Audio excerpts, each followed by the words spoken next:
What? Right, I see. Thank you. Good morning, all. Today is Tuesday, February 16th at 9:04, and the meeting's called to order. I am Felicia Marcus, Chair of the Board.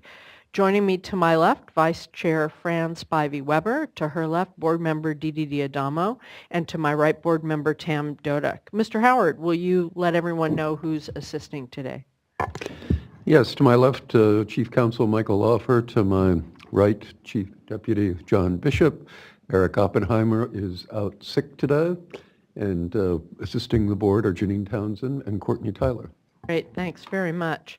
Emergency evacuation procedures, for those of you who aren't familiar, look for the nearest exit, and if you hear an emergency sound, it probably is an emergency sound, at least, and pick up your stuff, take your friends, and proceed cautiously out of the building. We meet near the corner of J and 10th Street. If you want to wait with us, then you'll know when the all clear has sounded. The other things to know are that the meeting is being webcast and recorded, so it's important to get close enough to the microphone that it picks up. Just that we hear you isn't enough. We want people on the webcast and in the back of the room to be able to hear you, but don't get so close so that it pops, which is difficult for those who are listening online. Also, if you have a noisemaker, please set it on stun or silent or turn it off for the duration of the meeting, just out of courtesy. If we have any questions for Siri, we'll wait for the break. With that done, we're on to public forum, which is the part of the meeting where people can speak for a few minutes about any item that is not on the agenda for today's meeting, and we have some public comment cards. Let me start with Barbara Berrigan-Perea from Restore the Delta, followed by Esperanza Vielma from Cafe Co-op, followed by Bill Wells from the California Delta Chambers and Visitors Bureau. Good morning, Hi. Chair Marcus. Good morning, board members. I'm here again today to talk with you all about the water quality plan update. I know that you're enthused and excited that you have staff working on it to meet a deadline at the end of 2018.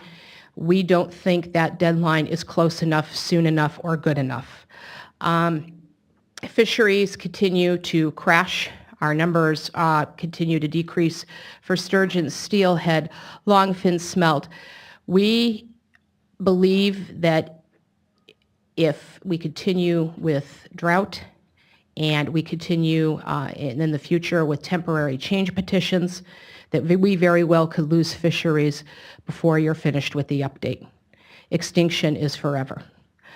We understand that you have staff who have been assigned to work on the water quality plan update, but you have staff who's doing that in addition to additional projects. Our request to you, in addition, as we said last time we were here, to really work on handling the flows issue for the Sacramento River first, the largest source of clean water, is to really ask for the board to work with the executive director to see if there is staff that can work solely on this issue to move it forward and expedite the process. We find it problematic that this is given equal footing as other work. We feel that it has to happen first. And even if you didn't have a lot of other work, if you didn't have staff solely put on this, we don't see how you could even finish before the end of 2018. So that is our request for today. Thank you. Thank you very much. Ms. Vielma, followed by Mr. Wells, followed by Yolanda Park from Environmental Justice of Catholic Charities. Good morning. Hi.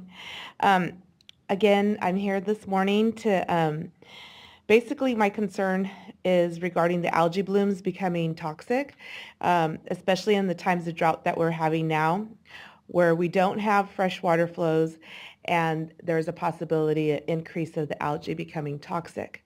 So if we were able to update the water quality plan, I feel as though it's crucial that we do this in order to reduce the risk of and the health of our delta, and thus affect the quality of water for survival for our residents and for our fish. The quality drinking water is put at risk for all our residents, but especially for our most vulnerable citizens. So we ask that you seriously consider to update the water quality control plan as a priority. Thank you. Thank you. Mr. Wells, followed by Ms. Park, followed by Tim Williamson. Jim Williamson. Madam Chair, board members, Bill Wells here. Thank you very much for allowing me to speak. We need updated water quality standards now. The Delta has not been managed for several years with orders that don't protect our water quality.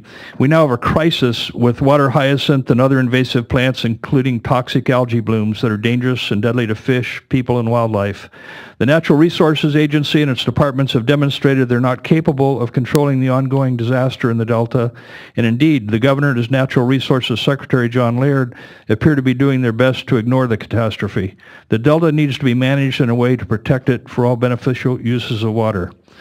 Updating the water plan in stages over the next 2 years isn't acceptable. The disaster is occurring today. If the Water Board does not set meaningful standards of water quality, the Delta will be destroyed for future generations. The water hyacinth alone serves as a perfect breeding ground for mosquitoes, and with the advent of mosquito-borne tropical diseases like West Nile virus, dengue fever, and Zika virus in the Americas, controlling it takes on a new urgency. Already there are people in the Delta that have been paralyzed by West Nile virus. Are we going to wait until the first human dies from a mosquito-borne illness? I urge you to set meaningful water quality standards which will help control the spread of invasive plants in the Delta. Thank you very much for your consideration. Thank you. Thank you. Ms. Park, followed by Mr. Williamson, followed by Jennifer West from Water Reuse. I'm a little short, so. Good morning. My name is Yolanda Park, and I am representing the Environmental Justice Program in Stockton Catholic Charities. I am asking this board to complete the Water Quality Update Plan for the Delta this year. I'm sure you know how much we depend upon the Delta, and a healthy Delta at that, not just for recreation, which is vital for mental and spiritual health, but also for something that is absolutely basic: drinking water. Clean drinking water. Others have said, or will say, how vital the Delta is to hundreds of plants, animals, fish, and birds. So let me say this then. Pope Francis, in his environmental encyclical Laudato Si', says, a politics concerned with immediate results, supported by consumer sectors of the population, is driven to produce short-term growth. Myopia of power politics delays the inclusion of a far-sighted environmental agenda within the overall agenda of governments. True statecraft is manifest when, in difficult times, we uphold high principles and think of the long-term common good. It's paragraph 178. The Delta is, of course, a long-term common good that we, as well as others, various organizations, are asking you to uphold and support.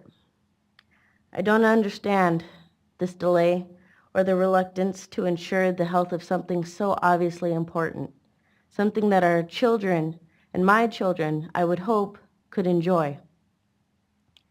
What are you so afraid of? Honestly, I don't know. I don't understand the delay.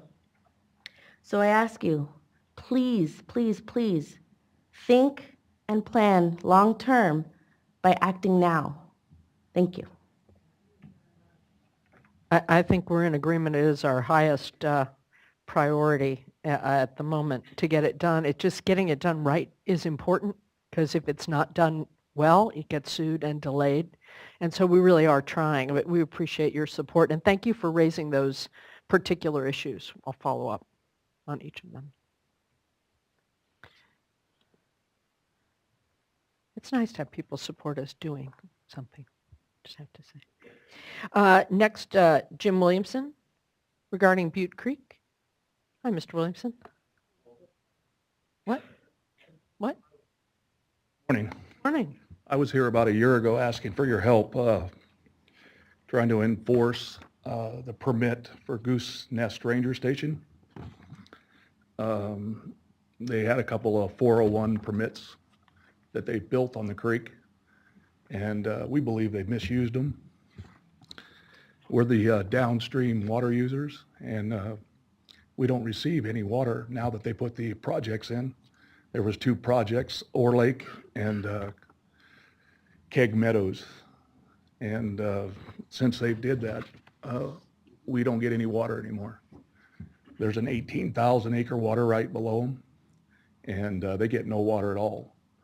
And, you know, all the measurements and everything shows we get water, but yet we don't get no water.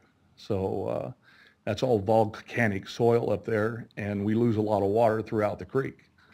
But all the measurements they take and everything says that we're getting plenty of water, and their projects are allowing as much water to go through them that comes into them. So I'd like to ask you guys again to take a look at that. And if you look at the 401 permits, some of the permits say that they're only allowed to disturb 500 foot of creek. They've disturbed like 1,500. And they're also only allowed to not to exceed 5 acres, and they've impacted 15 miles of creek. They've impacted 190 acres at Ore Lake, 100 at Keg Meadows, and then my 1,760 acre ranch. So I'm sorry, I missed who is in charge of these projects? West Ranger District in Oh, McCole, California.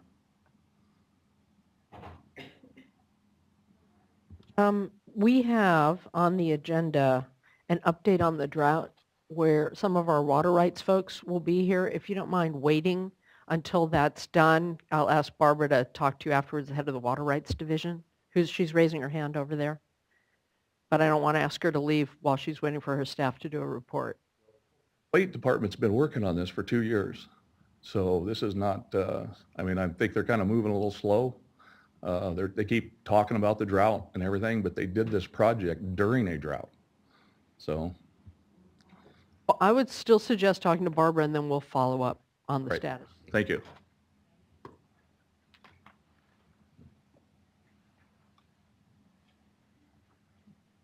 West, followed by Susan Coram from the Karuk tribe about CCHAB. Good morning.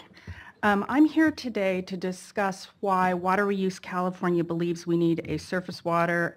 We believe the surface water augmentation regulations need an alternative provision for permitting for the reservoir criteria. We have been asking DDW for this provision since September. We believe this alternative clause is essential to adopt to new technologies, to reservoir sciences, which we know are coming, and also ultimately to meet our recycled water goals. An alternative clause is included in the groundwater regulations, and we thank you for adopting that in 2014, and also in other water quality regulations as well. Importantly, this alternative clause would allow DDW to retain full regulatory control over projects, and projects proponents would have to make a business case before an independent panel, which would have to confirm the protection of public health. Ultimately, DDW would be in full control over the project and would have full permitting authority. Understanding that DDW needed more information about this subject, we commissioned a white paper in December by the Trussell's Technologies, Inc., who worked with some other experts in the field, to demonstrate that this can be done while protecting public health. We gave this to DDW about a week ago.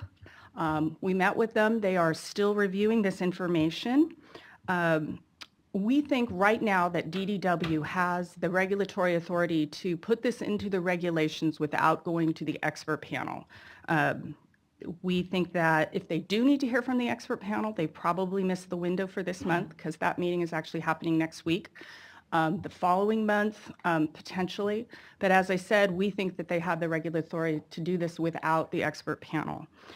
We fully understand that they are under a statutory deadline. We have been reminded of this, and we want to get this done by the end of the year. But we do not think they should rush to finalize these regulations and omit this important provision just because of lack of time. It's just simply too important.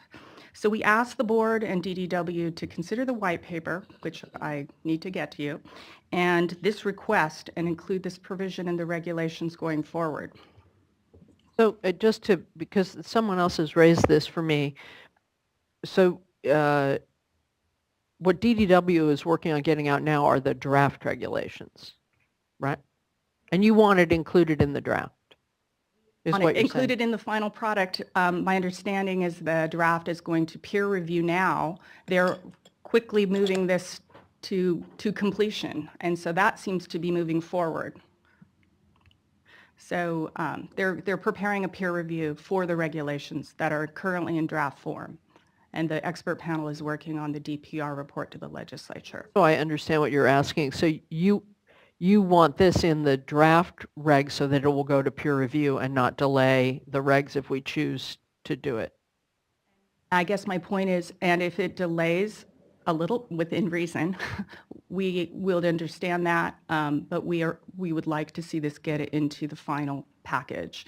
Whether that means it has to go before peer review, I'm sorry, I've been trying to nail that down specifically, but this process is a little bit fuzzy for me. So, all right. Okay.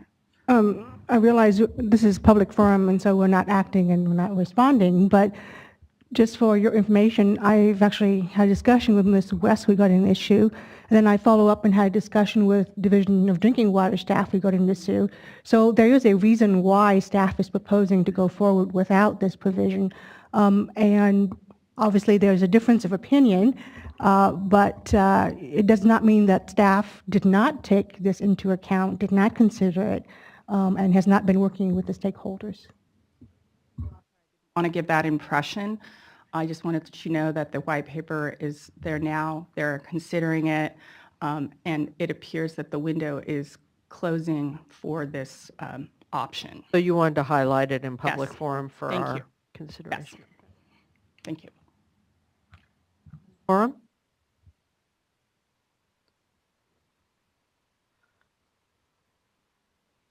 Hi. Hi, I'm Susan Corum. I represent the Creek Tribe as their water quality coordinator.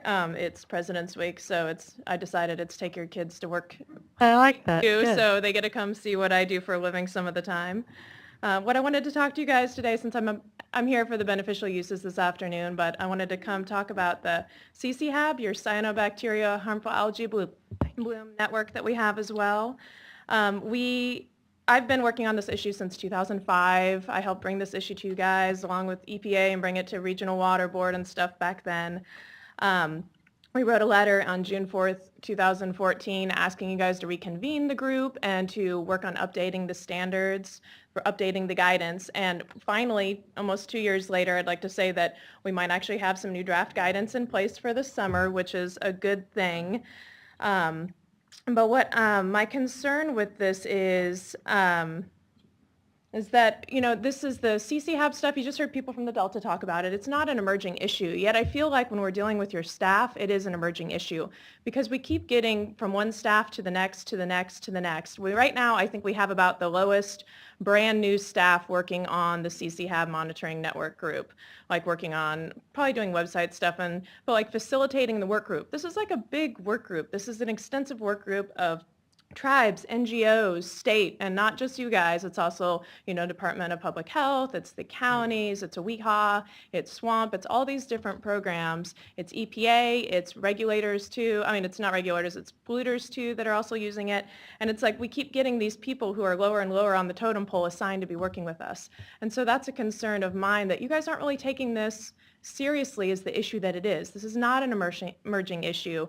The cyanobacteria, toxic, harmful algae blooms are here to stay, and they're just going to get worse. A couple years ago, you guys had dogs die in Lake Chabot in the middle of winter. I mean, this is something that is not going anywhere. So what I would really like to see is that if the Division of Water Quality isn't going to take this issue seriously, then maybe we hand it off to a different department like SWAMP or someone like that that can really dedicate the staff and has the training and the know-how to be able to deal with this issue. What I'd also like to say is I have some good stuff too, is that the CCHAB network is now part of the Water Quality Monitoring Council. Oh, good.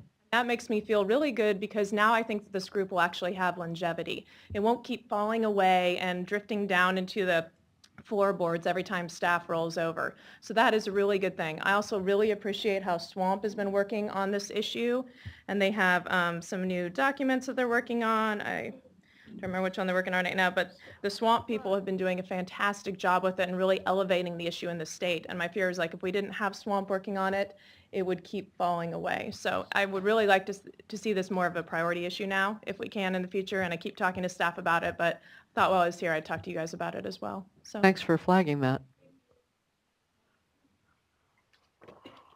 All right, thank you. That was Useful public comment. Thank you all very much. Next, we will move on to the minutes of the board meeting from February 2nd. Do I have a motion? So moved. Second. Your corrections? All right. All in favor? Aye. Aye. Okay. Minutes carry. Next, item number 2, California's ongoing drought emergency.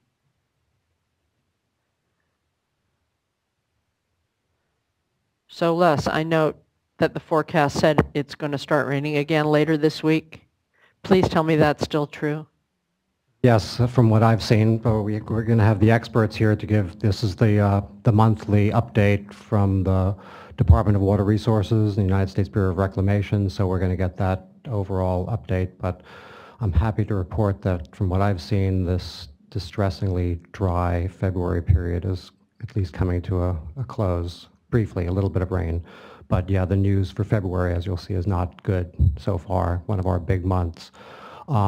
Before I invite them up here, I just wanted to ask if the board had any other questions on any other matters or anything initially for me.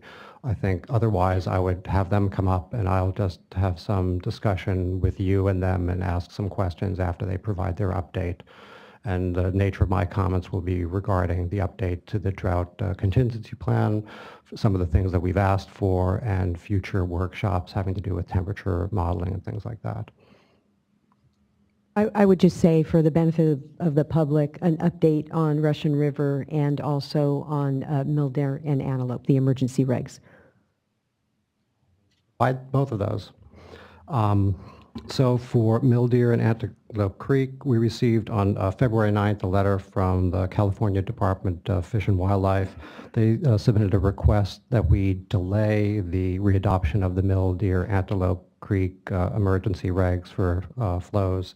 And the reasons for that, the first part of February notwithstanding, just given the snow levels and the spring flows anticipated to date, and that they asked that there be initial time for doing assessments and for voluntary agreements to come together, and that this come before the board not before April 5th.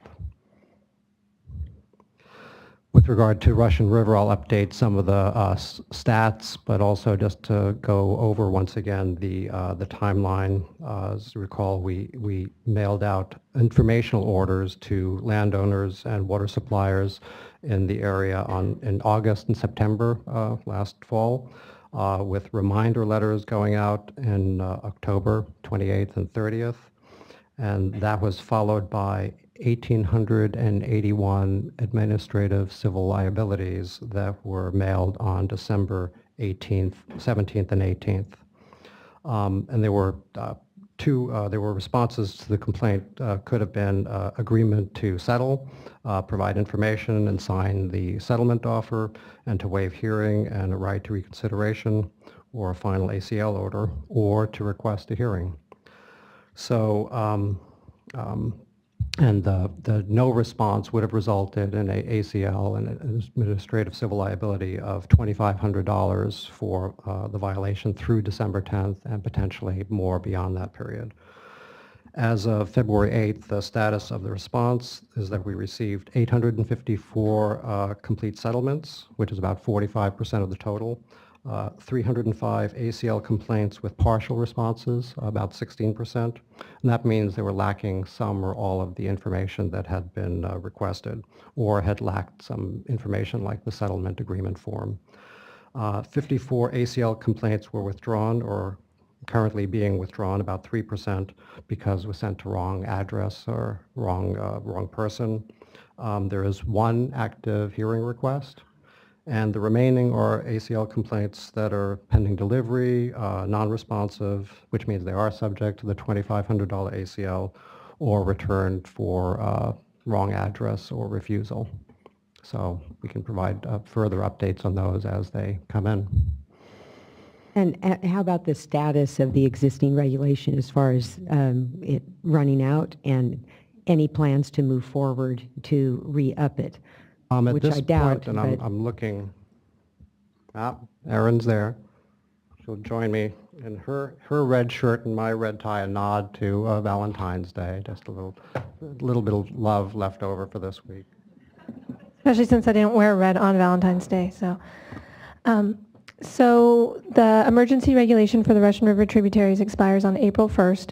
We're proposing to bring an item back before the board at the first March board meeting, and it only covers the informational order component. So if you'll recall, there were two components to the emergency regulation: enhanced water conservation measures and the informational order. At this time, we're only proposing to come back with the informational order component so that we can continue to follow up on the informational order, our enforcement, and getting that last remaining bit of information.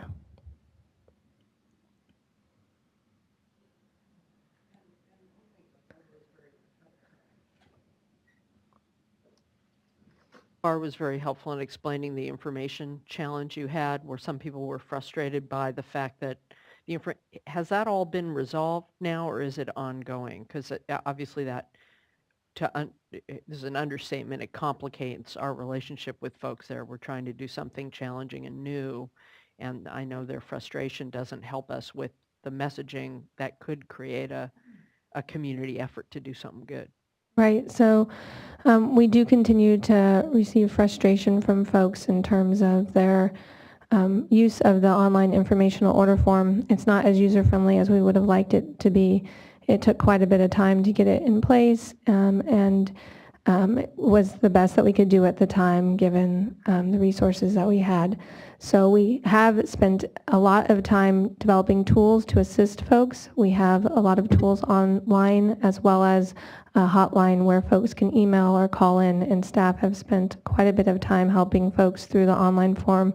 Initially, we also did actually go out to the community at the regional board office and meet with folks and actually help them fill out the forms. And for a subset of folks, we set it up so that they could do it via paper submittals as well. So we've taken a lot of time and effort to help folks through, but it is not as user-friendly as we would want it to be. And we're working very closely with DIT right now so that moving forward, we would have a more user-friendly form, something more along the lines of what you'd see on Amazon or something like that people are more familiar with. Additionally, these are a lot of folks here are not used to using computers and not used to this type of request. So a lot of the informational orders that went out previously as part of the statewide info order, those were going to water right holders that are used to having to submit things online, used to having to submit information online. That was not the case with many of these folks. Okay, and thank you. And just a piece of information, I was planning on sharing this during board member reports, but this would probably be a good opportunity.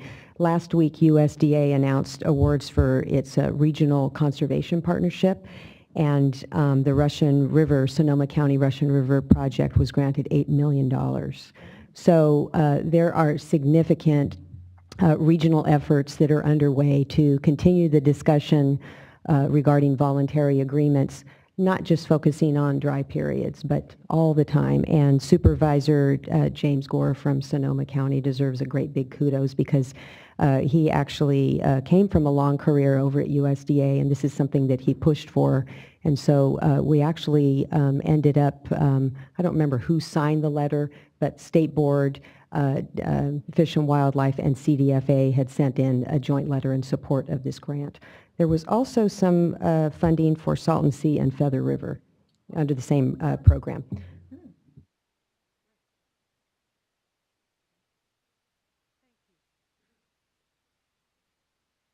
So if there are no other questions for me right now, then I'd like to invite Ron Milligan from USBR and John Lehi from DWR. And aside from the regular drought update, I'd also ask them to provide an update consistent with the order of the drought contingency plan, including the things that board members requested, more information having to do with the water supply assumptions. Stakeholder engagement. And stakeholder engagement, yep. Thank you.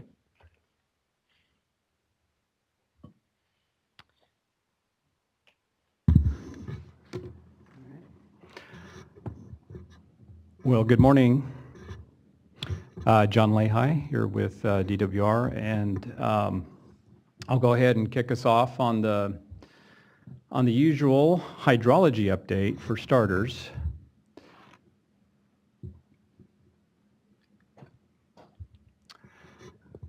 so we, as you indicated, and Les also indicated, we can't help but be a little bit anxious over the last couple weeks of no rain, although this is something that actually would be fairly common, that we would see a couple weeks of no rain during a typical winter. But again, we can't help but be a bit anxious about it just because of our experience over the last extreme conditions over the last couple of years. But I assure you there is precipitation is still on the forecast for tomorrow and the rest of the week. So we'll be taking a look at that. So we're currently at just below 33 inches. That is still 109% of average. Actually, this graph was from February 12th. We lose about 1% on that percent of average each day that it does not rain. So we're probably closer to something around 105%, but more rain on the way. We are just we're certainly tracking above last year. At this time was the last good rain that we saw last year, and then, as you recall, pretty much shut off at that point. Not expecting that this year. But here's what it looks like as far as the monthly totals versus the what we would expect on average for any month, and this is for the Northern Sierra 8 station. You can see that we did see the very healthy December and January. December was 140% of average. January was nearly 180% of an average January. But we're off to an extremely slow start here in February. But we are a little bit ahead of the game because of the December and January precipitation. All about cumulative totals these days. So here's the San Joaquin, the 5 station. It looks pretty much the same, maybe slightly less in terms of percentage to date as far as the Northern Sierra, but much better. If you recall, San Joaquin has been, as bad as the Sacramento has been, the San Joaquin has been that much worse. So you can see we're well ahead of where we were last year at this time. And again, pretty much a similar picture. San Joaquin started out better in October, November than the SAC. But the SAC has done better the last couple of months, although San Joaquin has also been above average for both December, January, and nothing yet in February. Tulare Basin, pretty much the same picture as the San Joaquin. Saw a pretty decent January, still above average to date. So here it is. Here's the precip in the forecast for the next this is the 6-day forecast that was, this is from yesterday's forecast. I did look it up again this morning just to make sure that nothing's changed. It looks exactly like this as of the model run this morning. So we're still looking at, looks like 2+ inches in the Sierra, and it's also into some of the San Joaquin Basin as well. So our reservoir picture, still tracking that, and those are still tracking low generally. For the larger reservoirs, Oroville, Shasta, 80% and 71% of average to date. See the San Joaquin, because of the fact that it has been drier over the last several years than even the Sac Basin, are lagging even further behind. New Malone is still only 29% of average to date. Folsom's probably the one bright picture there as far as it's actually above average for this time of year. So just to zero in a little bit on the individual reservoirs, Trinity is still still lagging. 754,000 acre feet, that's 42% of a historical average. You can see that Trinity is tracking behind both the two previous years as far as storage is concerned. Lake Shasta saw some pretty good increases in January. That increase starting to slow a little bit here in February. Looks like you can see compared to last year, getting very close. We're above where we were last year. That early February event from last year is what brought Shasta up to about the level it is now. Of course, as a reminder, the big difference between last year and this year is the snowpack. Much better snowpack this year. Pretty much non-existent snowpack last year. So there certainly is the expectation of significant runoff still into Lake Shasta as we move forward. Same with Oroville, pretty much the same story. Looks very, very similar to the Shasta slide in relation to storages the last couple of years and where we are today. Just topped over 1.7. Folsom. So you can see that certainly above average, and certainly Ron could speak more as to kind of the balance between flood control or storage management type operations and trying to hold on to what we can as far as water supply. I don't know if you want to take a moment now, Ron, or... Yeah, I might do that a little bit because there's a lot of interest, obviously, on the... Well, sure. So, yeah, Ron Milligan, Bureau of Reclamation. Folsom, again, we've talked about this before, the size of the reservoir relative to the runoff. Certainly have seen quite a bit of inflow into the lake, and it's obviously, as you can tell from this chart, gone up very quickly. We are right at the very top of the flood control diagram. The upstream snow still seems to be sitting there pretty well, particularly at the higher elevation. So we anticipate, even with the 90% exceedance hydrology, quite a bit of runoff to manage through the reservoir. And although it would be nice to kind of hold on to this water a little bit longer, it's going to have to come out sometime. And I think stability on the lower American is also a concern, both for us, well, primarily right now, spawning steelhead.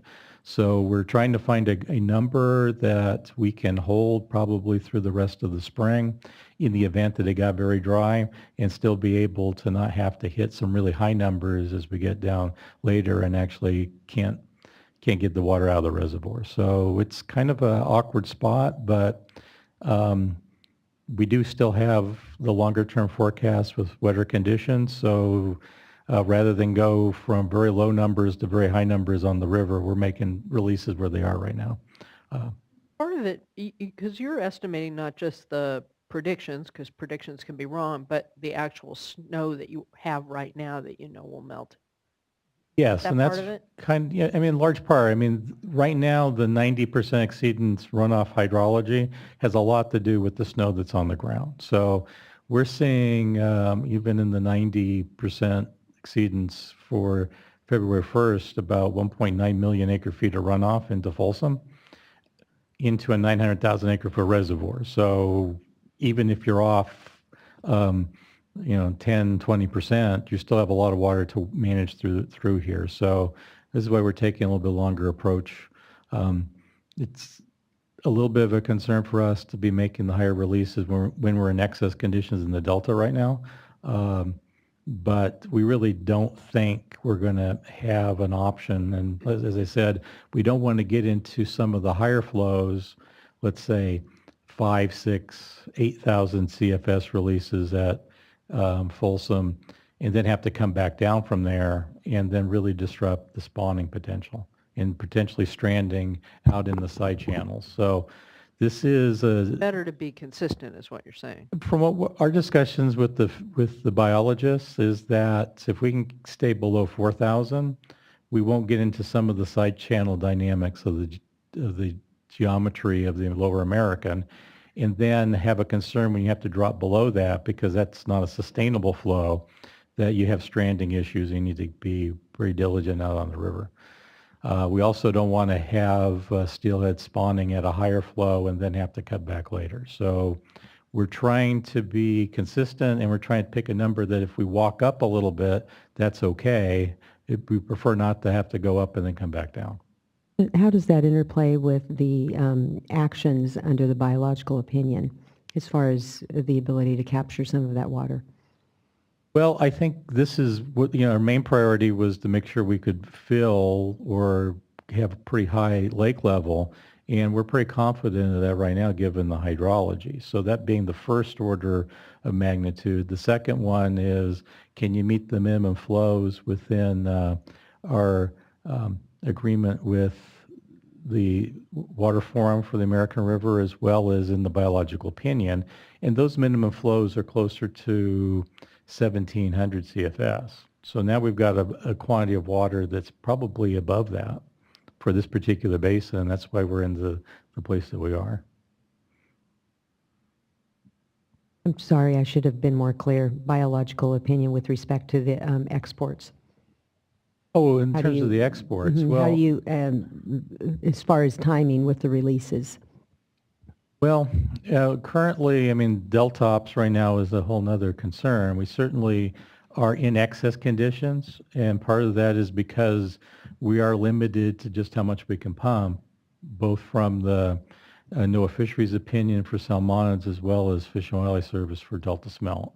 So it is excess conditions, and we are putting water out that's basically just contributing now to additional outflow. It may be helping us down the road a little bit with salinity because it's kind of adding to pushing the salinity barrier out. But it's having less utility. But if we weren't going to see a storm this week, it is possible that that can help contribute to support some delta pumping.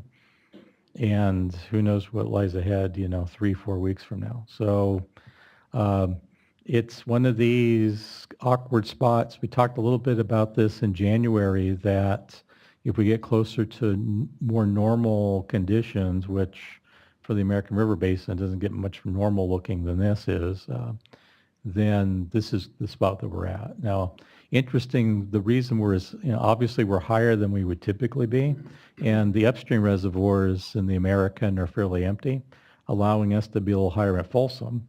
And we've held on to that, and now we still have some more to get rid of and manage through.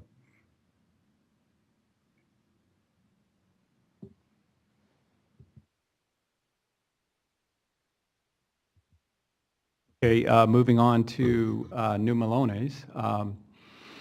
Actually, this one looks a little bit more like Trinity did, which is basically where we are today is, still lower than the last couple of years. So still a lot of recovery needed in the San Joaquin Basin. Back to Trinity real quick. I mean, the thing about Trinity to probably keep in mind is it's a much higher basin, so there is a lot more snow-driven dynamics here. And although it looks like we are way behind, and particularly with the bump up last year of that February storm, which was fairly warm. We did not see a lot of snow build up with this February storm of last year. So we anticipate the snowmelt component of Trinity to take us up to obviously not somewhere probably, at least right now, closer to or a little bit beyond where we were last year, even though we're quite a bit behind right now. So a lot of that is in snow up on that basin. Yeah, and just a reminder on these slides, you can see the full capacity line there, the dark blue at the very top, but you can also see the kind of shaded turquoise color, which is more the average pattern of fill, if you will, maybe with an average snowpack. So that might give you some idea of what kind of increases might be expected approximately with a normal snowpack. Of course, it's a little more complicated than that, but that give you at least some indication of where things might be headed.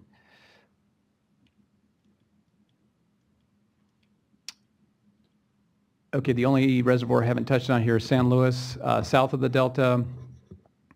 And you can see that we're tracking better than 2 years ago, but not quite as well as last year. I think that's primarily a function of when we did have the wet December last year. It started a couple weeks earlier than it did this year. So you can see where we started to fill a couple weeks, 2 to 3 weeks or earlier start on that fill than we did this year. Of course, we're not anticipating we're going to get anywhere near the normal or the average line at this time, at this point, but that's where we sit today.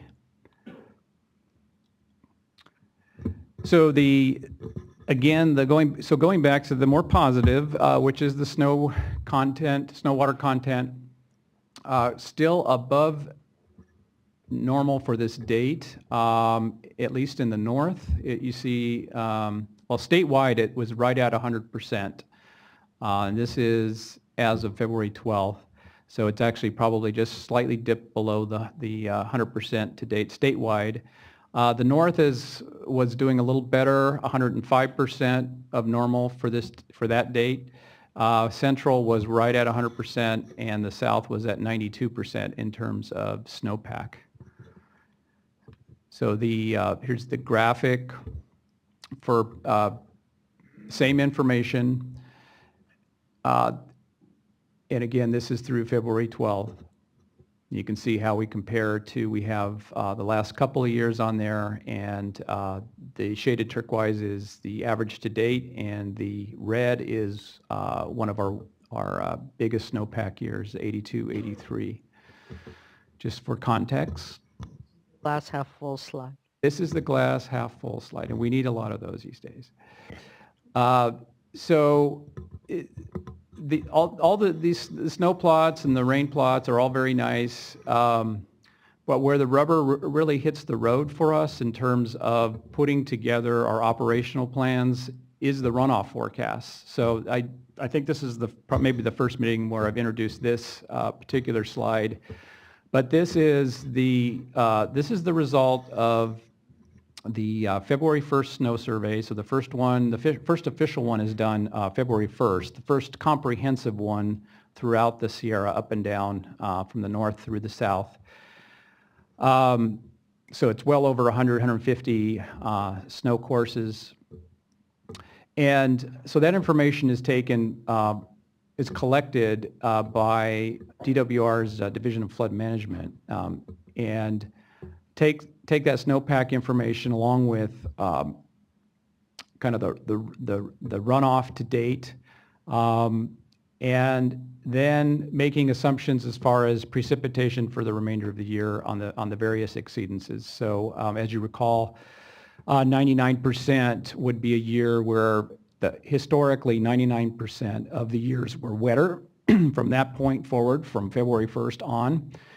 50% would be, right in the middle, it would assume closer to average conditions from February 1st on, and 10% of course would be very wet conditions, only exceeded 10% of the time in the historical record. So you take what you have as far as what you know, as far as your supply snowpack February 1st, and then make assumptions, various exceedance assumptions moving forward.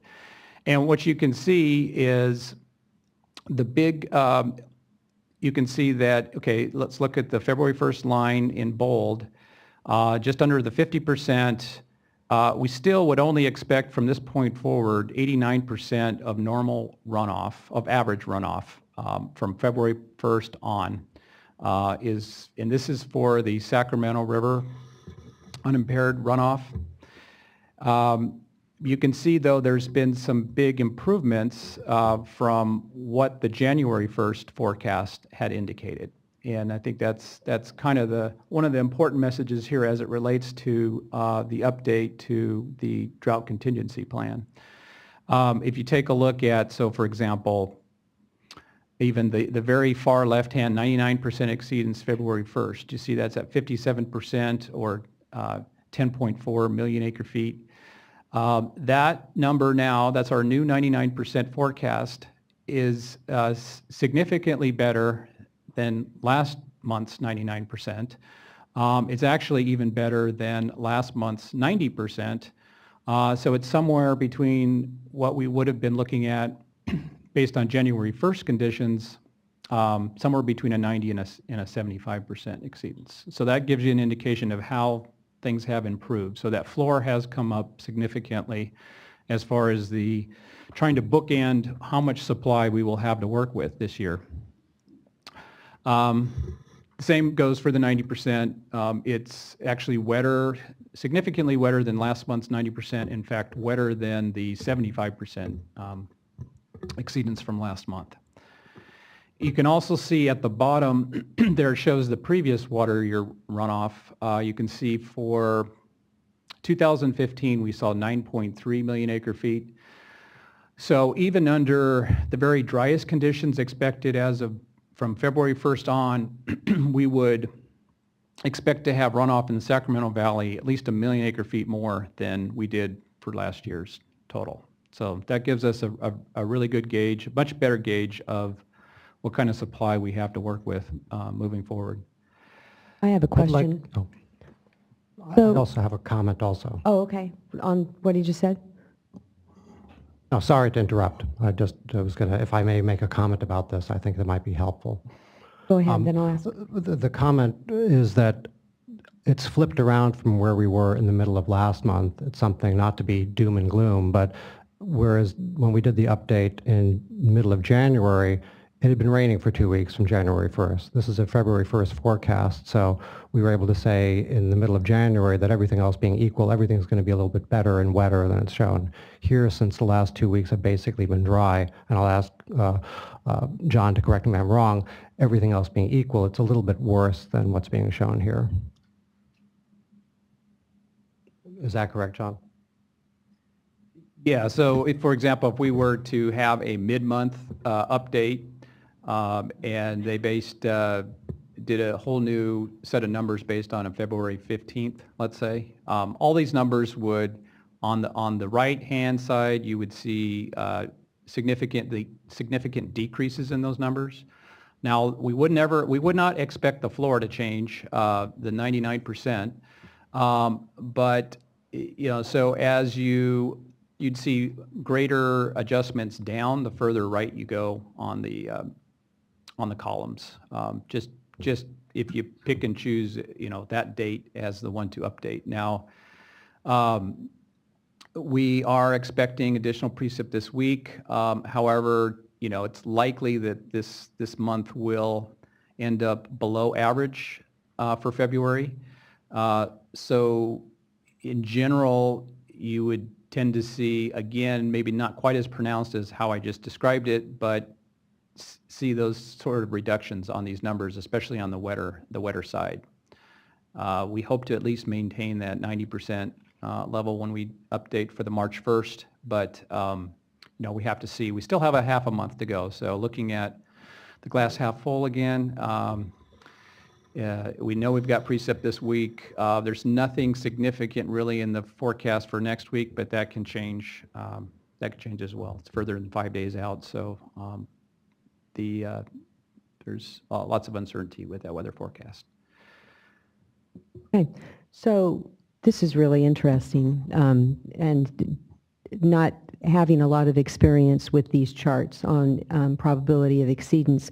If you just focus on what you're calling the floor, the 99, could you help to put that in context, just taking the issue of Shasta carryover?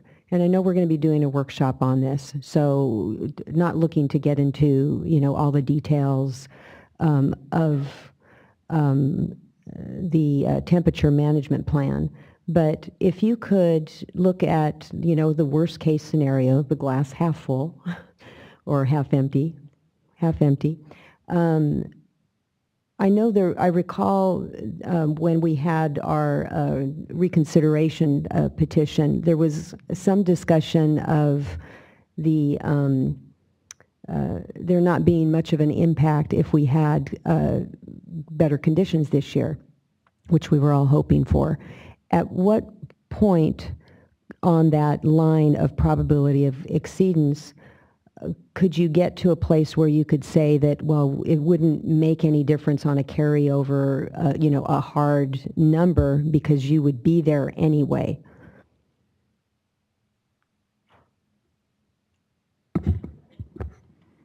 I think, let me see if I could maybe rephrase the question a little bit.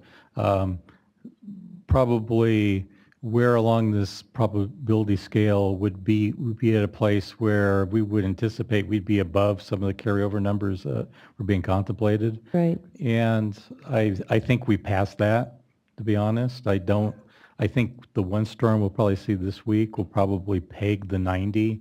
As John said, would be my guess is that next month's 90 probably looks a lot like this month's 90.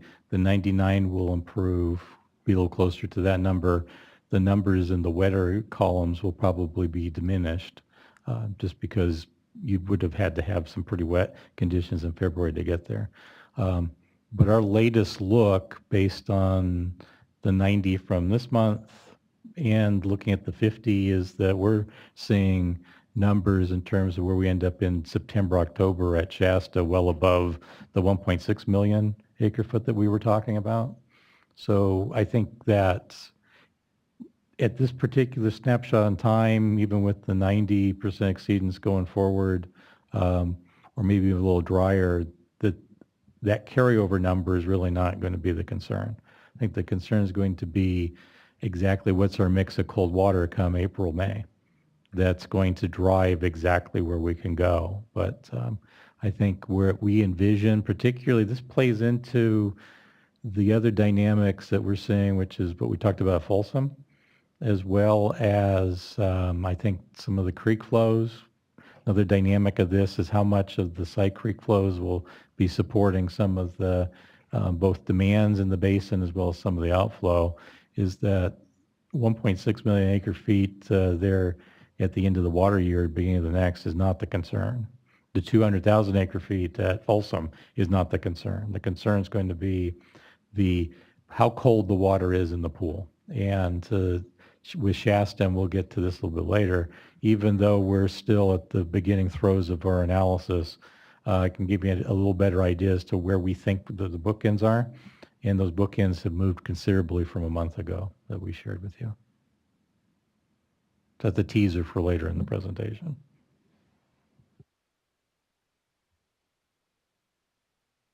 Okay, so that was, those are the forecasts, just straight full natural flow forecasts. Here is a forecast on the Sacramento Valley Water Year Index. So it's as you can see, the definition there of how they come up with the index, and this, of course, is the index that determines the Bay Delta standards that we would be required to meet in any particular year. And you can see the same sorts of improvements on the index. So it's a function of the April through July forecast for this year, the actual October through March to date numbers, and it also has a component that takes into account the previous year's index. So that's sort of a nod to drier conditions in a previous year or wetter affecting the antecedent conditions for the current year. And so that's incorporated into the index. And so based on the February 1st forecasts, you can see, well, maybe you can't see because it didn't come out real clear on this slide, but under both the 75%, 50% exceedances, it's a dry year. It would be a dry year classification if the year continues to play out along those exceedances. 90 to 99, we'd be back to a critical year type. And you can see the wetter cases, even the 25% is above normal, and if it continued to be very wet, 10% at wet. So as we sit here today, the official year classification is dry despite, and that was based on February 1st. So that doesn't even include the last couple of weeks that we of no rain that we received. So despite the very good December and the very good January, we would still be looking at another dry year. It would be our expectation. And, I think that's heavily weighted to the index, taking into account, the very dry conditions last year. And that is something that we have observed as far as the amount of precip we saw and the lack of runoff at the same level that we would have expected for that given amount of precip. So, so as rosy as things looked in those 2 months, we're still looking at a dry year, most likely, as of February 1st conditions. And that's the same case for, this is the San Joaquin Index. Although it shows under the median conditions, it showed below normal. The year type classification for the San Joaquin is based on the 75% exceedance, and that one is was dry also for the, based on February 1st conditions. You can see the same kind of spread at this point. Now, so as we step through each month, March 1st to April, you start to see some convergence on those potential year types as we gain more information on the snowpack.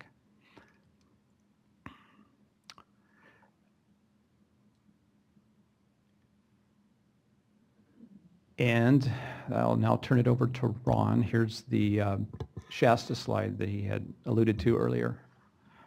So this is an update of a graph that we had in the January contingency plan.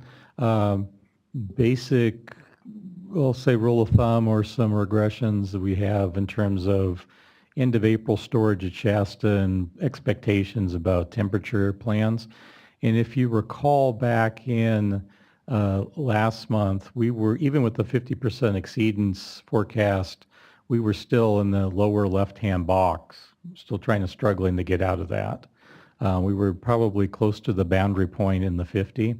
Now with the February 1st numbers, those points have slid upwards to the upper right corner, where in a 50% exceedance forecast, we're starting to see the potential to get to 4 million acre feet at Shasta towards the end of April, and maybe even being a little bit higher than that as we get into May.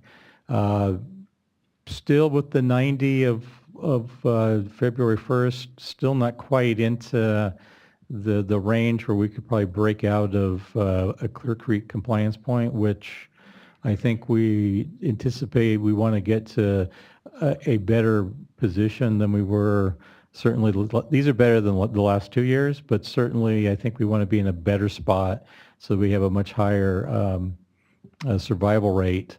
And some of our work with in discussions with NOAA Fisheries over the last month have been pretty fruitful in trying to hone in as to how best to structure that if you can get that much cold water. So we're moving in the right direction, and but we continue, because we're trying to get as much of this as we can, to maintain the absolute minimum releases we can through at least April, and then working really close with our Sac River settlement contractors on how long in May we can hold out before their demands start to pick up. Again, the advantages of the higher snowpack levels do tend to help keep some of those side streams flowing in a way that we weren't seeing last year. So that's certainly going to take some of the pressure off as well in meeting some of our Sac Valley demands. So this is our latest snapshot. This was the first place we started working on with the new runoff forecast. The material that John presented is probably just a week old at this point.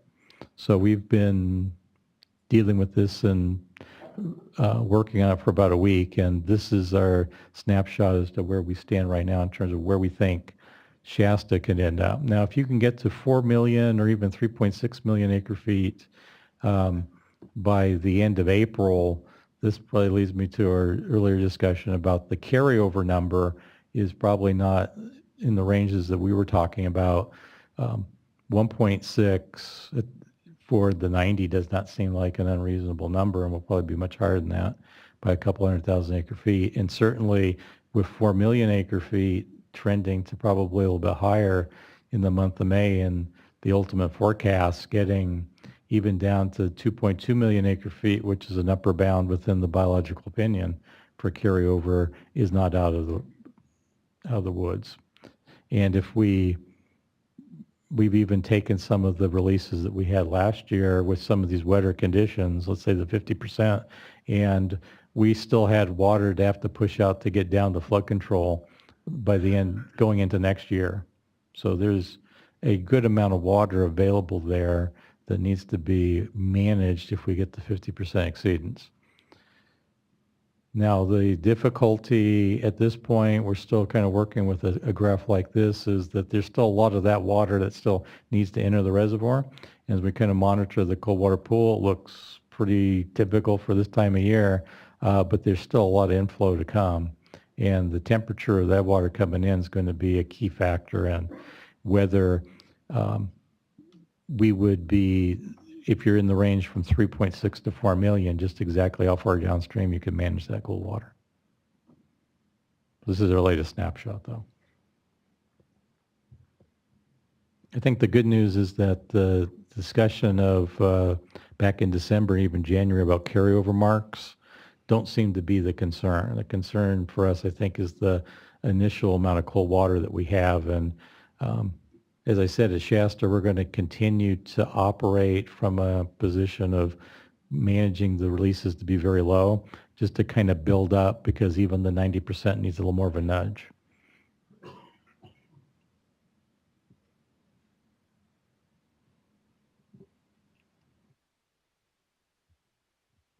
That was the last slide. I really apologize. We did not have our water conservation slide in there. But Yeah, and Dave as I just Boland's in the indicated, back row. I can't believe you didn't have it out. but we definitely still need that slide. As was indicated, what we're looking at still is this would be a fifth, this would be this dry year classification is what we're looking at right now for both SAC. Now there's different, it's certainly not at the level of dryness that we've seen the last couple of years, but it is still within that dry realm. And so that being said, we've not quite completed incorporating all this runoff information into our latest set of operational studies. We have kind of preliminary results at this point, but as Ron had indicated, these our storage levels at the end of the year don't look to be an issue as far as and as it relates to meeting the joint responsibility standards as they relate to the Delta this coming year. So that's certainly good news considering where we've been over the last couple of years. So.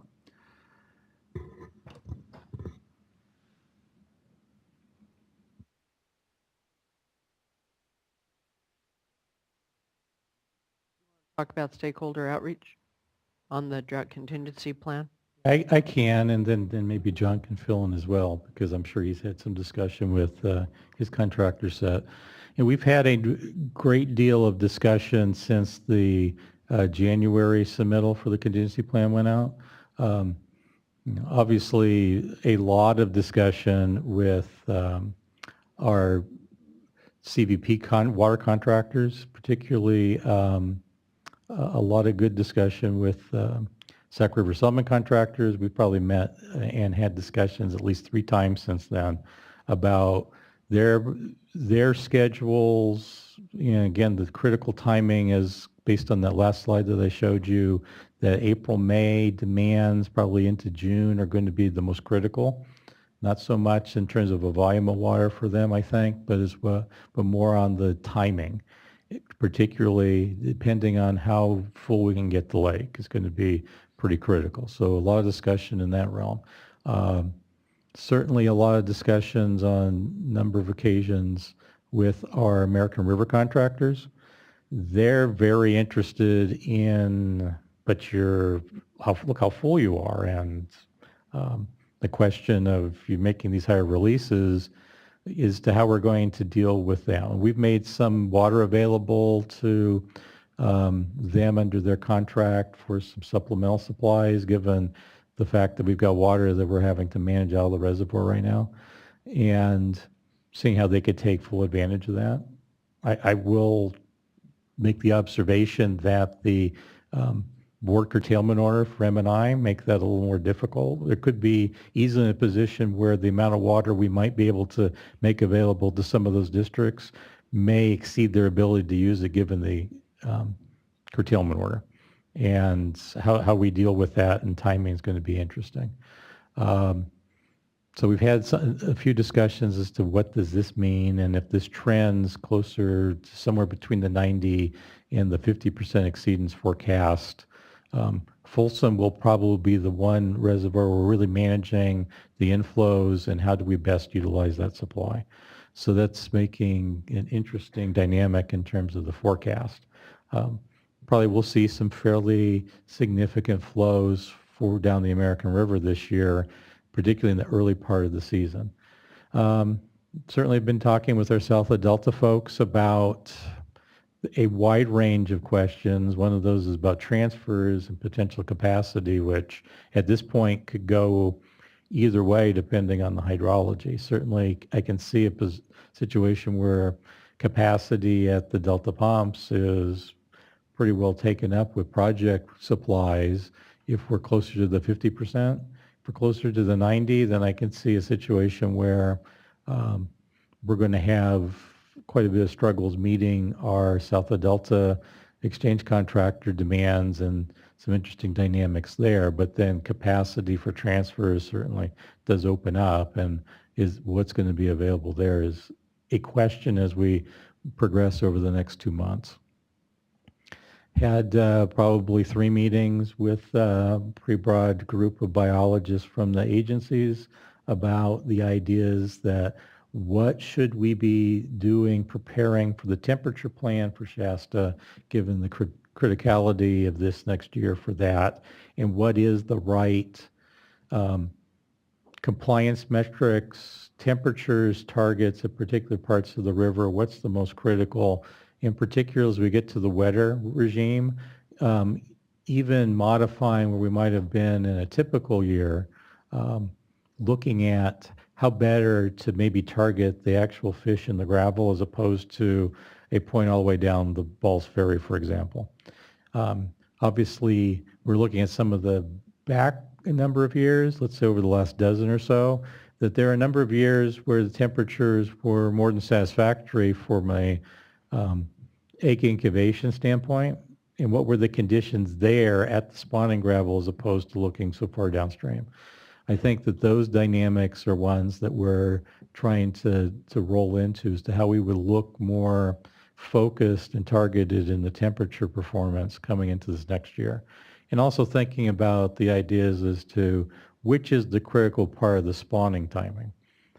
Is it the front end? Is it the middle? Is it the back end? No, realizing that the late spawners have the more potential of hitting some warmer water later on. But do you want to use cold water? If you get into a limited spot, where's the best place to put your resource? And we continue to discuss how that occurs. Hopefully we kind of kick up to that 4 million acre foot number and are able to, put a pretty broad swath of pretty cold water right downstream at Keswick. So we're honing, I think, where we may play even a more typical year in the temperature management to probably be a little more responsive to the needs of the fishery, particularly after what we've learned the last couple of years. And we've had not necessarily targeted discussions, but we have had input from a number of NGOs about some of their concerns, particularly as it relates to spring run Chinook as well as fall run Chinook. And we've had some discussions kind of feed into what we were talking about earlier about steelhead on the American. What's the best management given a developing circumstance where, particularly in the American, we have a little more water you need to deal with, wanting to make sure that you have good spawning conditions and rearing conditions for steelhead trout, as well as some of our continued discussions, how best to come off summertime into fall transition for fall run as it relates to the Upper Sacramento. Certainly still trying to find the right balancing point, and if we are in a better position with carryover, I think we're going to give a lot of thought more as to what's the right transition as we come out of the October into November period, and what's the right flow rate for the fall. Because fall run continued to get kind of hit. Now, we did do quite a bit more this last year to deal with that, but the late spawning winter run and some early spawners with fall run continue to kind of line up in an awkward way in a place where you just can't maintain. You don't want to dewater any reds for the winter run, yet you don't want to have you want to get the flows down to a manageable flow for the rest of the year for a fall run. And there is still going to, if winter run are late, we're going to have an awkward spot there. So, but we have that in our calculator, and we're trying to figure out how to manage the coming out of the season as the water year progresses. So that's kind of a summation of where we've been and all that's been in the last month of collecting some information and quite a bit of new data to think about in terms of the runoff. And then lastly, we've had a couple discussions about how to manage at New Maloney's. As you've seen with that plot, that New Maloney's is going to take a long time to recover, as well as the rest of the San Joaquin Basin. We currently have quite a few fall run Chinook that have come up in the fall, that have come back into and are housed basically right now in the Stanislaus River. In the fall, when those fish were returning, we were doing a pulse on the Stanislaus. Seems to have attracted quite a few. There was some lower pulses on the Merced as well as the Tuolumne, but I think that there were some conditions there that not a lot of fish returned in those tributaries, and a lot of them ended up at a near record level in the Stanislaus. So as we come out in the spring and trying to figure out a time to pulse those fish out after they've spawned, that's going to be an interesting dynamic. We're having a lot of discussions with, even though the New Maloney's is in a low condition, we're having a lot of discussions with the operators and the senior districts within the Stanislaus Basin about how they see operations in their upstream reservoirs, as well as how do we make sure that we have a strong pulse flow for the large number of fish, particularly in proportion to where we've been in the spring, because that seems like it's going to be a critical time. So not too many days have gone by that we haven't had a discussion with someone about some element of this from the CVP perspective about how to operate. Lots of discussions about Delta operations for Delta Smelt that we don't have to go into, that we've also spent here with a lot of outflow, pumping somewhat constrained, trying to deal with turbidity and what's the right place to balance that risk, and fairly low Vernalis flows still. We had a nice bump there at the beginning of the month in February, but that's tailed off now again to some pretty low flows. I don't know, John, I'm sure you've been talking a lot with your contractors as well. I actually have a question on that last point, and I had asked before. I know it's always really difficult to sort out numbers, but I've seen quite a few things coming through my email about the lost opportunity because of the biological opinion. And I think it's always good as those conditions are going on, rather than at some point in the future to hear from the project operators about what those numbers are. Because I've been getting emails from stakeholder groups in terms of the lost opportunity. I don't mean to put you on the spot, but I did bring this up at the last meeting. It'd be nice to get some information on that as well.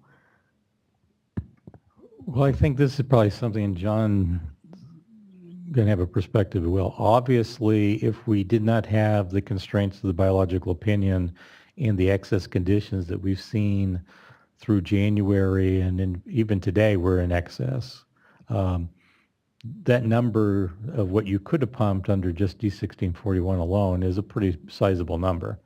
And I don't know that there's a lot of argument. You can talk about, well, gee, what would you have been able to pump? And that's somewhat hypothetical. But if it was up, and sometimes maybe even up to full plant capacity, could have been achieved under D1641, that certainly wouldn't have been consistent with the biological opinions.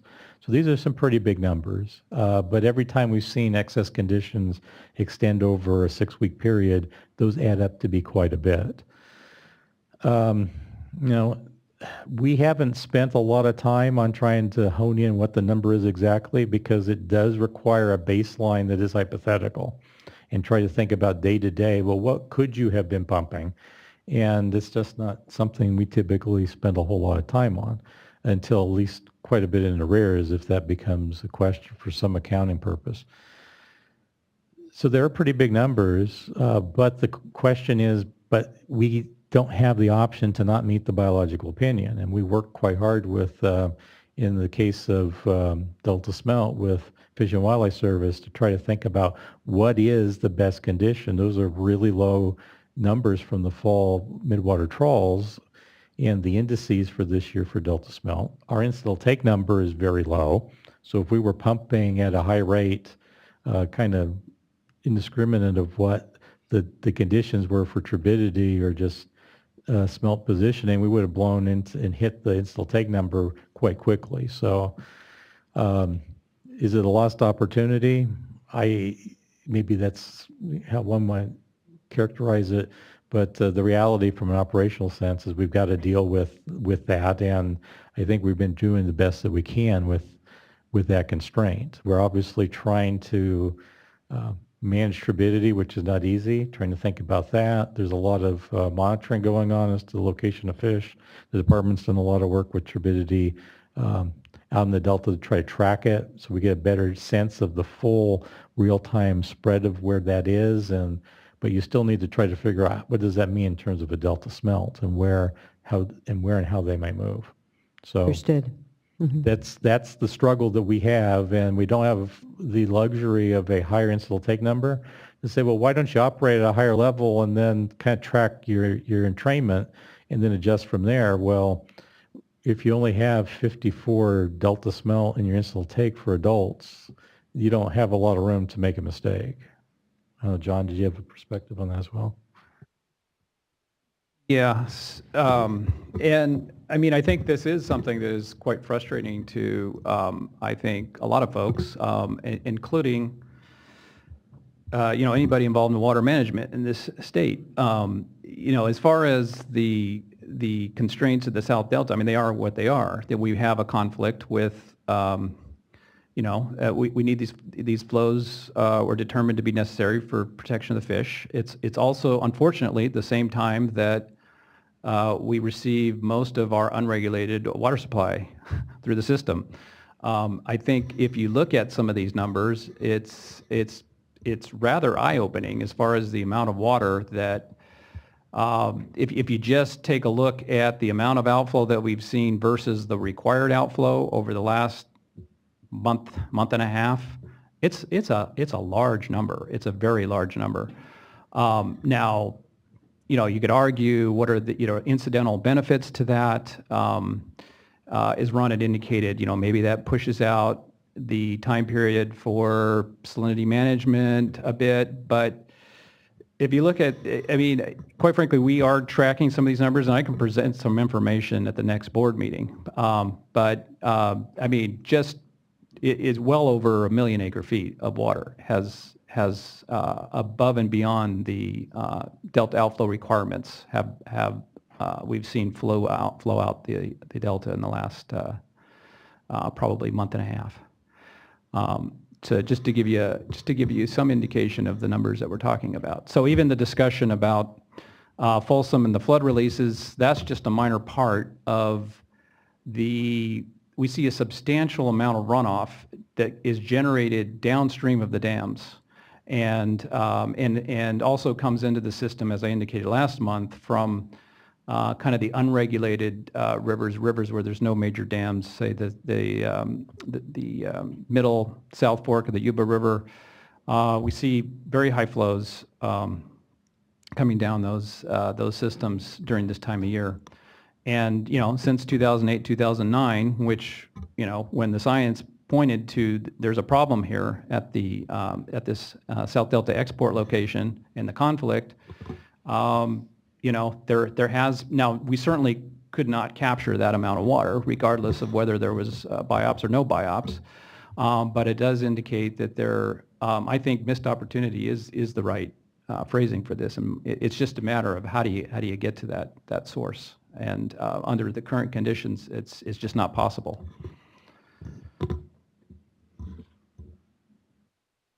I will be brief and can expand more if there's interest, but I wanted to call out a couple of other points. I have some questions or concerns. I think the reason for the stakeholder outreach that we're all interested in is to have that transparency element, is what do we know, when do we know it, and how will that inform future operations. I think one critical element of that is the continued update of the drought contingency plan, which we have not received yet. It's due now. And as was discussed last month, or what are the assumptions? And one of the big assumptions there are what are the water supply assumptions. We've received the better and quantitative information from the Department of Water Resources, but still don't have that information from the United States Bureau of Reclamation, which is somewhat problematic because that really is that top layer in terms of what's the overall operation and the water supply. That's really what informs everything. It's like, where's all the water going? And we really don't have that. So from my perspective, though there's been outreach, it's been somewhat disconnected, and I think many parties would be interested in is like, how does this all come together and what can we expect to get given the current condition? And that hasn't happened yet, and I think that was part of the intent of the board's order, is that we become the clearinghouse for some of this information. So I think it's somewhat problematic, even though we have generally better conditions, but it's still, as we heard, a dry year, and we don't have all of those clear assumptions that anyone can look at and see, well, this seems to be the plan based on what we know now. That being said, I should notice that we have not yet noticed it, but one of the items in the order issued by the board was to have a workshop, at least with regard to the Shasta temperature topic. We're in the process of developing a notice for that to be held 1 month from now on March 15th. So that can be an opportunity for a clearinghouse of some of those issues, and with specifically looking at Shasta temperature. That'll be used. I would add one thing, just in terms of at least my intent with the stakeholder engagement, and maybe this hasn't been clear. Using this forum as a clearinghouse is important, but I also want us to go back to a time where you can lay out all of the assumptions with all the groups of stakeholders so that you can have those conversations before anything ever gets here. It's not just about being here. It's about folks being able to see the assumptions and help you. As well as understand where you're going. So I do appreciate that you've talked to some of the NGOs. I still am looking for you all to convene collectively a meeting of the major NGOs and just talk it through. It doesn't have to be fully baked, but to talk it through, and same, of course, with the other water users. That I think was important. We could have done even more of it the first year of the drought. We did less of it last year. And I just think that it just helps to have things that are more fully baked when they get here, as opposed to folks doing an Emily Latella thing, arguing about stuff they don't know, and you can answer the question in a hearing, but they haven't had the opportunity to actually help you creatively deal with some of these issues. Thank you. And when I said clearinghouse, I also meant not even necessarily in a workshop setting or here, but just for some of the key information. So with that being said, I just wanted to call out some of the dates of the deliverables, if you will, in the board order. And we received a response from the Bureau with regard to these, but it would be probably good for Ron to talk about some of those things. Some of those deliverables included, well, the January 15th drought contingency plan that we received, and then monthly updates.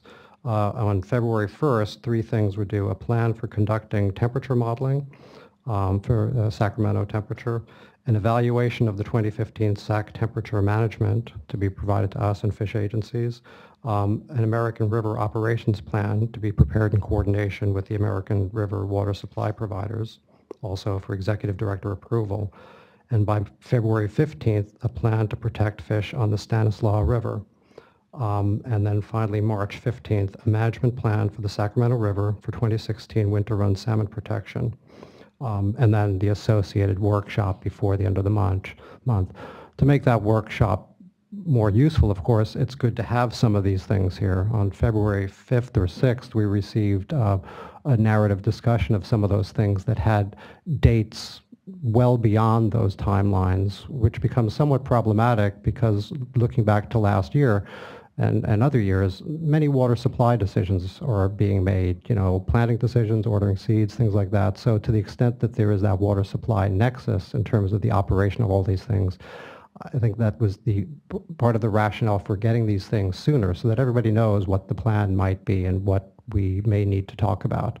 So I just want to make one more point because there have been good discussions going on. You'll be hearing much more about it next month in discussion with the fish agencies and the Bureau, but how critically important, and this is stating the obvious, that temperature is for the success of salmon, not necessarily just tied to the quantities of water, but what that in large part means is that if there's a lesson from the previous years, that early operations are important in terms of maintaining that temperature. So it's going to be critically important for the Bureau to provide timely and consistent with the order all of that information in terms of temperature modeling, temperature profiles, things like that to us and the fish agencies. Because the longer that's delayed, it means the less likely we are to understand and know what will lead to a successful season in conjunction with the water supply decisions. So with that, I'd like to ask Ron about what the plan is for providing these things. Well, to summarize what we've said, I think in our material back to Tom has been that the timing to have meaningful material isn't necessarily fitting with the timing that was outlined in the order. And we could try to characterize and create some of that material, but it basically doesn't have a lot of utility in terms of, based on our discussion, both from a management standpoint, the water users, and to a large part with some of the biologists, that the assumptions you'd have to make don't really make a lot of sense. So what we've been spending a portion of our time in those meetings that I described was, what is the critical timing for particular decisions, and when, given the changing hydrology, does that make sense? And there's some early decisions, and then there's some other things that are actually, how do you perform your work as you go through the progression of the season once you know what you have? But at least take your precautionary steps ahead of time to preserve the resource that you have so you don't overcommit and have a conflict like we seem to have had the last year or two.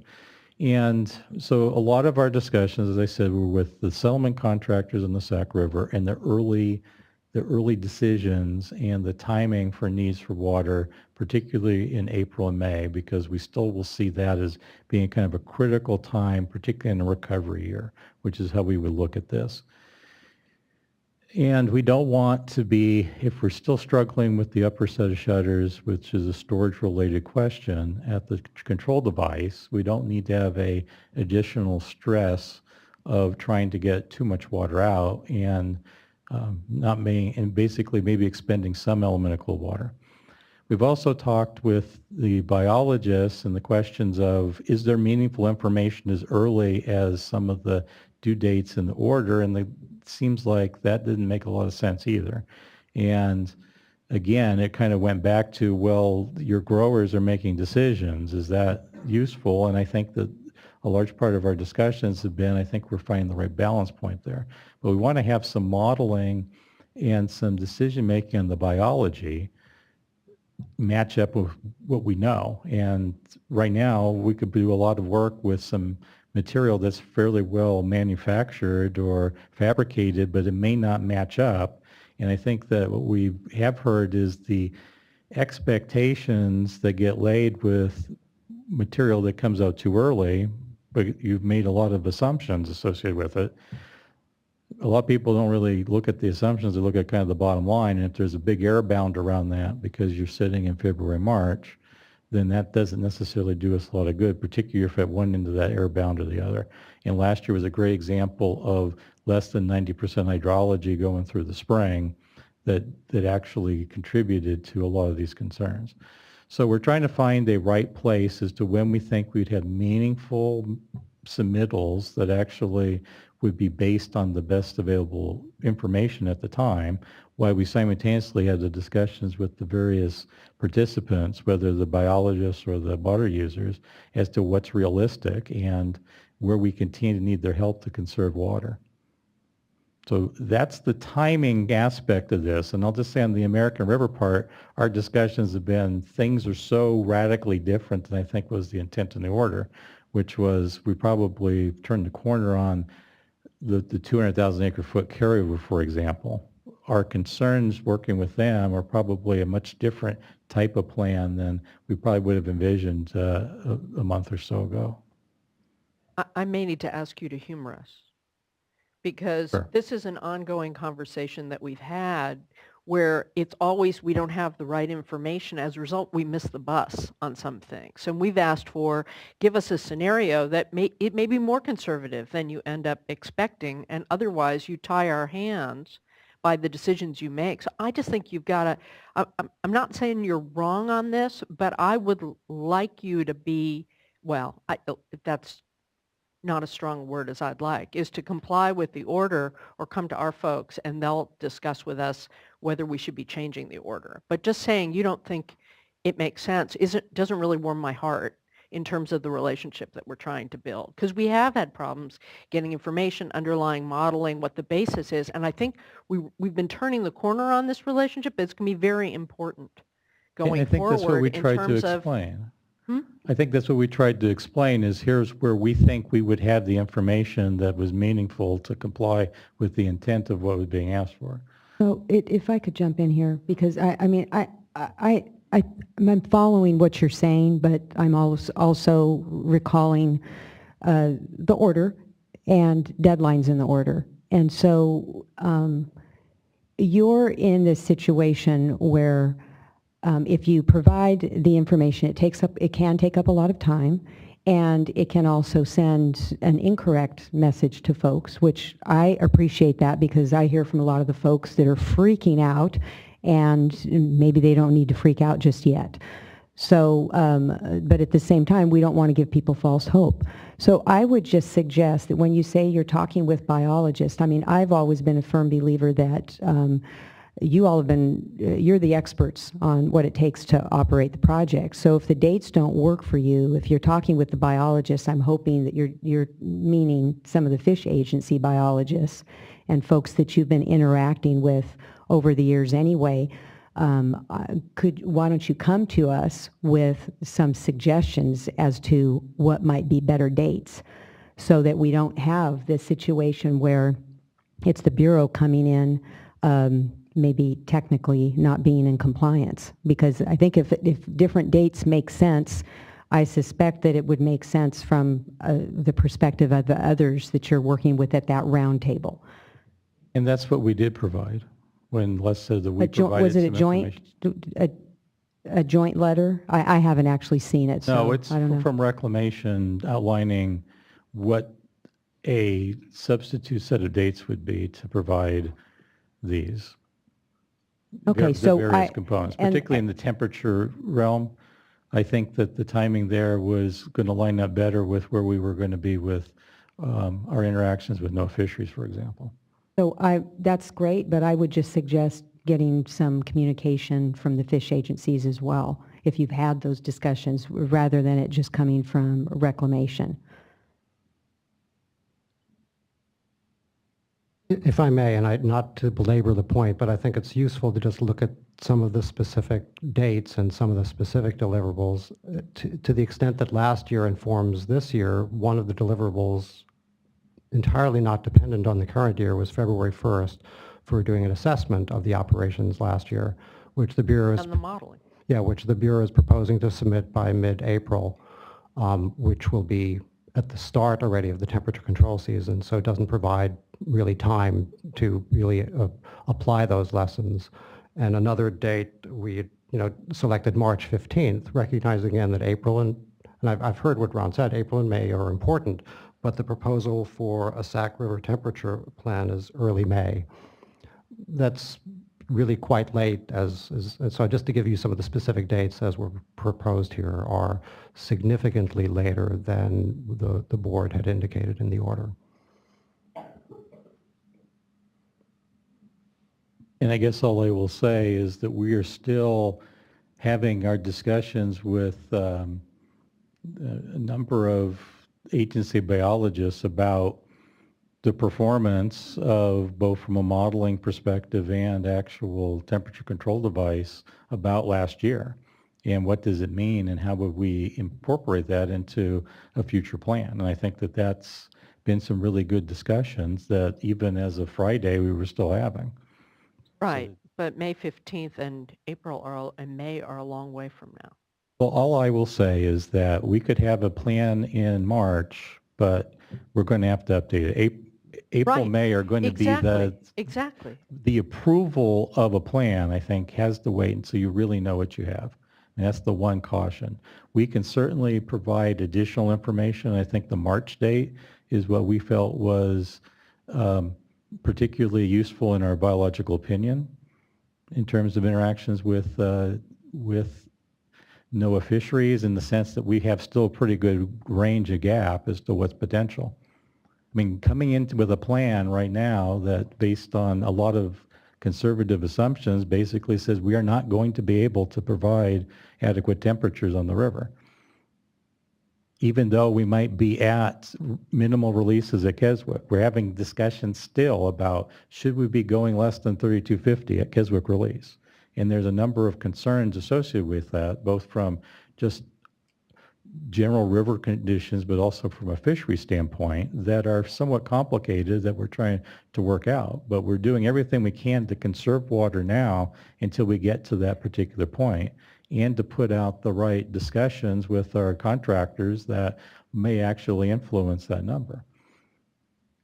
So it's not that we're not trying and we don't want to be compliant, but at the same time, what we're being asked to do, and it does take up some bandwidth, is that a set of assumptions that would be useful in our discussions, that talking with both the biologists in some ways and our water users in other ways, to have a set of assumptions that are meaningful to them so that you'd have some semblance of a plan or some idea of a scenario that's useful.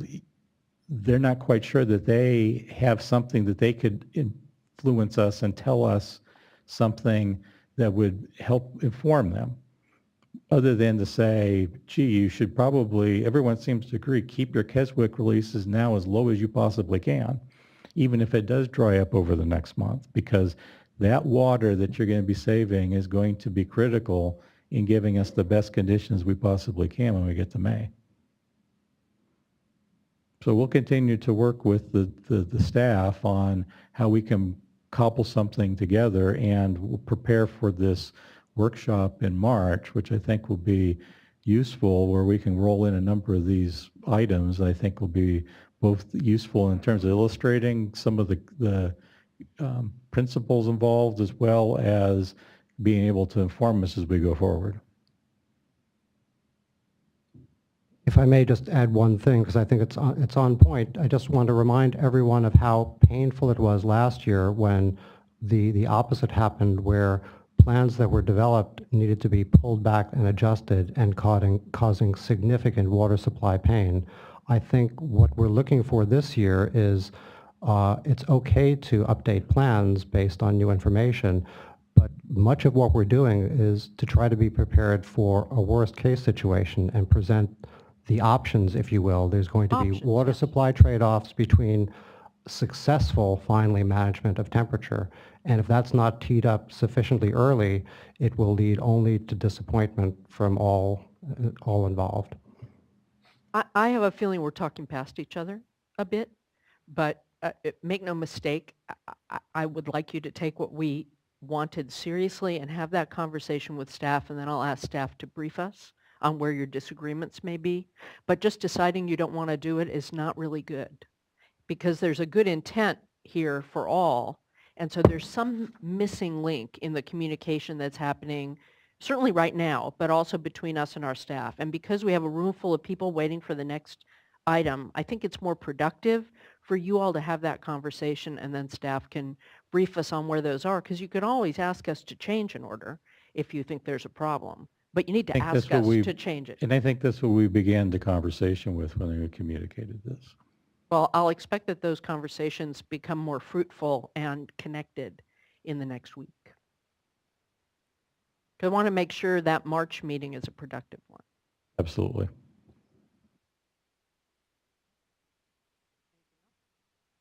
And I will be sending an email to Tom and to Les and Barbara and probably Eric. We do need to hear from Southern California. This is very Northern California, very important, super important. But most of the people live in Southern California. So we've got to know what's the situation down there. Thank you. Yes, I apologize, don't have that update yet, but I heard that at the last meeting.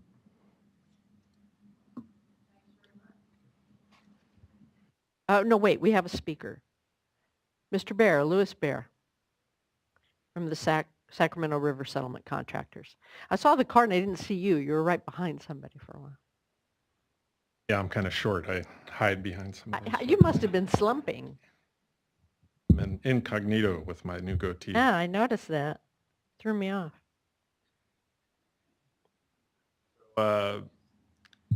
Thanks for the moment. This is, I think it's germane to the discussion we were just having. It's fairly related, maybe not directly related.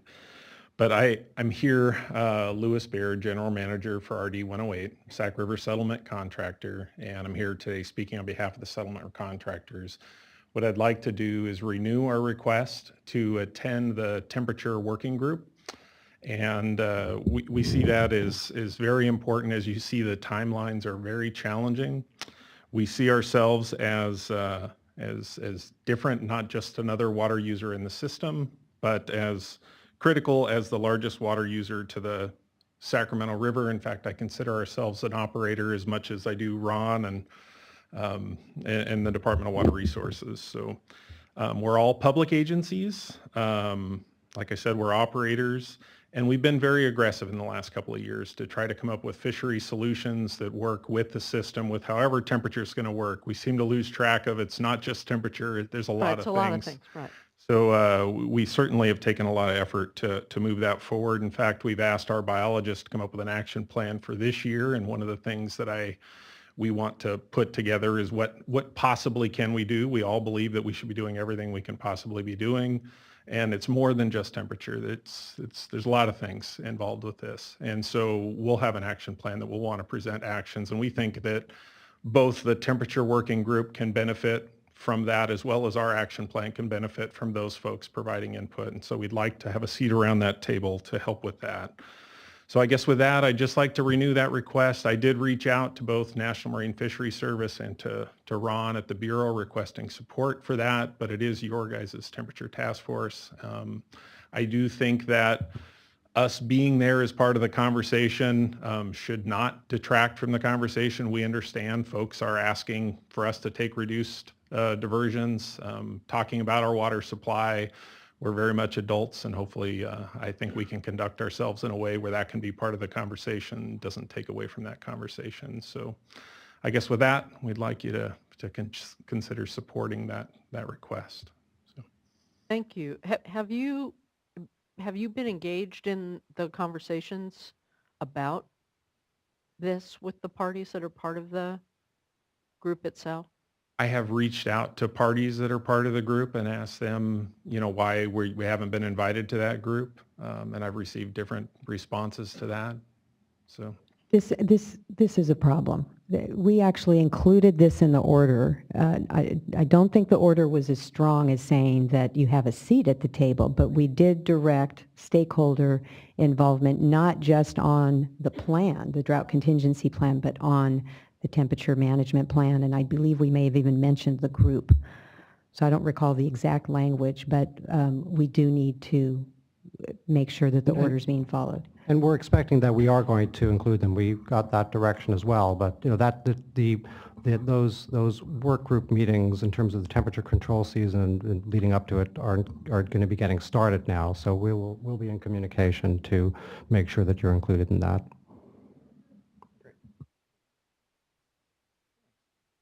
Thank you. We're counting on your creativity again. All right, thank you all. Till the next time.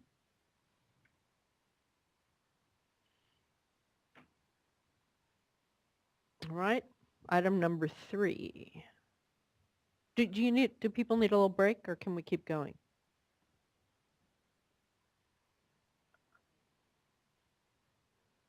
All right, well, why don't we take a 5-minute break, just out of courtesy. We have a lot of items, so 5-minute break, and then we'll be back. I won't leave.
We'll get started again in just a minute.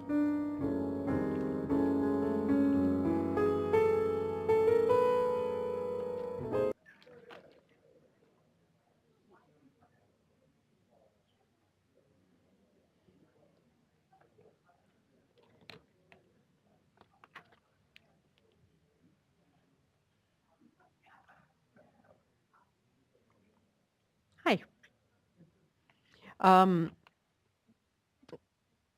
We're back for item number 3. We have a number of cards.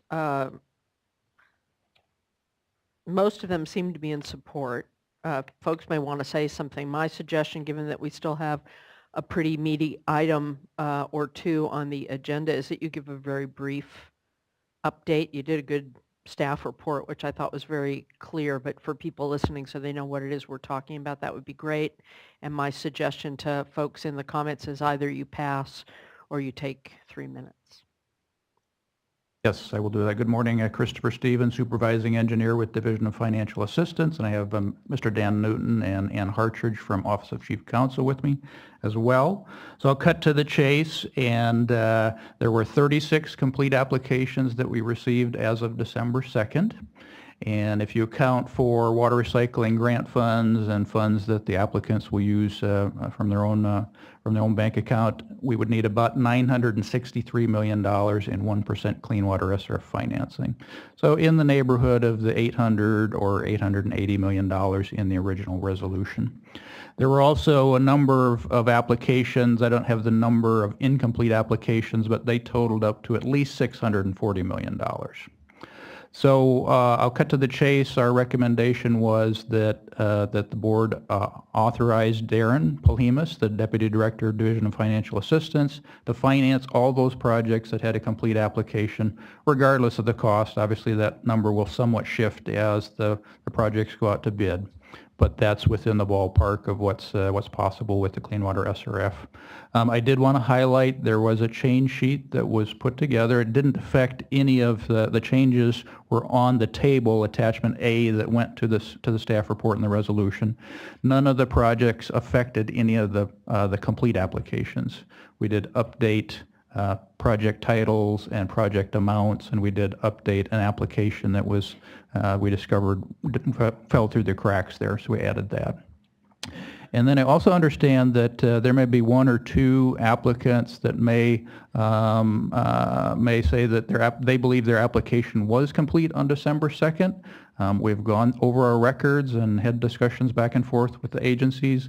We believe we have the correct list, but I would point out that the resolution was written to empower the Deputy Director to finance a project if the application was complete on December 2nd of 2015, regardless of when we determined that it was complete. If it was in fact complete, we have all the records there. We can determine down to the second when an application was submitted in our electronic system. So I would offer that. We're more than willing to sit down with them, go over our records, show them exactly what we do or do not have. If we in fact made a mistake or we overlooked something, that's something that can easily be corrected at this point.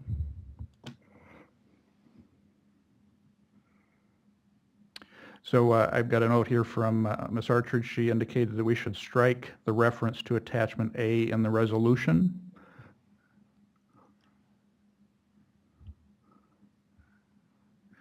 So I guess because of the change sheet, make that change? Well, my proposal would be, based on hearing what you just said, it sounds as though we may have, are we certain that this change sheet reflects the entire list of projects that you all are prepared to finance at this point? If you're recommending that this be the list that we finance, then we don't need to strike the reference to attachment A. But if you want Darren to have some flexibility, then you need to strike the reference. I'm not 100% sure that list couldn't change, so I guess it would be prudent to take out that reference. Are there questions before we go, or thoughts before we go to the cards? Okay. First we have Jennifer West from Water Reuse, followed by Jane Stromer from Delta Diablo and Western Recycled Water Coalition, followed by Martha Davis from the Inland Empire Utilities Agency. Hello again. Very brief, mainly thanking the staff for this recommendation. We very strongly support it. We think this is exciting, how much project interest there is in the recycled water project funding for these funds, as well as Proposition 1. So I have two issues I just wanted to bring up quickly with you. I know the resolution does not call for substitutions, so if there is a project that was ready to go, then falls off the list, we'd like you to consider that if it doesn't go forward, there might be a project that subsequently is approved post December 2nd that's in the queue that could be funded. So consider substitution.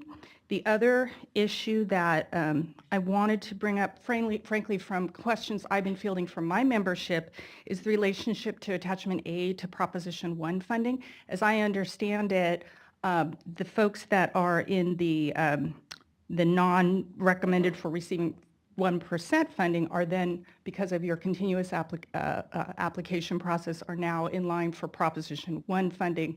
I get a lot of questions about that, so I think it would be great if you could articulate that somewhere on the fact sheet, just so people are more a little bit super clear about how the funding is going to work and in relationship to Proposition 1.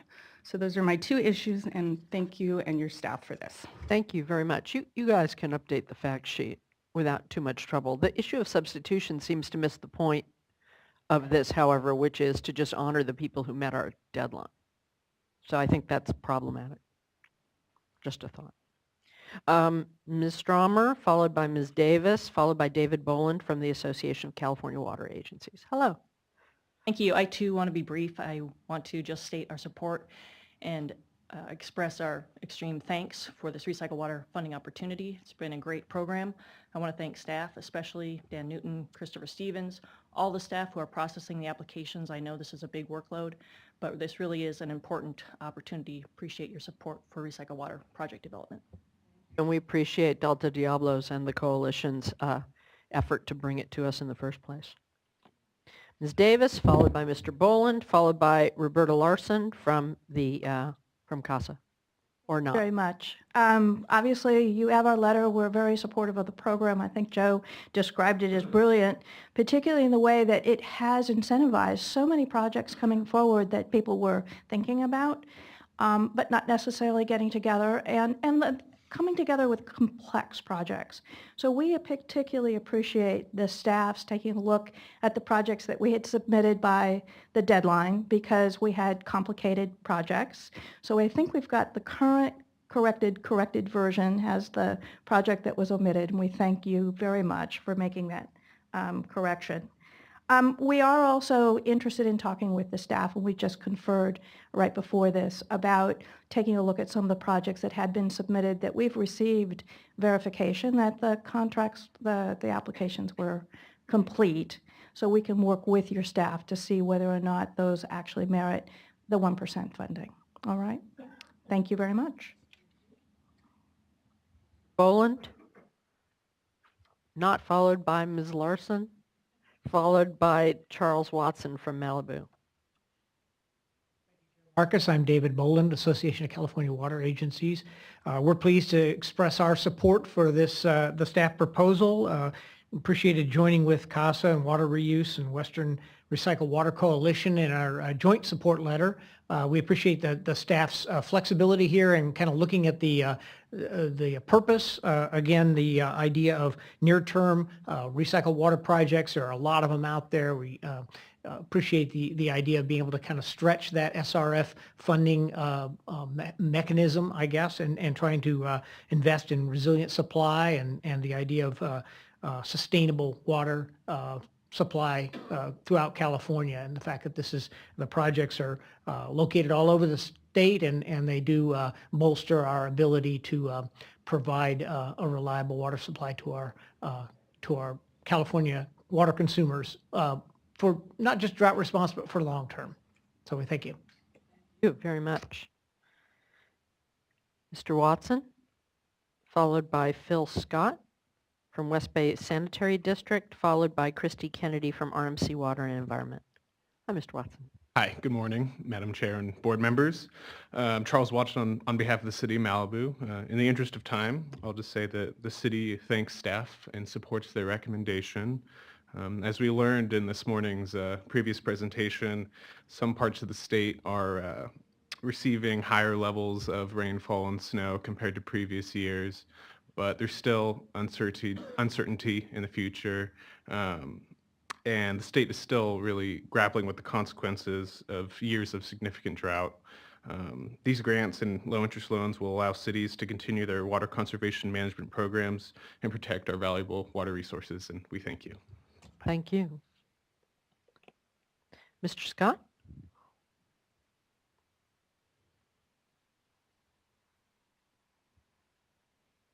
Honorable Chair Marcus and distinguished board, thank you for having me here this morning. My name is Phil Scott. I'm District Manager at the West Bay Sanitary District. West Bay Sanitary District serves the West Bay, but it's Menlo Park, City, East Palo Alto, and Portola Valley. And we have a recycled water project that the SRF application was deemed complete and submitted by December 2nd. So obviously, our board is very supportive of this resolution to rescind the $800 million cap on 1% financing and then provide the 1% financing for those projects who have submitted the complete application. We believe our recycled water project will free up about 236 acre-feet per year of water for the Hetch Hetchy water for our potable customers by recycling the water and use it for irrigation purposes. So thank you very much. Bye now.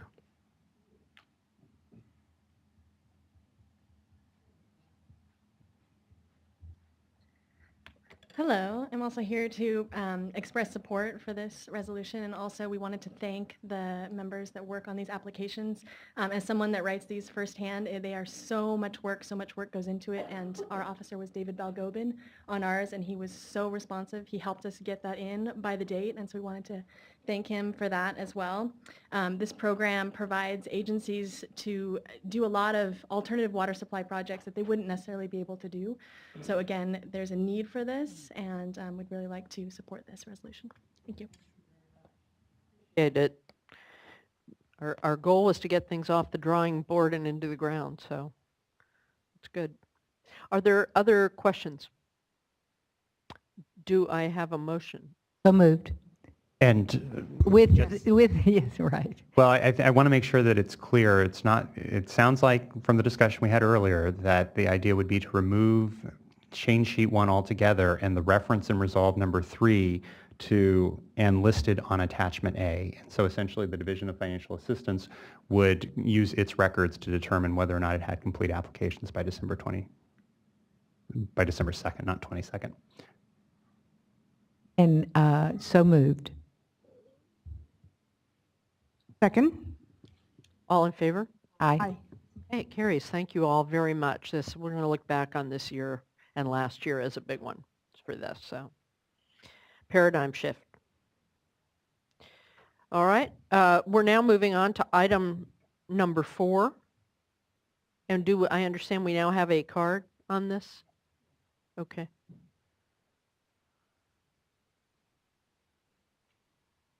Hello.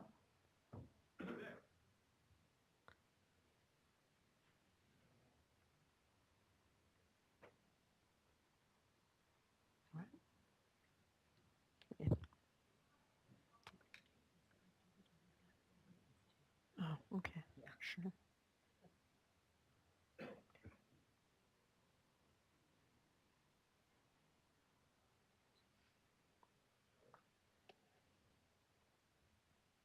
Yes, please. Thank you.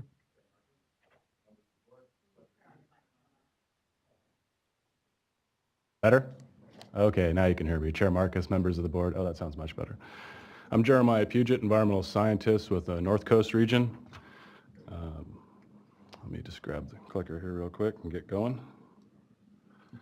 And so today we are here to bring before you a basin plan amendment that we have been working on that first made our triennial review in 2004. About a 5 to 10 minute presentation.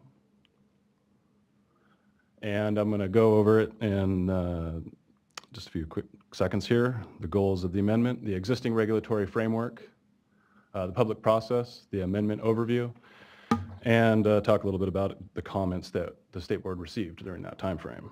So the general goals primary goals of the amendment are to improve the clarity and transparency when translating narrative water quality objectives into numeric values, and amend various water quality objectives in accordance with new science and provide greater clarity to those values.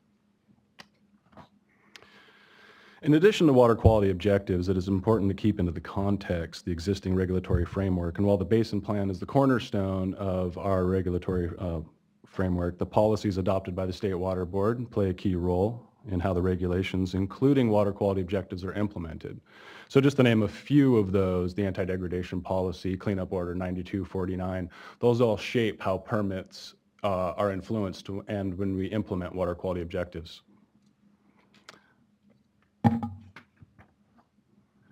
So I'll give you a quick summary of our public process that we took to date. The main point here that I really want to drive home, we have a number of bullets that show you, we basically had 3 different public versions, and that is that we really engaged the public through this process. As I mentioned earlier, it was in 2004 when it first landed on the triennial review, and we came out with the staff report in 2012, got a lot of public feedback and input, again in 2013. And then in 2014, we actually changed our approach a little bit based on some public feedback and released the staff report and the draft version that is approved by our board unanimously and is here before you today. I'll give a little bit of detail on each of the amendment components, including the update to the existing chemical constituents objective. And what we did here for both surface waters and groundwater was, like the majority of the regions throughout the state now, we're prospectively incorporating those values in Title 22 maximum contaminant levels. We'll also apply the narrative portion of the objective to not just agricultural, but to all beneficial uses. And then we'll remove the outdated numeric values that cause confusion in our basin plan that have been there since 1993. So we're happy to clean that up a little bit. In addition, we're going to add a new objective for groundwater toxicity, and this is explicitly for the protection of human health. It's also to add clarity in our basin plan, as I talked about earlier, when we implement anti-degradation, which is what we call the floor, and then maximum contaminant levels, as we often refer to as the ceiling. And third, we have updated the existing objective for dissolved oxygen. We're moving away from the data that was grabbed in the 70s for developing grab samples, and those concentrations were based on that. So we're moving out the old science from that data, and we're updating the aquatic life-based criteria, as well as taking out all of those old numeric values. Finally, and one of the most important parts of this amendment is the revisions to the water quality compliance section, both the introduction and the compliance with water quality standards, improving on the definitions of narrative and numeric objectives, also adding a section on effluent limitations and cleanup levels, so we can determine, or we can make the public see a little bit better on how those are derived in that process, trying to get a little bit better feel. It was actually, as I mentioned, we changed our pace in 2014. We had long been proposing a narrative water quality objective translation policy, but we found that through the public comments and through discussions with stakeholders, we might be able to achieve this through better means. And so rather than add another policy to translate on top of other policies, we thought, let's go back to plain language with the introduction and then the end of the compliance section and take it from there. Oh, and I'd be remiss if I failed to mention that we had editorial revisions to the introductory of the Basin Plan, as well as Chapter 3 and Chapter 5, Plans and Policies. So to give a little bit better overview of the translation policy after we received those comments, again, we further defined those narratives and added further discussion referencing in the compliance section the discussion on the, what shall I say, Water Code 13263 that talks about the assimilative capacity not needing to be doled out into, say, one implementation action or measure, and then how they relate back to 9249 and 6816. I mentioned that we added further definitions between those two, and kind of pointing the bullets out again that I've already gone over here for you folks. Again, I really like the part where we really specified discharge limitations and cleanup levels. I think a lot of the confusion came from that. Additionally, we specifically reference the compilation of water quality goals, the staff report developed by State Board, and the online database that is available for folks to find these sources of numeric values, because that was always a mystery, folks, when we're implementing our narratives. Where do you come up with these values? So we just at least reference the Department of Toxic Substance Control's, US EPA, OEHA, and a variety of other National Science Academy, a variety of other sources where we may find numerics values that implement those objectives. We did receive comments, or rather the State Board received comments from the California Stormwater Quality Association, CASQA, and the Construction Industry Coalition on Water Quality. They were concerned with the incorporation of secondary maximum contaminant levels along with the primaries. Well, their concern was only to the secondaries. But we had some discussions with them in our response to in the response to comments document and working with the State Board. Our position is really that this amendment doesn't change that. There may be an existing nuance to the regulation that needs to be acknowledged, but this amendment really doesn't change that fact. We also received comments from the city of Santa Rosa, and in the discussion with that, they're still questioning the need of the toxicity objective. We are promoting that it is in the base of clarity, and also still their concerns are that we are shifting away from the addition of the groundwater toxicity objective shifts us away from numeric values. We actually view it the opposite. We're removing old numeric values, as I mentioned earlier. We're providing explicit locations to or references where other numerics can be found, as I mentioned. So we actually don't quite see eye to eye on that one with them. And they were one of the commenters is why we tried to make the plain language better and remove the additional policy of the translation for narratives. That way we could better communicate with them about what it was that we were proposing and acknowledge that we were hearing their perspective and their point of view as well. We also received comments from the Karuk tribe and the Quartz Valley Indian Reservation. We had a great conversation with Susan Coram of the Karuk tribe just last week. I believe the end of that conversation, we came to a very good agreement of both helping, they helped us see, well, here's how we interpret your objective. We explained what our attempt to do with the science was and primarily updating the life cycle-based criteria. They took a little bit of issue with the clause for being able to have an alternate EO approved process through a permit implementation. But once we had that conversation, I think it made them feel a lot more comfortable about how we would implement this objective. And I don't believe they have any outstanding issues at the time. And then another comment from Siskiyou County Water Association related to CEQA that we kind of helped put that into context a little bit better as far as our duties under the, CEQA can be tricky in this realm where we have the supplemental environmental projects. You don't have a physical footprint, so it gets a little tricky when you're explaining how you do your CEQA. And that wraps it up. I do have the recommendation of approving a resolution for adoption of this Space and Plan Amendment. And at this time, if the chair or board members have any questions, I'd be happy to answer. It was very good briefing and very good presentation. Any questions before we move to public comment? We have one public comment. Nazar Cosmo from We Are Water. Hello, Mr. Cosmo. Would you like to speak on this item?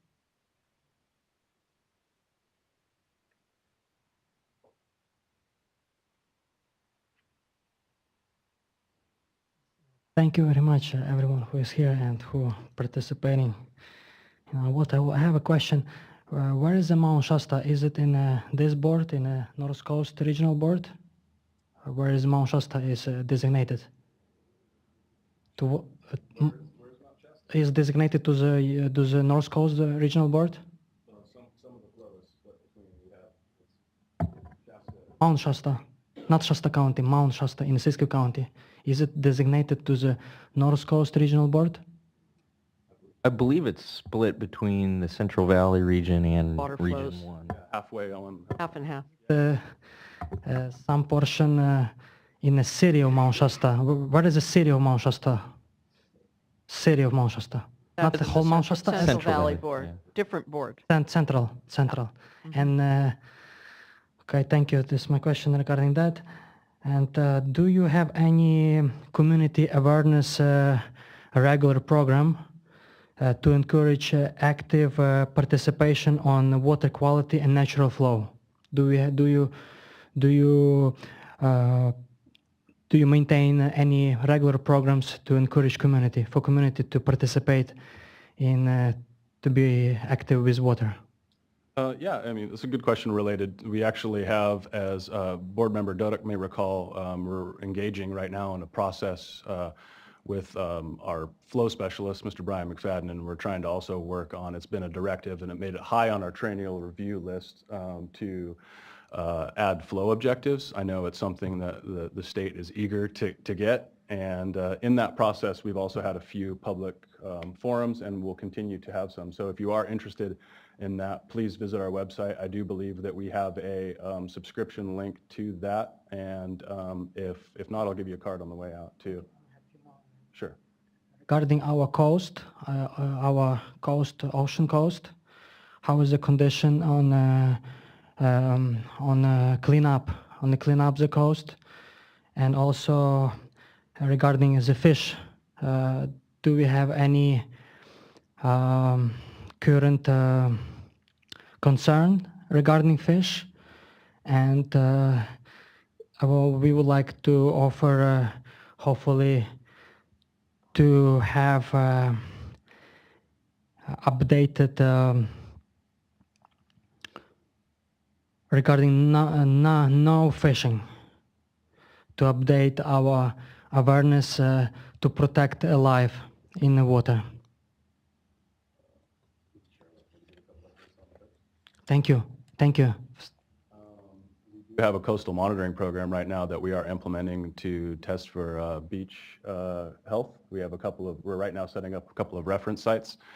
As far as the coastal fisheries right now, I do believe that there's an issue with the crab population, but it's still closed. In rivers, our fish in rivers. I actually probably can't speak directly to that one. I not being in the shop that I'm in, I'm not quite sure on the status of the fisheries as far as any closures or whatnot are concerned. That's a big issue. That's not something you can answer. And To have a solution. Thank you. Thank you.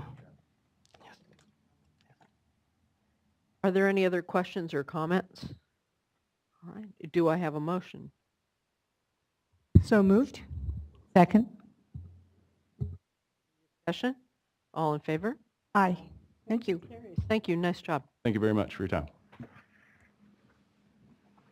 Now we're moving on to item number 5.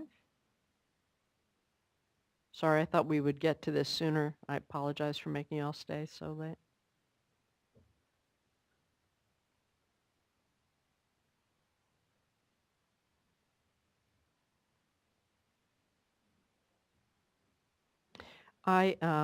Just for timing, I'm going to need to take a lunch break longer than I normally do today. I don't feel great. So I have a feeling we won't start right at 1, but I don't know when we'll start. But just a heads up to anybody who's listening, it might be, I need to take more than a half hour, but maybe not an hour. Well, that's an estimate, but we don't know. It could be shorter, could be longer. Hello.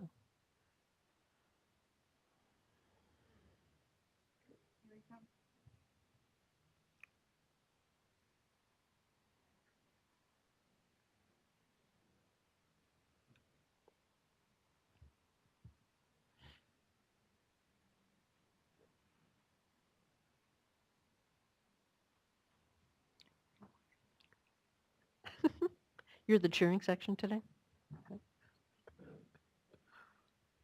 Hi. Hi, good morning.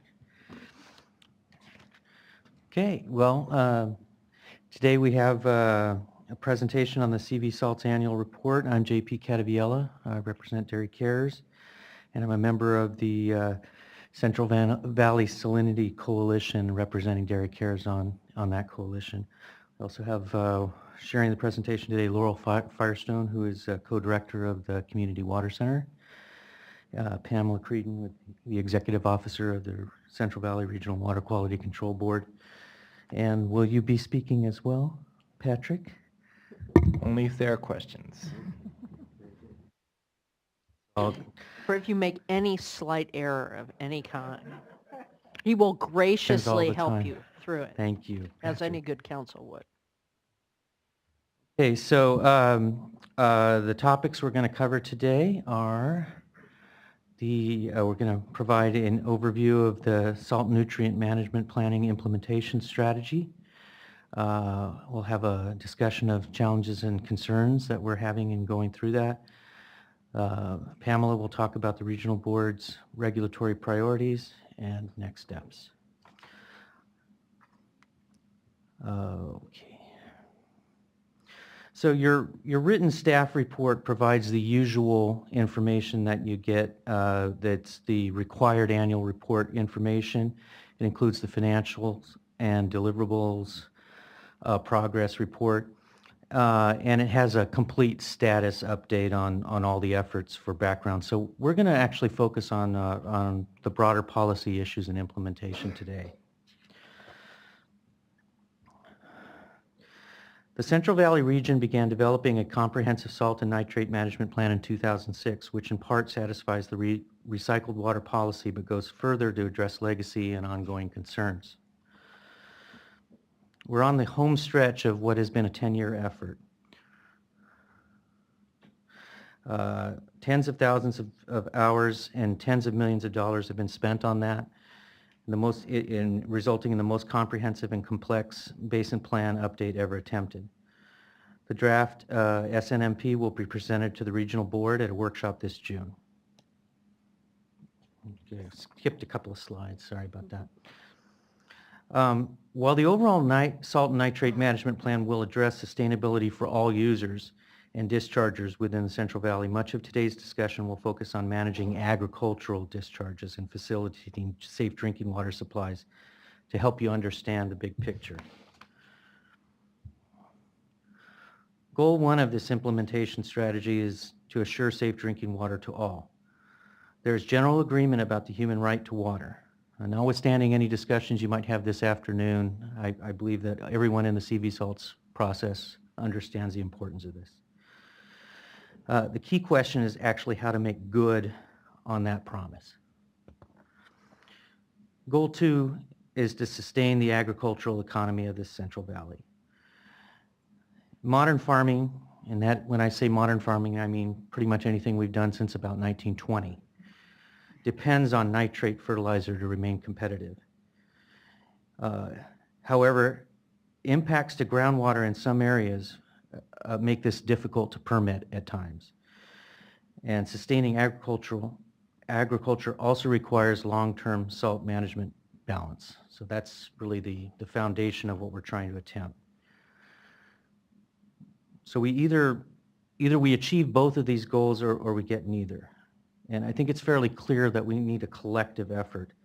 In fact, it's essential that we have a collective effort, and indeed it's likely the only way we can get this job done. So the SNMP must, 1, provide a mechanism to implement alternative water supplies, provide a means to authorize farming practices as they exist today, while allowing for a continued trend of improvement. 3, it has to provide a strategy to prevent further water quality degradation. And 4, it has to provide a plan to restore degraded groundwaters where it is reasonably feasible and practicable to do so.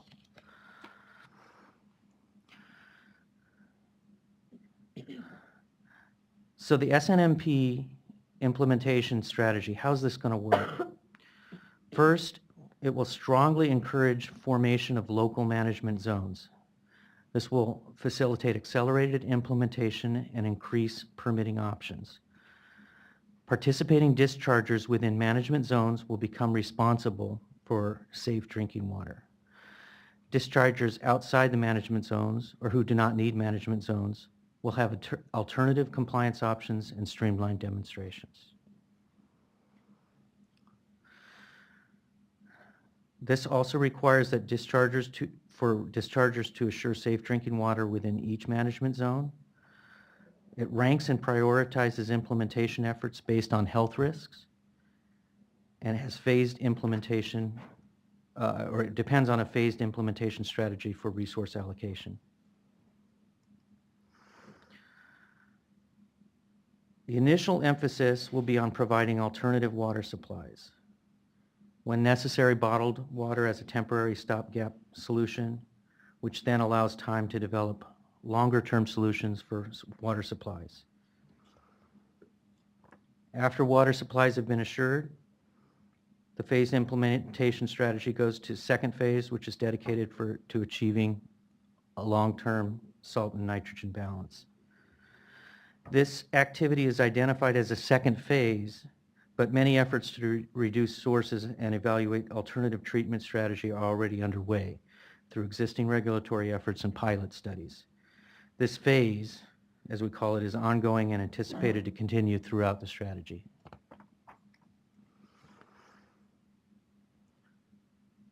The final phase would be to restore groundwater quality, certainly where it is feasible and practicable to do so. This will, as we all know, require a huge investment in infrastructure, some estimates ranging from 36 to as much as $178 billion, and will take with up to 200 years to complete, with or without discharges continuing.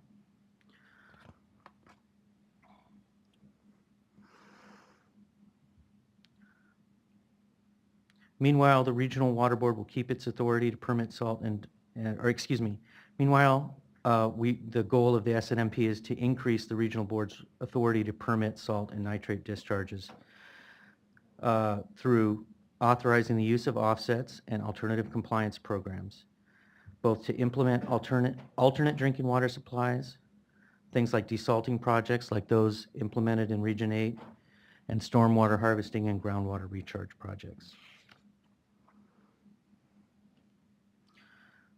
Also, the Regional Board will, the intent is to allow the Regional Board authority to extend and expand the use of conditional variances and exceptions. The CV Salts group is finding that these may provide the best opportunity for faster action to fix the problem. It's more direct and faster than relying on assimilative capacity, and it's less costly and less controversial than trying to prove assimilative capacity exists. Doing so would require dischargers to participate in a long-term restoration plan. Finally, the SNMP uses specific archetypes and prototypes to prove that the SNMP will work, and obligations of dischargers are enforced through WDRs and waivers.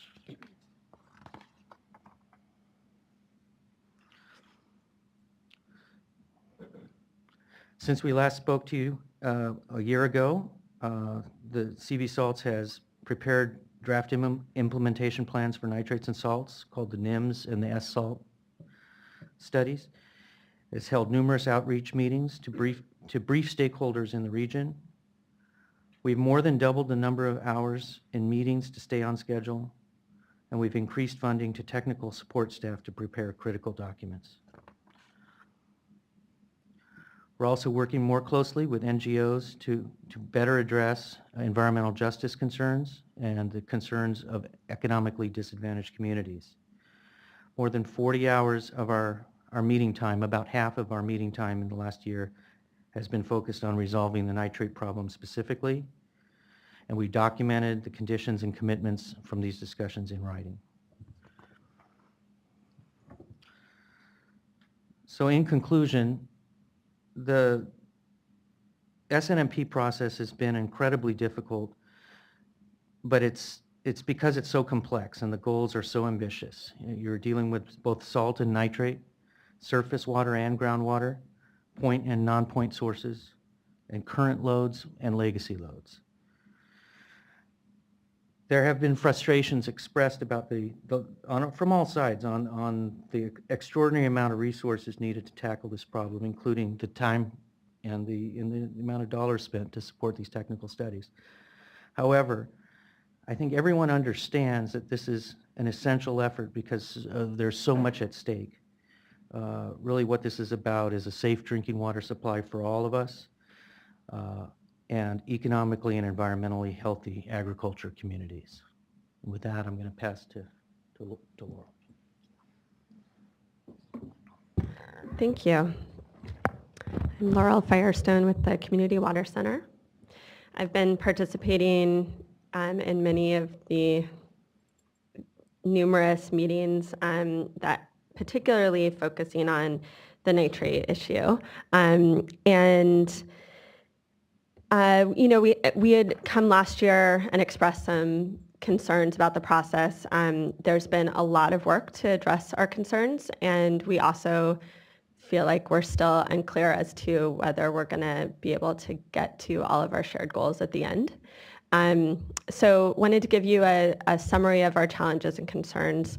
The first being there continues to be a need for safe drinking water that is urgent and immediate. This process has been going on in about 10 years of discussions. There's, even at the most ambitious and optimistic timelines, it'll still be likely 5 years before real implementation of even the most urgent alternative water supplies first phase in the very highest priority areas. So just to recognize that that this process alone cannot be the only way of addressing those urgent needs. I know this board has some emergency and interim money that's been made available, but we still need to address more broadly the issue that is mostly focused on drought, and we still need to address the urgent and safe drinking water needs of communities. This is really the only process that we see that's actually trying to address the long-term restoration of our groundwater resources, and we really appreciate and see a huge step forward in that through working with many, many meetings with this group that's now really engaging in trying to develop a program to address both of these aims as well as long-term balance. But I think the group continues to grapple with how to ensure that we develop a program that can realistically allow for efficient and short-term efficacy needed to ensure access to safe drinking water as for all residents impacted by nitrate, as well as being able to show measurable, adequate long-term restoration of drinking water aquifers from both ongoing and legacy sources of nitrate. We are concerned that with the current trajectory, we may not be able to do either effectively. The process is, as outlined so far, is extremely complex and has layers, many layers on layers of complex planning and project development. And so we're concerned that the complexity may delay implementation for both the immediate and long-term needs, and also still don't feel that there's a clear structure and safeguards to have adequate assurances that it will be able to be successful either. I think that it's been 10 years of a lot of work and meetings, but delay in addressing especially the nitrate needs means that communities are continuing to pay with their health as well as through water rates and through having to buy alternative water sources. There's part of the discussions have been really, I think from both sides, have been concerns around just that the waste discharge requirement permit process may not be the best primary tool to implement the needed changes. Efforts to provide regulatory flexibility can mean that there's a lot more complexity and can cause delay.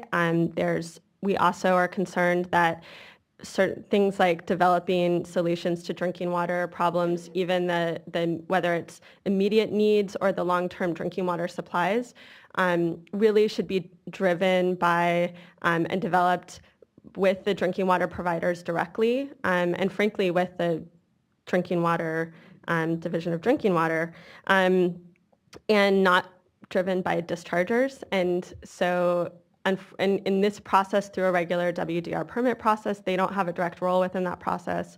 And then similarly, groundwater restoration really means groundwater management, especially long-term groundwater restoration, and that has to be integrated with SGMA, and this process doesn't have a clear mechanism to do that.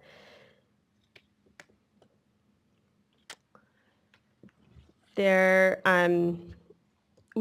remain concerned that there seems to be infinite layers of flexible planning processes, and we understand that we need to be able to adapt, and adaptive management is key to any resource management, but we need to make sure that we have, real concrete steps and structure and accountability to ensure that we're able to address people's drinking water needs, controlling ongoing degradation and pollution, and restoring the aquifer.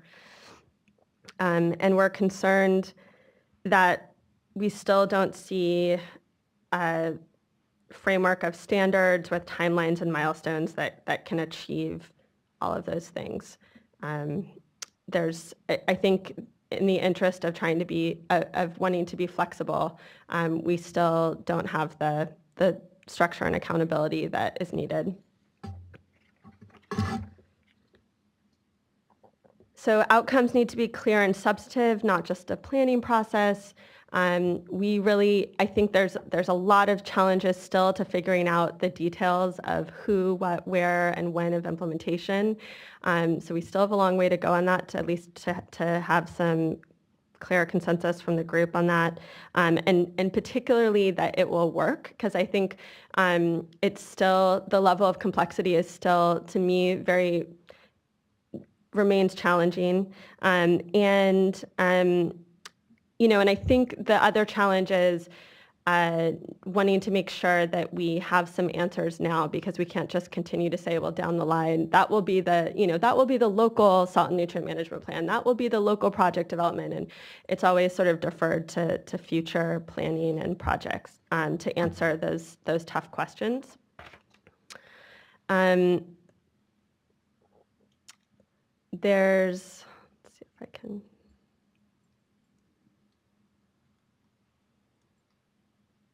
I don't know that it's super important, but this is not working. I can keep going. If it's easy to change the slide, it'd be great to change it. So I think one of the challenges is that there's a lot of folks in the room trying to work together and talking together, and I think really have put in a lot of effort to developing shared goals that I think we do all really share. But trust must be earned, and so I think we still have a long way to go to figure out whether we have a clear implementation plan, whether drinking water problems are actually fixed in the quickest reasonable time frame, what is the backup if things aren't working the way that they're envisioned. And one more, okay. So what we understand that this is not easy, that this is these are very difficult goals that we're trying to grapple with, and that's why we're all putting in the time to sit through many, many hours of meetings trying to figure out together how we can do that. And we really appreciate the serious effort being made to address our concerns and the significant progress that's been made since a year ago. And we continue to work collaboratively to try and find a realistic pathway to achieving these shared goals. I think we have to somehow, as a state and a region, figure out how to do that on many different levels, on the local all the way to the state levels. But I also think that we're not there yet. And I think that there's still a long way to go. And I will one other thing is just to say that, in particular on the nitrate efforts, we're still waiting on many of the archetype and pilot studies, and there continues to be challenges in getting that out. And even some of the things on how long it will take to clean up the aquifer, that's partially through the NIM study. And I think we would not agree that it has to take hundreds of years and billions of dollars if we're looking at creative, optimal ways to clean up the aquifer, particularly in high priority areas. And that's part of what I think the study is trying to look at, and I think more serious work needs to take seriously how we're going to restore the primary source of drinking water, and in many cases only source of drinking water for the vast majority of communities in the valley. So thank you. Pass it on to Pamela. I think it's not okay. Still good morning, so thank you. This is Pamela Creedon, the Central Valley Water Board. I do emphasize and agree with Laurel and JP that assuring safe drinking water and sustaining agriculture and the economy in the valley is incredibly complex, and it has taken a long time for this process to work, and part of it is because of the size and the complexity, and the fact that we're just not solving a problem so much as also trying to manage a big dilemma on how do we meet all our goals, recognizing the big problem that we have in the valley. Because we've talked a lot about the nitrates, and that's Laurel's primary concern, but salts also is a very big concern for the Central Valley Water Board. I mean, both of these constituents are very pervasive, and we have a lot of pollution right now in our groundwaters. We have a significant amount of them in inventory in our soils. So some of our water bodies that aren't polluted now may be in the future because of this inventory, and those that are polluted now will get worse before it's done. So some of these solutions that have always been so commonly used by the board to clean up activities just simply aren't readily available to us without such an enormous it's just cost prohibitive at this point. But we do know that our nitrates are more of an acute problem right now because of drinking water, but the solutions to restore it for nitrates are a long-term problem. Our salts are a chronic problem. And without addressing this, the sustainability of agriculture in the valley will not be there. They will not be able to exist without our board taking action to do something about achieving a balance in the valley for salts. And we need both of these in order for us to have a sustainable valley for our communities and agriculture. Dr. Longley and I have been involved in this process for the last 10 years. We've put a lot of our own time in it. With very few exceptions, we both have attended the executive committee meetings. We've spent numerous hours outside of those meetings on the documents and review and discussions about this effort. And we will continue to maintain our energy and level and input into this process because we want it to be a program that we can bring to the board and to this board and have you agree with it and move it forward so that we can begin the implementation. I really want to finish this planning phase of development so that we can start implementation. And Laurel's right, we do have a lot of planning that goes inside of the plan. I mean, some of our efforts are being specific about what needs to be in these documents that they have to submit to us so we can permit them and regulate them properly. So there's still a lot of work to be done in a very short time because we're going to be bringing this to the board by the end of next year or the end of this year for our salt and nutrient management plan, but we also will be bringing back our basin plan amendments that will be our actual true hook on making it a successful plan within a year or so after the salt and nitrate management plan is brought to the board. So we've got a lot of work ahead of us, but we've made a lot of progress, and we all have a lot of questions about how we're going to thread this needle to make it work for everyone. You know, Laurel's right, our current existing regulatory tool, the waste discharge requirements, may not be the most appropriate tool to use for this, but I don't know if necessarily our enforcement orders are either.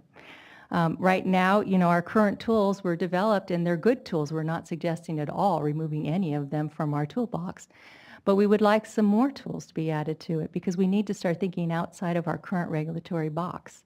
The current tools that we have were really designed and focused on dealing with how to keep our waters clean. And where it does get polluted, we have a well-defined plume and we have a cleanup plan and we bring it back to where we want it to be. But in the Central Valley, after many, many years of activities of such, widespread and diffuse sources of pollutants that have impacted our groundwaters, coupled and complicated by the redistribution of our natural waters from the basin and the importation of higher salt water into the basin, and then with our extensive groundwater pumping where we move the flows and slosh it around and draw down the dirtier water, or even dig deep digger to bring up the other poor quality water, or all the wells in the valley that were not constructed properly. We've just got a real mess there, and the current tools that we have may not be what we have, and we actually have dischargers that can't currently meet our standards, and we don't anticipate them being able to meet them for a long time because their current best practices won't allow them to do that.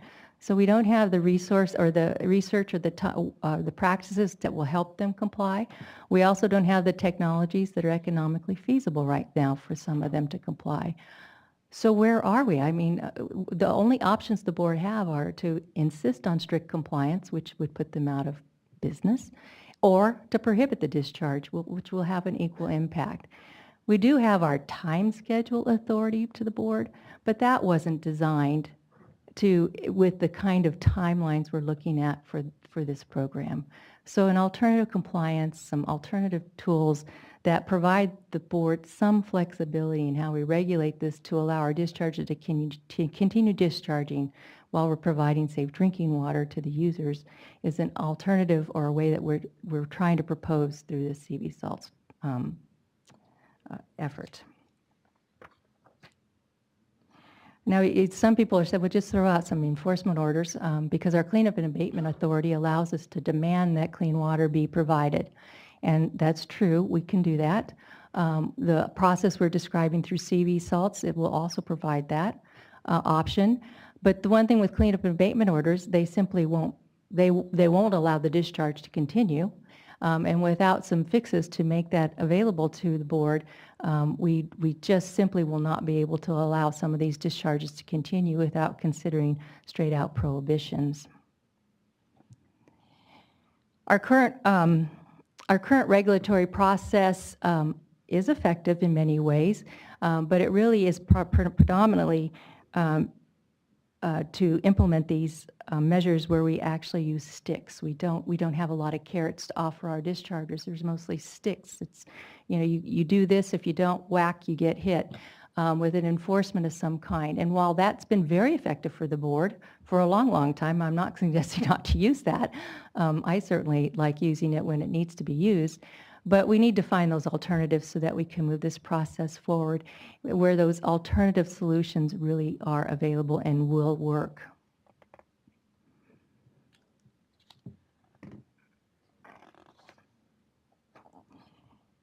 We also have an option, of course, our current tools will remain. I guess the people who created these slides really wanted me to emphasize that to you. So they will stay. I promise you they will stay there. But we need additional tools because we need tools designed to be incentivized local solutions and to encourage early implementation.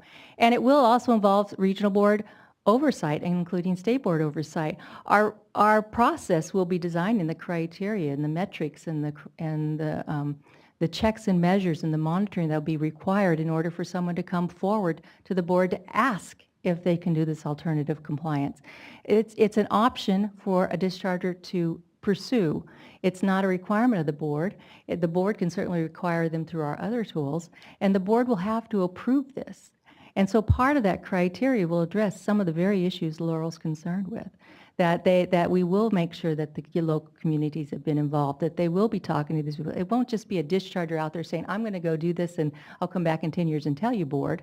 We're going to have them provide exactly what they're going to do, and then we're going to put those requirements within some operating order by the board, whether it be waste discharge requirements, waivers, or it could be an enforcement order. There's no limitation on the board as to how they will implement these alternative compliance projects.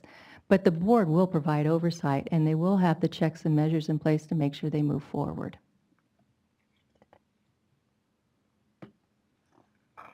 Again, for us to be able to have some level of success, we need to all recognize that this project is big and it's going to cost a lot of money. And so there has to be some reality in the fact that we have to have a phased and priority process within our strategy.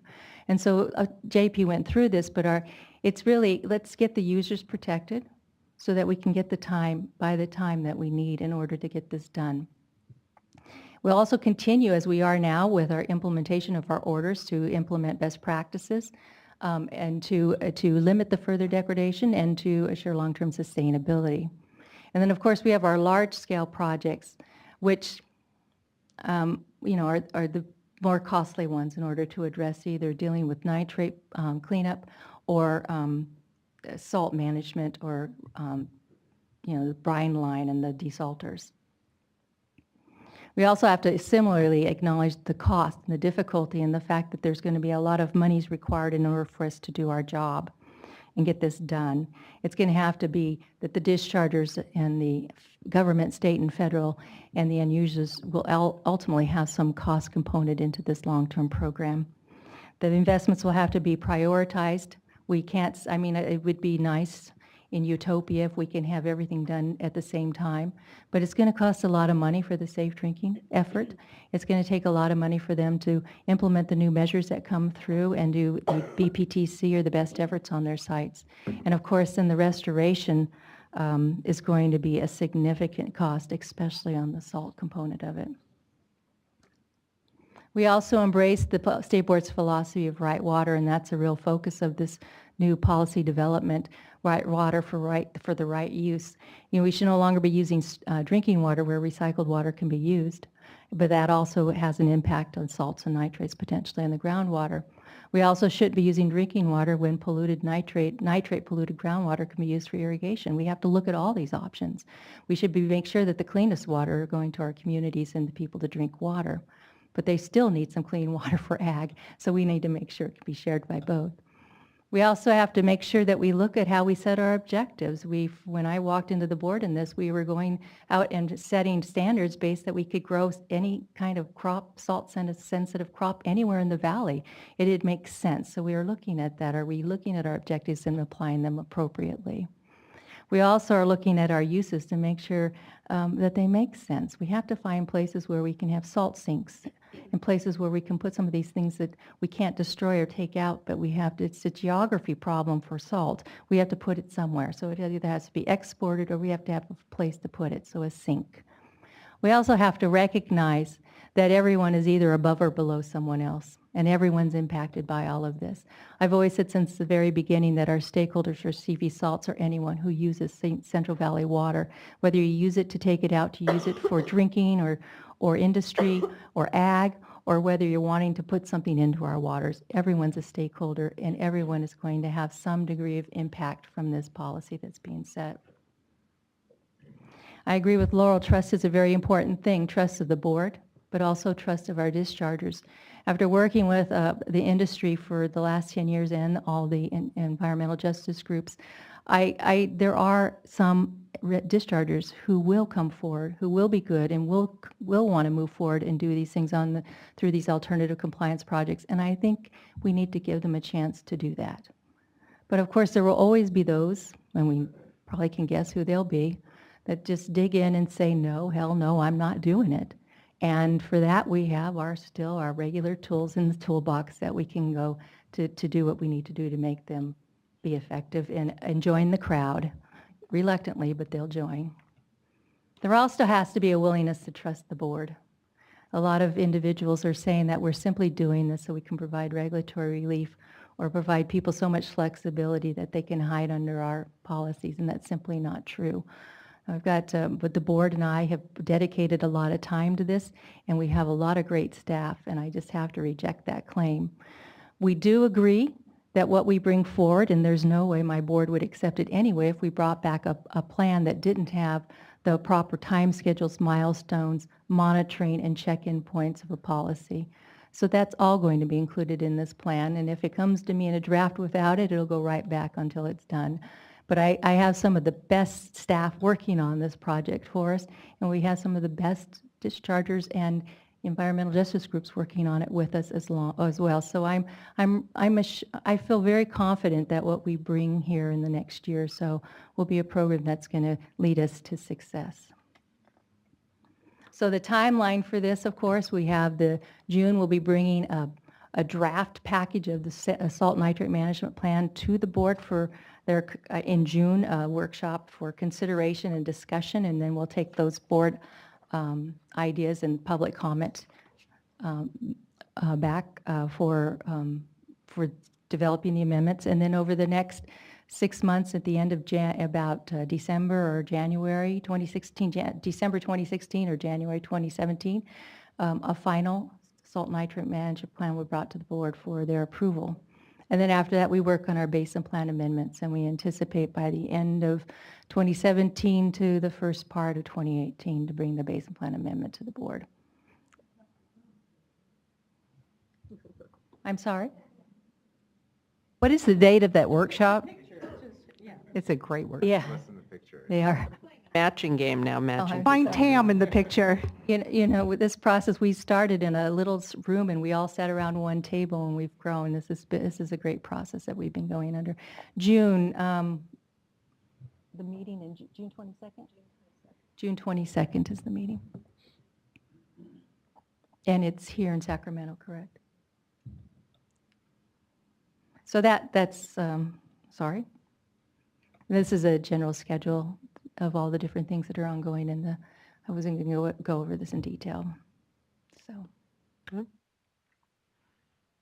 Oh, pretty. I have kind of two questions, but Pamela, I don't think you're the right one to answer this. It may be Tom or it may be Tom. And that is, two issues were raised by Laurel about having drinking water at the table and making sure SGMA is a piece of what's going on. And how is Pamela supposed to make that work?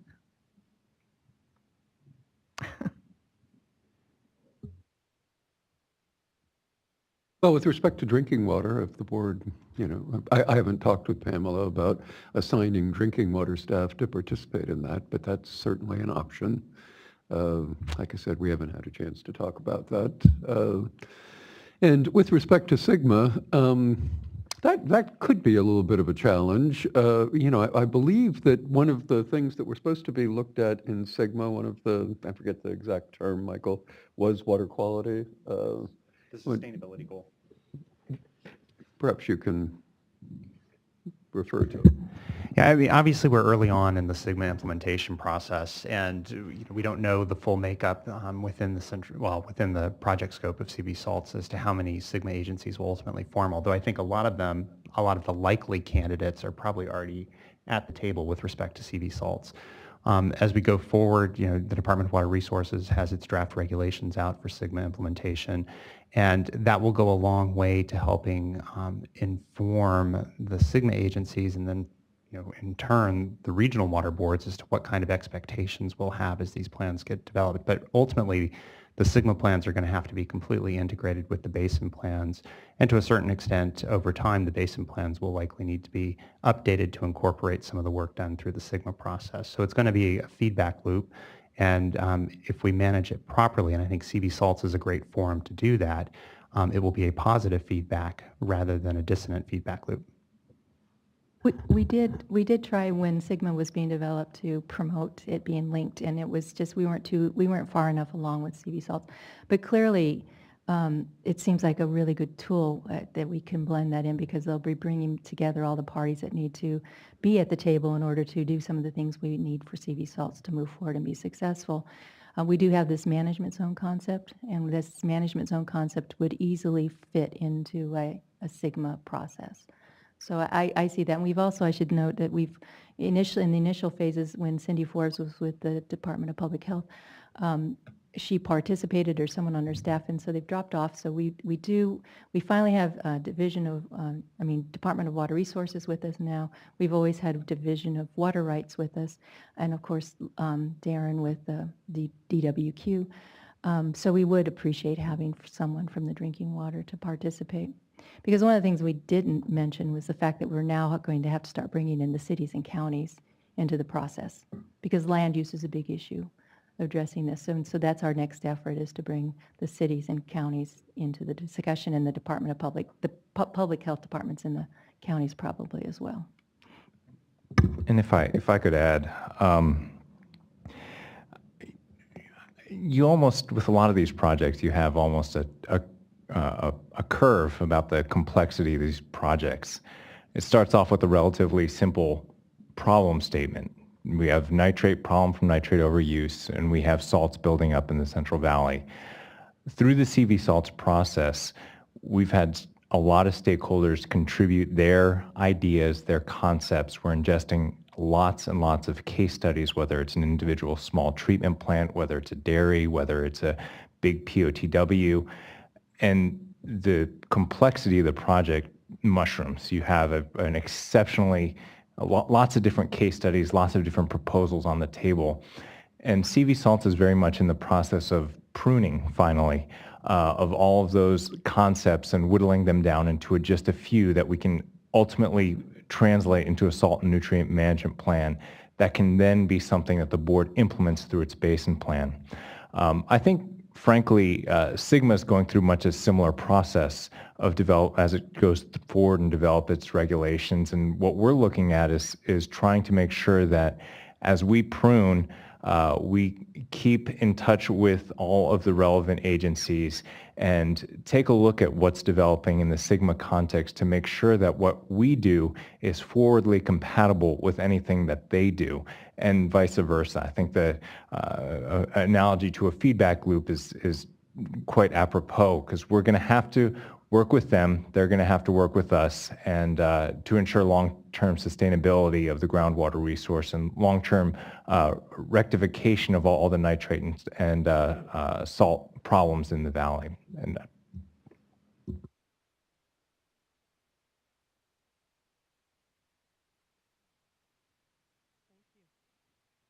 a lot of good work and a lot of big challenges. So I think that was a great update by all, including the challenges. I mean, the devil's in the details, I think, for all of these things, but very well said. We have a number of speaker cards, so I'm going to turn to all, and it's going to be 3 minutes each. First, we have David Corey, followed by Bruce Hatchelt. Got it? Good. Followed by Phoebe Seaton, and then by Jennifer Clary, and then Nizar Cosmo. I guess it's, no, afternoon. Good afternoon, Chair, members of the board. My name's David Corey. I'm representing the Central Valley Salinity Coalition. I really got up here because I couldn't avoid it, being a CV Salts presentation, I had to get up and say something. I was confused. You weren't sitting right. Yeah, well, we wanted to give you a little bit different look. I'm pleased with the presentation they gave. The substantive issues, I think they covered all of them. I'm certainly here if you have any questions. I want to point out a little bit in terms of the history of this and the horsepower and the workload and the parties that we've gotten together to deal with these complex problems. We talked about, Pamela, this started a long time ago, and initially the Central Valley Salinity Coalition were 3 of us, and I think we're all here, Bobby, Debbie, and myself, and this is sort of the subgroup of CV Salts policy group that helps fund this whole effort. Our meetings were the 3 of us sitting around a table at Lebu. And now that's where we were. It's perilously close to being hungry for lunch, so just watch it. Exactly. So anyway, now we're about 30 people. We realize the complexity of this. We're committed, all 30 members as well as all the 60 members of the policy group are committed to resolving these issues. We know we have short-term challenges, but we also have long-term challenges. We're going to be at the table and continue to work this thing through. So if you have any questions, I'm there, but otherwise we can go eat. Thanks very much. Appreciate that. At 25 there? Oh, that's good job, David. Bruce Hatchelt, Northern California Water Association. Northern California Water Association is a third party that represents the 7,500 owners and operators of irrigated agriculture from Solano County up the Pitt River to the Oregon border. 1.3 million irrigated acres. And I want to thank the State Board. I want to thank Pamela and staff that have participated long hours in this process. That shows the commitment to seeing this achieve success and sustainability.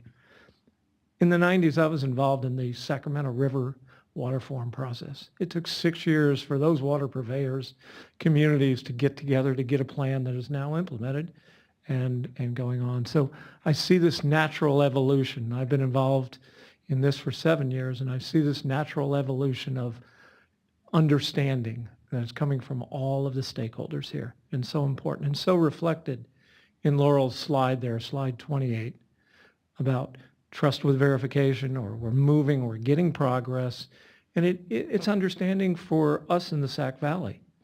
I go to, the growers there, which are very different than growers in the San Joaquin and southern San Joaquin, and now we have, through your support, the science, the good objective science, to help us make important decisions and implement a plan going forward. So I think that what I see in this process is trust and understanding, and I think throughout the slides you saw that. And with that comes the ability for success in sustainable solutions across a landscape, the Oregon border to south of Bakersfield, that is very diverse and very complex. So I just want to thank you, Pamela. I want to thank you and your staff. I want to thank everybody who sits there for 6 to 7 hours and afterwards consuming all of this very technical. Tam was in that slide. So I appreciate her participating as well. But I have to admit, I couldn't last the entire 6 hours. There's a secret, it's cookies, and yeah, anyway. But I want to thank you, because I think your commitment to this, along with the discharge community, and sitting down, and we're going to have Laurel and Jennifer up in the Sac Valley some point this year, so my folks in the Sac Valley Coalition can really just hear from them, not through me, but from them, the importance of their issues. And so that's it. 17 seconds for the next speaker.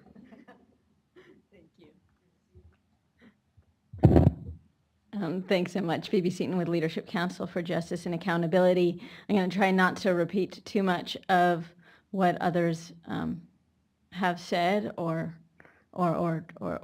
be a spoiler alert for those after me. A couple things I want to emphasize, though, is how that we've, I think, all benefited a lot from this collaborative process. I think as a member of the environmental justice community, we have felt very welcome at that table, and I think that the relationships that we've developed are important for the process, but will expand and extend beyond this process. We're concerned that we're not getting to the goals quickly enough, and that we're not hewing close enough to the goals, which in the two goals that we see, the most important are drinking water and long-term restoration of the aquifer. You all know, Jennifer Clary, Laurel, and I have been sort of running a relay on CV salts for the last 10 years, and for selfish reasons, Jennifer and I are really hoping that Laurel is running anchor, and that we get to a finish line pretty quickly. A couple of the things I really want to reflect on this presentation, and try to forget my involvement in the process so far. A couple of things is that there's a conversation of 3 phases: drinking water, and then balance and restoration, and that they're happening in phases. We don't understand that. We think that all of these efforts should happen simultaneously, and that we can address the drinking water needs while we're addressing restoration. Another concern that I have is that there's an interim, a second phase, which is balance, which I could see that sort of salt and nitrate balance may be a step towards restoration, but as an end in itself, it doesn't make a lot of sense to me. I think that it muddies the waters, and really simply, if we look at drinking water and restoration, we'll get there faster and more efficiently. I'm also a bit concerned about interim. Bottled water is an interim, which we've mentioned a lot. I think the status quo, as everybody has spoken to, is hard to break. And once you have an interim solution, it's sometimes hard to break. So I think the more that we can keep our kind of eyes on the prize, that we're looking at long-term solutions through this process is better. Another point that came up is extending and expanding variances and exemptions. I just want to really guard against the use of variances and exemptions as another word for de-designation. Kind of speaking again to the issue of once you have the status quo, it's really hard to break. We do not want to see anything that looks like we're giving up on an aquifer. And I am concerned that may be happening to some extent. And finally, to respond to the kind of executive officer's statement, this is part of a larger process. And, oh my God, I used my whole 3 minutes. I just want to remind the board of your enforcement authority as a complement to all the wonderful work that's going on. Thanks so much.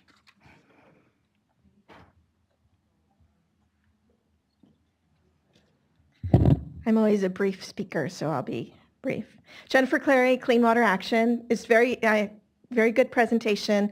Really appreciate it. As part of preparing for this, I went back and looked at the mean letter we submitted a year ago just to kind of see where we were. And I do want to say that, I spent about 5 years being the monthly participant in CV Salts, and Laurel is taking her turn now. And Wait, they gave you an award for being the one who went to all the meetings, and as soon as you got the award, you stopped going to the meetings? Yeah, that's right. Yeah.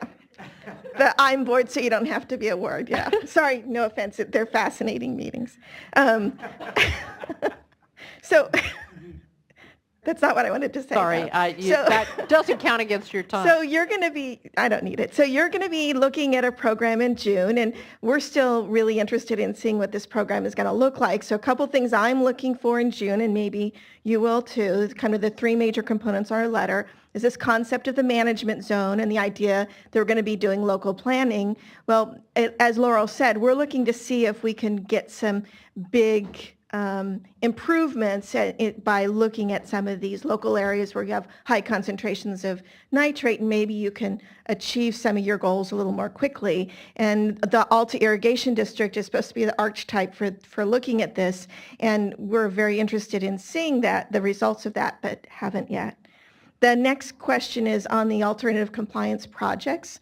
If you say an alternative compliance plan or an alternative compliance strategy, I can understand it. When you say alternative compliance projects, I start wondering if you have haves and have-nots in that. And the have-nots that I'll be looking at when we finally nail down this strategy in June are domestic wells. And I'd remind you that the Tulare Lake Basin Disadvantaged Community Study showed that 25% of the communities they surveyed are not served by a public water system. So that's a big question. And then the issue of future contamination. So since the key to this is that you're going to be allowing some amount of degradation moving forward, what is the strategy for protecting communities that are going to become contaminated in the future?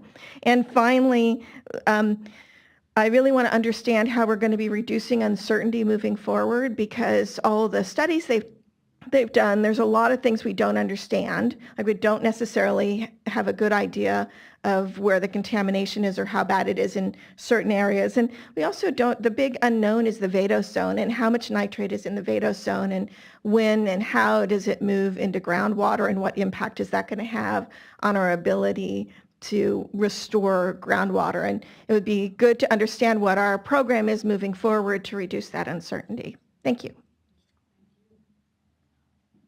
Nizar Cosmo from We Are Water, final speaker.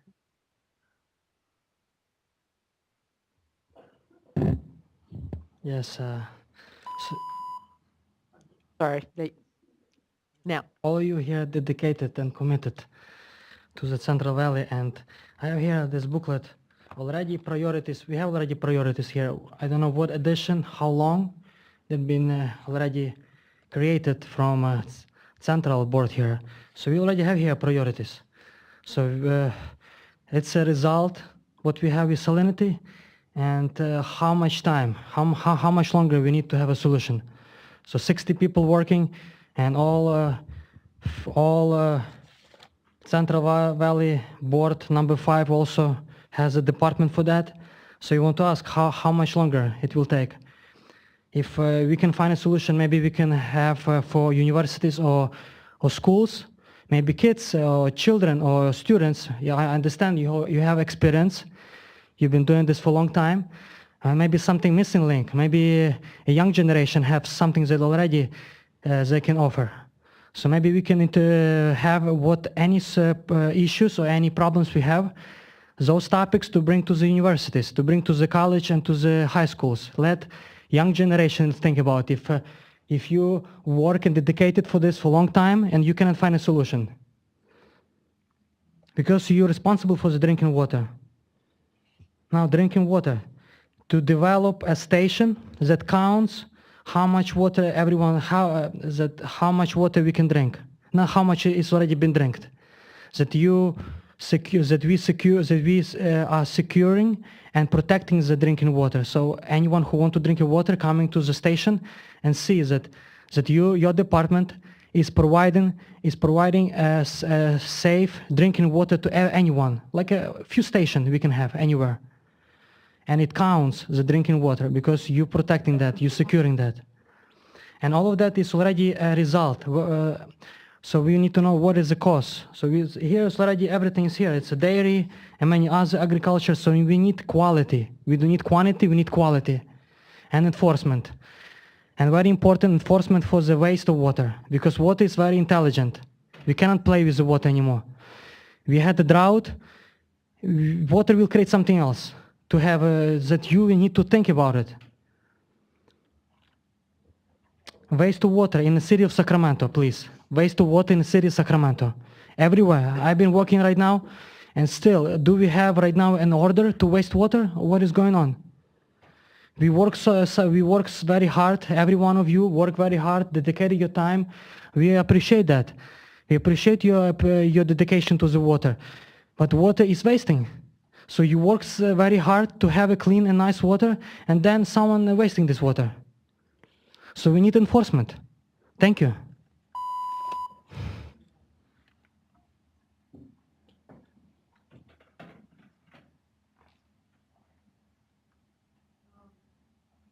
Questions, comments? Sam, you've been to the meetings. Anything you want to add to this annual update? No, just that I appreciate everyone's engagement. I truly appreciate that Laurel is up here presenting this year instead of.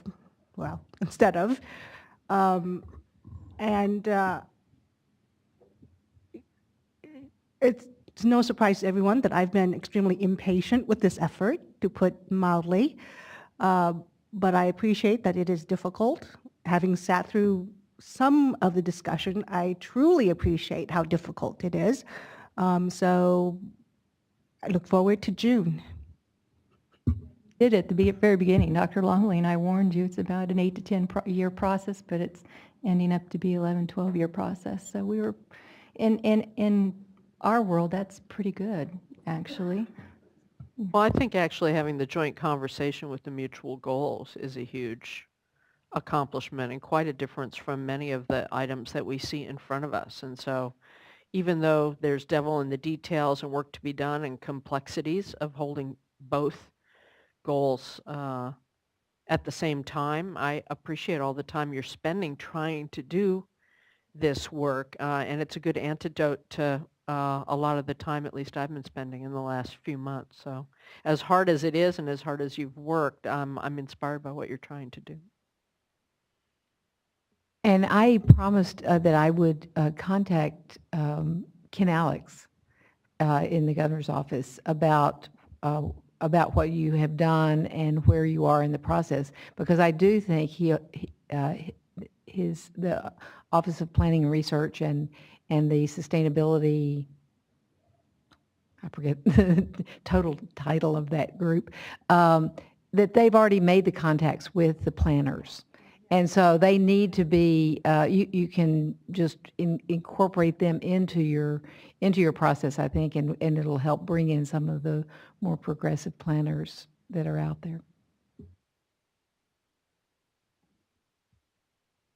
Well, I just think that it's amazing to actually be in that room and hear the dialogue, because aside from the fact that it is very complex, confusing, it's going to be difficult to be able to explain this if and when you all get to a point where there is a consensus. It's going to be very difficult to explain it to the public. So I do appreciate that there are those discussions right now with a lot of the players that are working on SIGMA and other, potential opportunities for collaboration and complementary processes. But having said that, just the dialogue is, it's wonderful to be in there when it goes on, even though I only understand a piece of it. And it strikes me just how challenging it is, because you have, on the one hand, the need to be very specific and transparent, make it clear as to what the expectations are, but then on the other hand, provide for flexibility. So I know you're trying to find the sweet spot, and just thank you for the update. Thank you very, very much. We stand recessed until, is 1:15 okay? I just need more than a half hour, so, okay. We'll come back at 1:15.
Test 1, 2.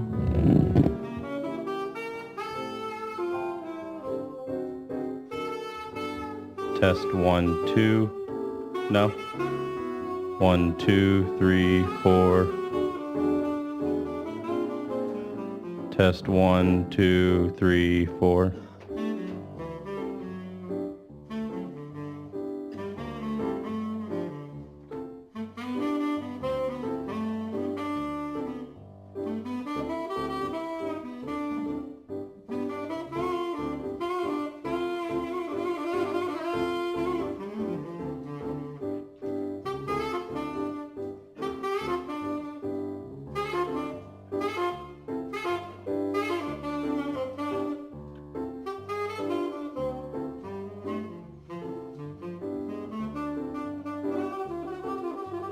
Test. Test 1, 2. 1, 2. 1, 2, 3, 4, 5, 6, 7, 8.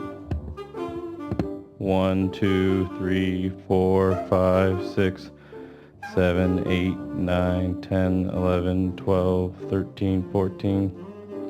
Still go? All right.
One, two, three, four. Nothing.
Test 1, 2. Okay, now we're good.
We'll start in 5 minutes.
Good afternoon. We are reconvening at 1:23 p.m. to move into item number 6 on our agenda. Gita, do you want to introduce the item? Good afternoon, Chair Marcus and board members. You will be a little tired of me this afternoon. I have not one, but 2 items before you. The first item before you is a resolution on the human right to water. My name is Gita Kapai. I'm the Director of the Office of Public Participation. I'm joined today by Karen Larson, the new Deputy Director for the Division of Water Quality, and Stacy Gillespie, Senior Staff Counsel in our Office of Chief Counsel. Today, I'll provide some background, show our existing authorities, some recent legislative actions, and walk through the resolution. I will also touch on the outreach that has been conducted and discuss some of the changes made as a result of comments received. Water Code 106.3 was enacted in September 2012, effective January 1st, 2013, and is commonly referred to as the Human Right to Water Statute. California became the first state in the nation to recognize legislatively the human right to water. Oops, sorry. While I highlight these 2 subdivisions of the statute in its entirety is set forth in the resolution at page 1, recital 2. Subdivision A establishes as state policy that every human being has a right to safe, clean, affordable, and accessible water adequate for human consumption, cooking, and sanitary purposes. Subdivision B requires the state board and other state agencies to consider the state policy when revising, adopting, or establishing policies, regulations, and grant criteria. There are numerous existing legal authorities that impose obligations on the state and regional water boards, which may implicate safe, clean, affordable, and accessible water for human consumption. I'm going to quickly run through some of those existing authorities. In July 2014, the state's Drinking Water Authority was transferred to the State Water Board. As a result, the State Board became responsible for duties formerly within the jurisdiction of the Department of Public Health, including the safe drinking water, water quality and supply, flood control, river and coastal protection bond act of 2006, Prop 84, the Water Security Clean Drinking Water, Coastal and Beach Protection Act of 2002, Prop 50, and on February 3rd, 2015, the State Board updated its mission statement to reflect the board's expanded scope of public health responsibility. The Porter-Cologne Act and the Clean Water Act require the state and regional boards to reasonably protect all beneficial uses, including municipal or domestic sources of water. The state board's sources of drinking water policy presumes that most waters of the state are suitable or potentially suitable for municipal uses. For water rights, in acting on applications to appropriate water, the State Board is required to consider water quality control plans. The Office of Sustainable Water Solutions was established within the State Board to promote permanent and sustainable drinking water and wastewater treatment solutions to ensure the human right to water. This is contained in Recital 11. The Low-Income Water Rate Assistance Act requires the State Water Board to develop a plan to fund, by January 2018, and implement the Low-Income Water Rate Assistance Program, focusing on disadvantaged communities and promoting regional solutions. This is found in Recital 12. Pursuant to these and other authorities, the Human Right to Water policy is implicated in many state and regional board actions pursuant to the Water Board's existing legal duties and responsibilities to reasonably protect sources of drinking water, including adopting or revising statewide plans and basin plans, establishing water quality objectives, the development of TMDLs, and other implementation, permitting, cleanup, and water right administration. Many activities and projects involve the human right to water as established as state policy in Section 106.3, Subdivision A. On March 3rd, 2015, I brought an information item to the State Board to report on actions taken by the state and regional water boards that implicate water for human consumption. I noted the many ways in which the State Board and regional boards address human right to water through our existing mandate to protect drinking water sources, the public health, or the public interest. At that meeting, I received direction from the board to develop a resolution to memorialize the way in which the human right to water should continue to be administered. Since that informational item, a number of legislative actions have taken place. SB 88 in 2015 was enacted and authorizes the State Water Board to require public water systems that continually fail to provide clean, safe drinking water to consolidate with or receive an extension service from another public water system. Before consolidation may occur, the State Board must take many steps, including a series of public meetings and public hearings. Technical assistance funding is through Prop 1, including $260 million for small community wastewater and $260 million for drinking water. The Office of Sustainable Water Solutions was created March 27, 2015, as a result of AB 92.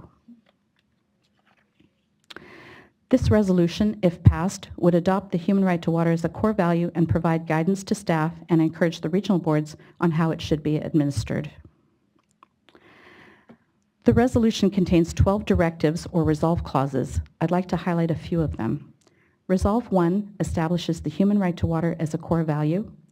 2, directs staff to continue to consider the human right to water in all relevant actions. 4, directs staff to work with stakeholders to develop performance measures to evaluate the State Board's progress towards implementation.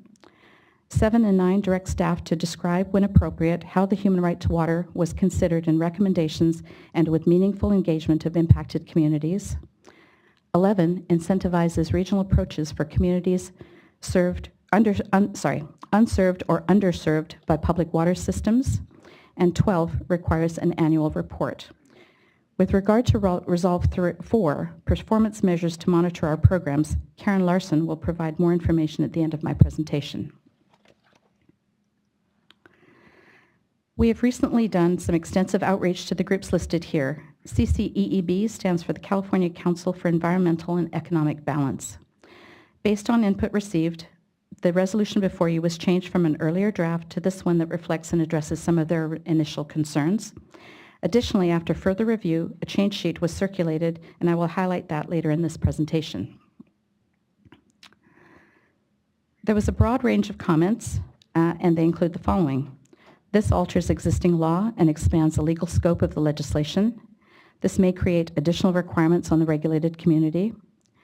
It reprioritizes municipal over other other beneficial uses. Human right to water is already protected with existing legislation. This should have further outreach, including a workshop for discussion. This lacks legal justification.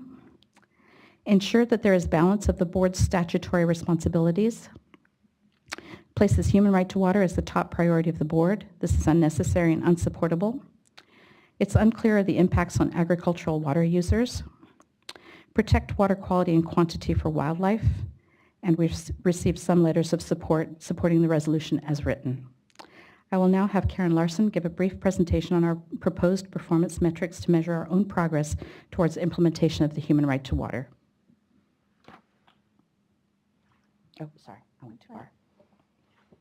Good afternoon, Chair Marcus and members of the board. I'm Karen Larson, the new Deputy Director of the Division of Water Quality, but I'm here in my former role as the Assistant Deputy Director of the Division of Drinking Water.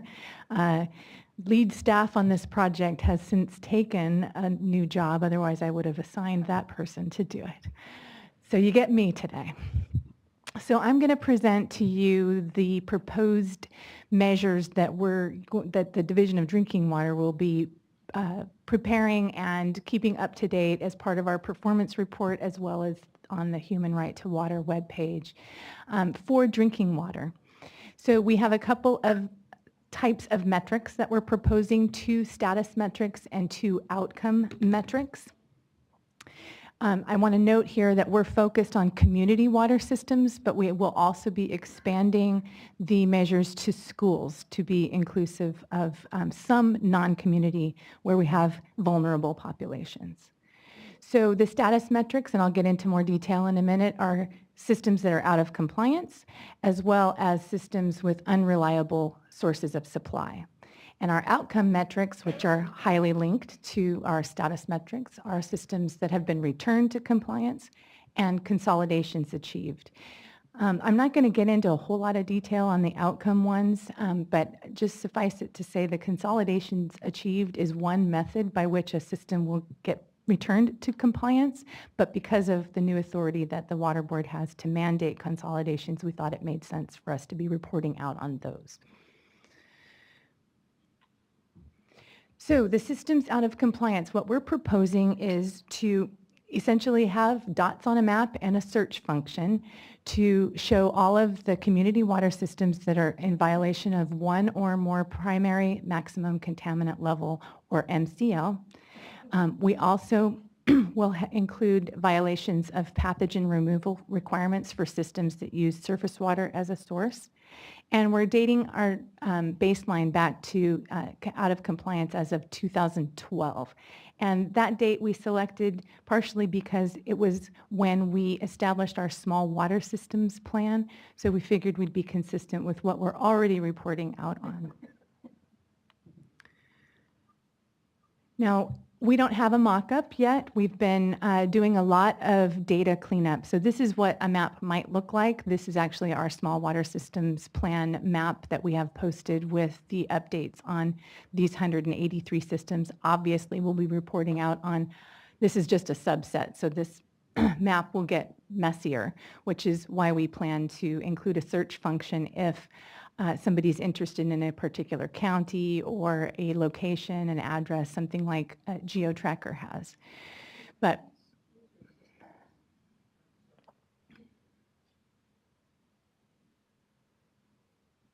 your systems under 1,000 but above 15. yes, yes, this subset in particular, but we plan to report out on all systems that are out of compliance for the performance metrics.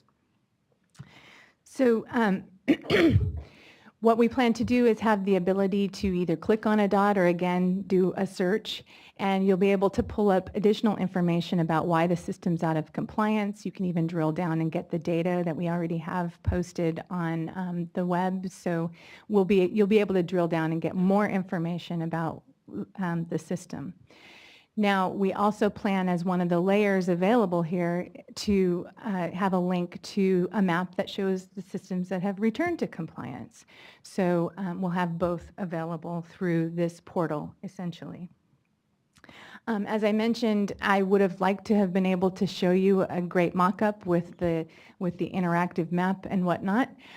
We have discovered that data quality has been a significant issue, and before we post anything on the web, we want to make sure our district offices clean up their data, get it accurate so that we're posting what is accurate information rather than having to go back and backpedal. So that's taken a little while to do the data cleanup. Whoops. So the second measure that we're planning to report out on are the systems with unreliable supplies, and they come in 3 flavors. The first is we assume that if a system has received emergency drought funding, that they have an unreliable supply, at least under drought conditions, and we'll be reporting out on those. We already have a map, and I'll show you in a minute, that is available showing all of those water systems. As you recall, in 2014, we issued compliance orders to public water systems whose only source were curtailed by the Division of Water Rights. And those compliance orders required a source reliability study. And so because of that, we're also assuming they have an unreliable source of supply until they determine or identify a new source. So we're going to be reporting out on those as well. And then any water system that only has a single well source, we are also assuming is vulnerable to supply problems. And similar to our other status item or map, we will be posting this as an interactive dots on a map. You can drill down, get more information about why we determined they had an unreliable supply, whether or not they have a supply reliability study, get into the details of what that study is. And so that's our second status measure. Now, I did want to let you know that the Office of Environmental Health Hazard Assessment has put some resources to developing indicators for the human right to water and measuring relative progress towards meeting the human right to water. And so we're working together. We're a single working group. We propose to present these out as Cal EPA measures for the human right to water. And we've been engaged actively with OWEHA in the development of their indicators. And you'll note that they are proposing to report out on some of the things that we're also proposing. MCL violations under the water quality indicator is one of those. They also are they're presenting these as relative indicators, so they're more aggregate measures. So rather than just reporting out on a single violation, they're combining it into an indicator and then reporting out relative to the whole population of water systems. They're also proposing average potential contaminant exposure, again, an aggregate measure of multiple MCL violations. Then they are also proposing accessibility. So these are really the 3 components of the human right to water: quality, accessibility, and affordability. They're proposing to have an indicator for capacity of the source for the water systems, vulnerability to stressors, similar to what we're proposing, and then also measures of technical, managerial, and financial capacity. And finally, they're going to be reporting out on affordability, water rates compared to median household income of their customers. And we're working closely with them and Max Gomberg on his report to the legislature on affordability and income assistance for low-income customers. So that's what we're working on for performance metrics. We're hoping to get the first page up in the next few weeks. And I'll just say that we're building as we go. We're going to get a first page up and build on it as we continue to get our resources aligned to make it happen. So with that, I'll hand it back to Geeta. And what is the timing on the OWEHA indicators? It's my understanding that they're going to have a draft report out very soon, by the end of the month, on what they're proposing, similar to how they reported on their, or received comment on their EnviroScreen tool. So I'm not sure the exact date, but I understood that it was pretty soon. What is their public participation process?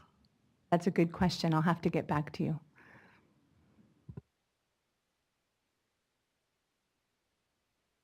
Thank you, Karen. On Friday, February 12th, a change sheet was widely distributed across numerous LIRIS list categories, including the board meetings, workshops, and regulations list, but not linked to the agenda. The change sheet was prepared by staff after reviewing comments received on the proposed resolution. We circulated the sheets in advance of today's board meeting to give stakeholders time to consider them before the meeting. Some of the key changes are as follows.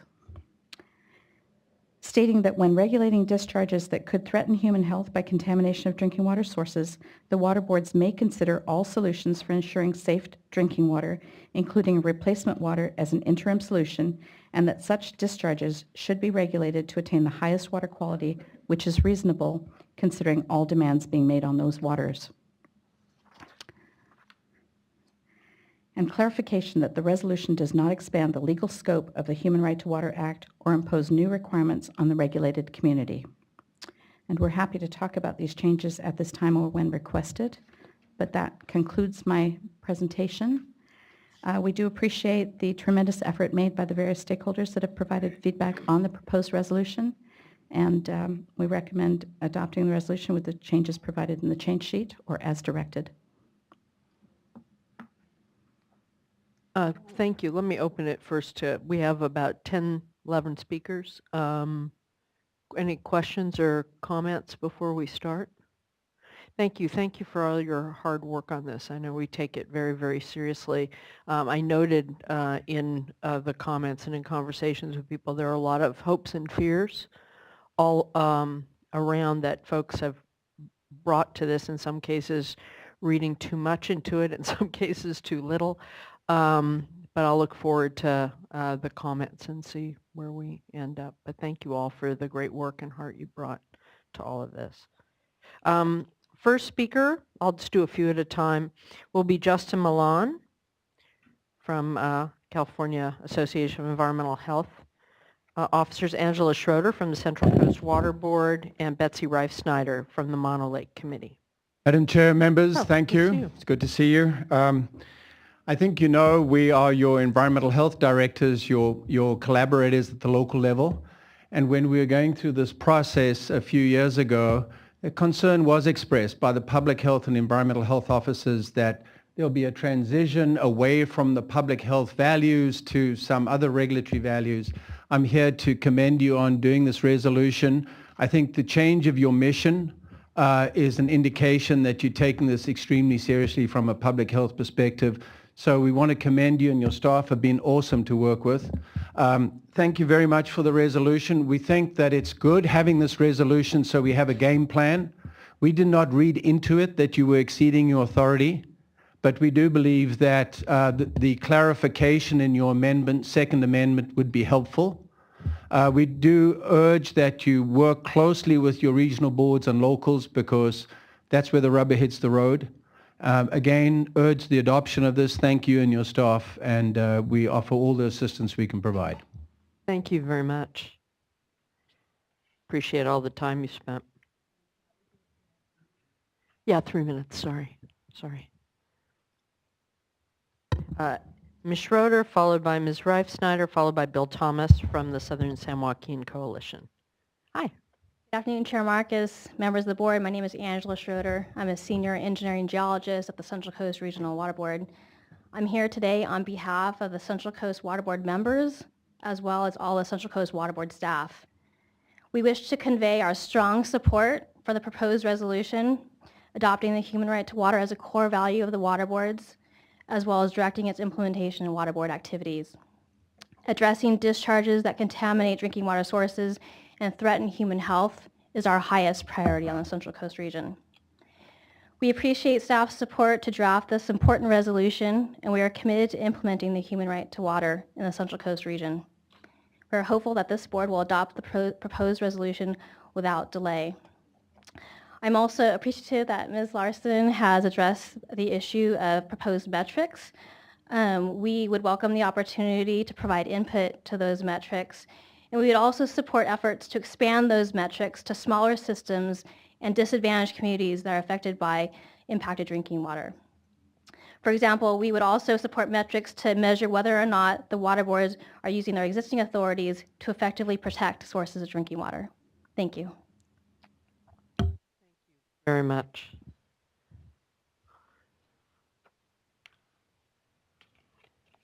Good afternoon and thank you.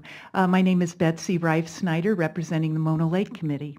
And I'd like to congratulate the board and staff for this resolution. It's both sensible and reasonable. And most compelling is your commitment to work directly with disadvantaged communities, making sure they have the technical and financial ability to participate fully in activities that will put the Human Right to Water Act into action both statewide and in local neighborhoods. And we urge you to make the process as transparent as possible. As you all know, the Mono Lake Committee has long experience working with the State Board on questions of the public trust doctrine. But even before the Mono Lake Committee came into existence, back in 1971, the California Supreme Court broadened the doctrine's definition because, quote, public trust uses are sufficiently flexible to encompass changing public needs. And if ever there was a compelling public need, and if ever there was a true public trust, then the Human Right to Water Act is it. Thank you. Mr. Thomas, followed by Sandra Garcia and Colin Bailey.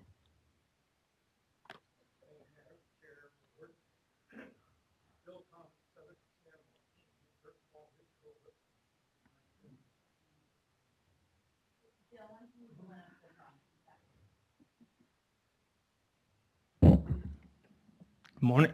Morning. Good afternoon. Afternoon, yeah. The Southern San Joaquin Coalition has been a long time involved in the right to water, the human right to water issue.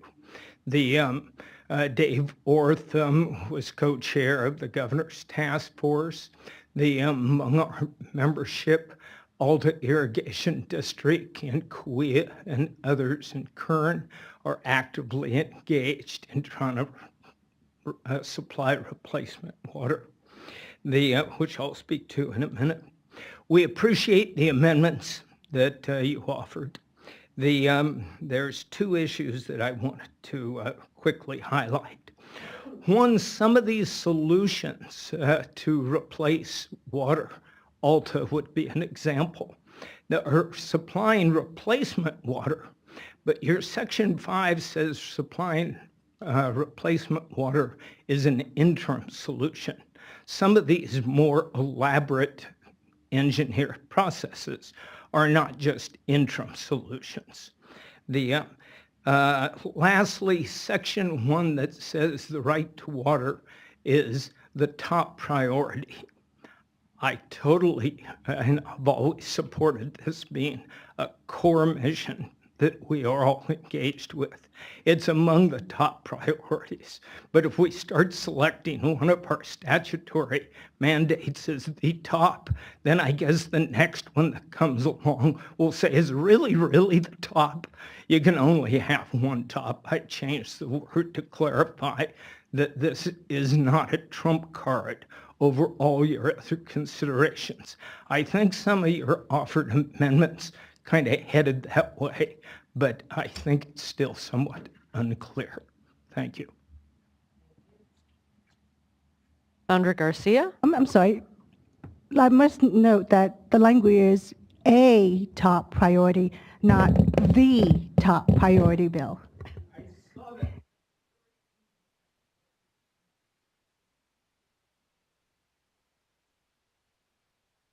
Sorry, just one second. Sandra Garcia from representing yourself and the Agua Coalition, followed by Colin Bailey from the Environmental Justice Coalition for Water, and then Laurel Firestone from the Community Water Center. Afternoon. Buenas tardes a todos. Good afternoon to everybody. Mi nombre es Sandra García. My name is Sandra Garcia. Y yo vengo de la comunidad de Poplar en el condado de Tulare. And I come from the community of Poplar in Tulare County. Y mi comunidad ya ha perdido 2 pozos por la contaminación. And my community has already lost 2 wells due to contamination. Y he luchado mucho por la ley del derecho humano al agua limpia. And I have struggled earnestly for this law of the human right to water. Trabajo por 40 años en el field. I've been working in the fields for 40 years. Y cuando llego a mi casa quiero tomar agua. And when I come home, I'd like to have a drink of water. o quiero cocinar or I'd like to cook. y a veces veo que ya mis botellas de agua se terminaron And sometimes my bottles of water are empty. y a veces llego un poco deshidratada And sometimes I come home somewhat dehydrated. y es muy lejos para ir a comprar agua porque mi comunidad es muy chiquita y el pueblo pues está bastante lejos. And it's very far to go buy water because my community is very small and the nearest town is pretty far away. Y aparte de eso, no siempre tengo el dinero a la mano cuando se termina mi agua para ir a comprar agua de botella. And in addition, I don't always have money handy to go buy more water when I'm out of bottled water. Y inclusive nos dicen que nuestra agua cumple con los estándares. And in fact, they tell us that our water complies with the standards. Pero inclusive el año pasado nos mandaron una notificación But last year, we were sent a notice que no tomáramos agua de la llave, telling us not to drink water that comes out of the faucet. inclusive niños y ancianos. And also that children and the elderly should not drink that water, Mujeres embarazadas. nor should pregnant women.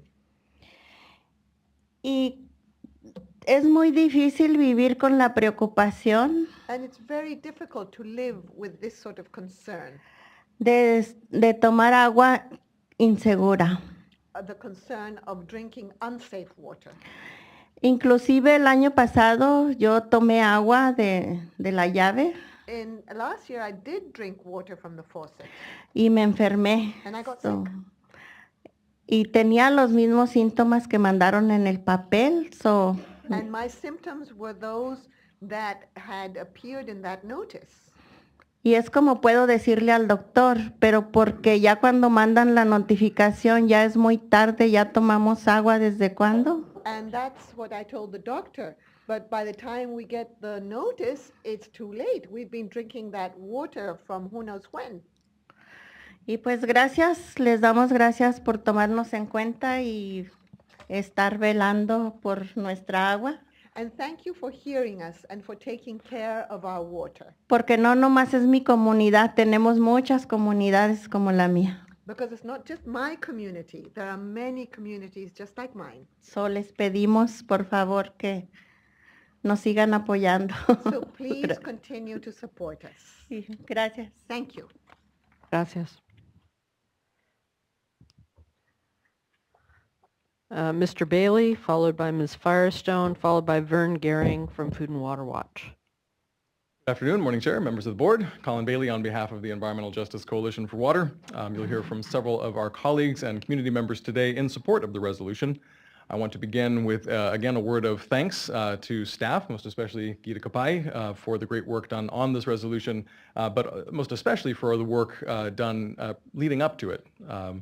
And of course to Board Member Tam Dodak, whose great vision it was to see this resolution through, of course not to the exclusion of the other board members, each of whom has expressed support for the human right to water in various contexts.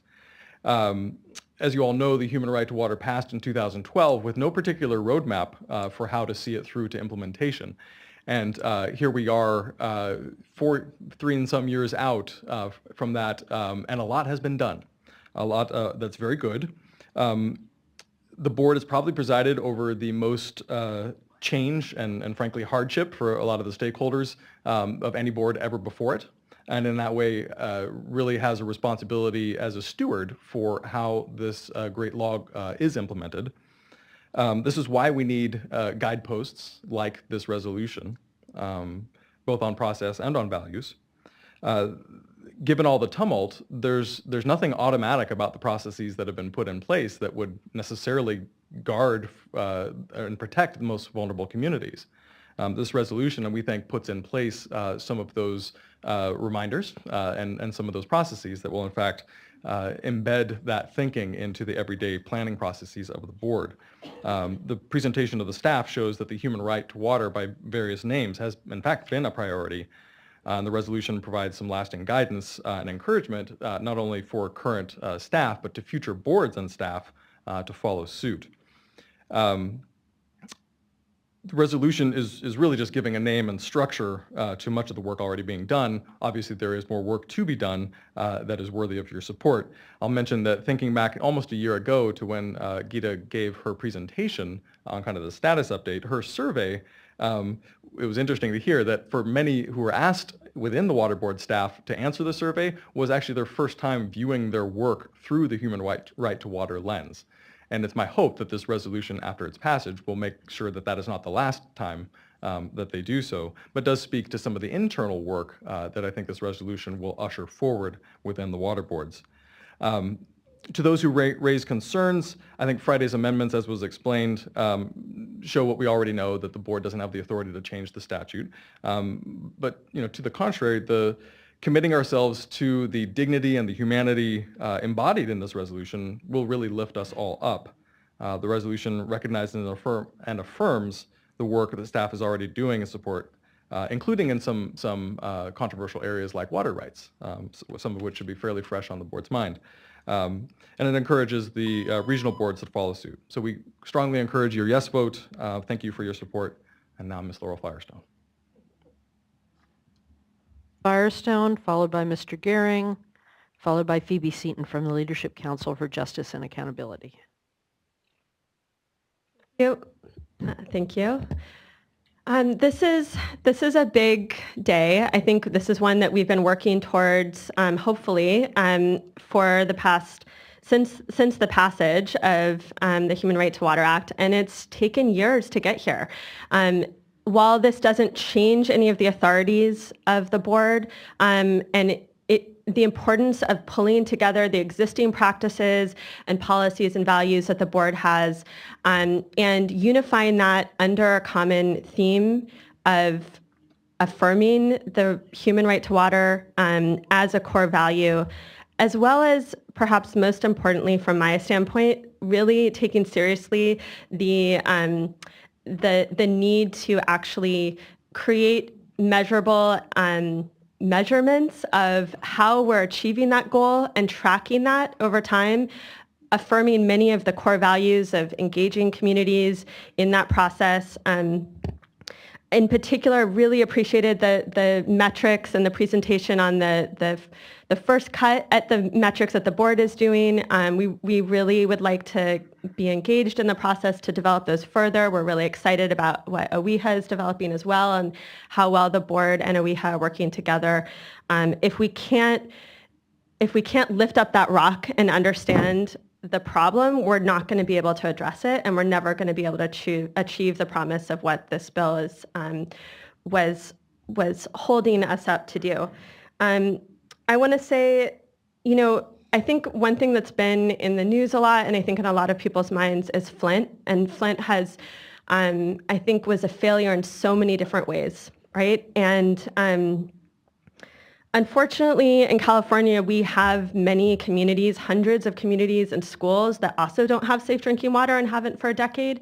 But I think that one of the things that this resolution will help us do is actually lift up that rock and recognize which ones don't and be honest about it, and help us be honest with the people that are impacted as well, so that we can actually achieve safe, clean, affordable drinking water for all. I want to also just say, there's some people that submitted letters and opposed the Human Right to Water Act to begin with, or still seem to be opposing the resolution. But I also want to say thank you to the many that maybe weren't comfortable with the concept at the beginning, but have really worked with us and embraced that, and are supporting this again today. And thank you all so much for your work, and look forward to continuing to work with you. Thank you. Thanks for your leadership. Mr. Gehring, followed by Ms. Seaton, followed by Debbie Webster from the Central Valley Clean Water Association. Madam Chairman and members of the board, I'm Vern Gehring on behalf of Food and Water Watch today, a national consumer interest organization. It's my understanding that some people have claimed that the Human Right to Water resolution goes beyond the intent of statute. Well, I think the intent of the legislature in enacting AB 685 and the Human Right to Water policy was to ensure that eventually every person in California has safe, clean, affordable water. and I seriously doubt the Water Board could do anything that goes beyond that intent. According to Assemblymember Ain, the author of AB 685, as recorded in the Assembly Journal on September 1st, 2012, stating what his intent is of the bill, he says, quote, the intent is to, quote, create policy priority and direct state agencies to explicitly consider human right to water within their relevant administrative processes, measures, and actions, end quote. AB 685 is more than a nice ethical or moral declaration linked to human well-being. It created an ongoing obligation for state agencies to consider the human right to water. While the bill doesn't fully explain what is meant by consider, it does suggest what it doesn't mean. As the author's statement also states, it's not meant that the Water Board suddenly has a duty to ignore all other requirements and provide water or build infrastructure, nor does it mean that local public water systems do either. However, it does mean that routinely assessing agency actions in regards to direct, indirect, or potentially unintended effects on communities facing water challenges, we as a state can and will progressively move forward to a time when every person has safe, clean, affordable water. The proposed resolution is an important step to ensure consistent and regular consideration of and progress towards that objective. If ensuring safe, clean, affordable water for all people is really something we care about, methodical decision-making guidelines are necessary and appropriate. Directing staff to collect critical data, develop evaluation tools, explore options, consult with impacted communities, and report this information to you when you are expected to make important decisions is really just basic common sense, but nonetheless necessary to give assurance to communities that far too long have been left out. Your action regarding human right to water is timely. Increasingly, attention and funding is being directed to programs and projects that link directly or indirectly to human right to water challenges. Water Board responsibilities have changed significantly in recent years, requiring a more inclusive vision and approach to solving complex water needs. Water policy discussions will be enhanced because of your action today. The resolution will assure communities that their needs will not be forgotten. They will be heard. You and the board staff will consider their needs along with all your other statutory responsibilities. The resolution does not mandate certain outcomes. It mandates consideration. It mandates you be informed. Thank you very much.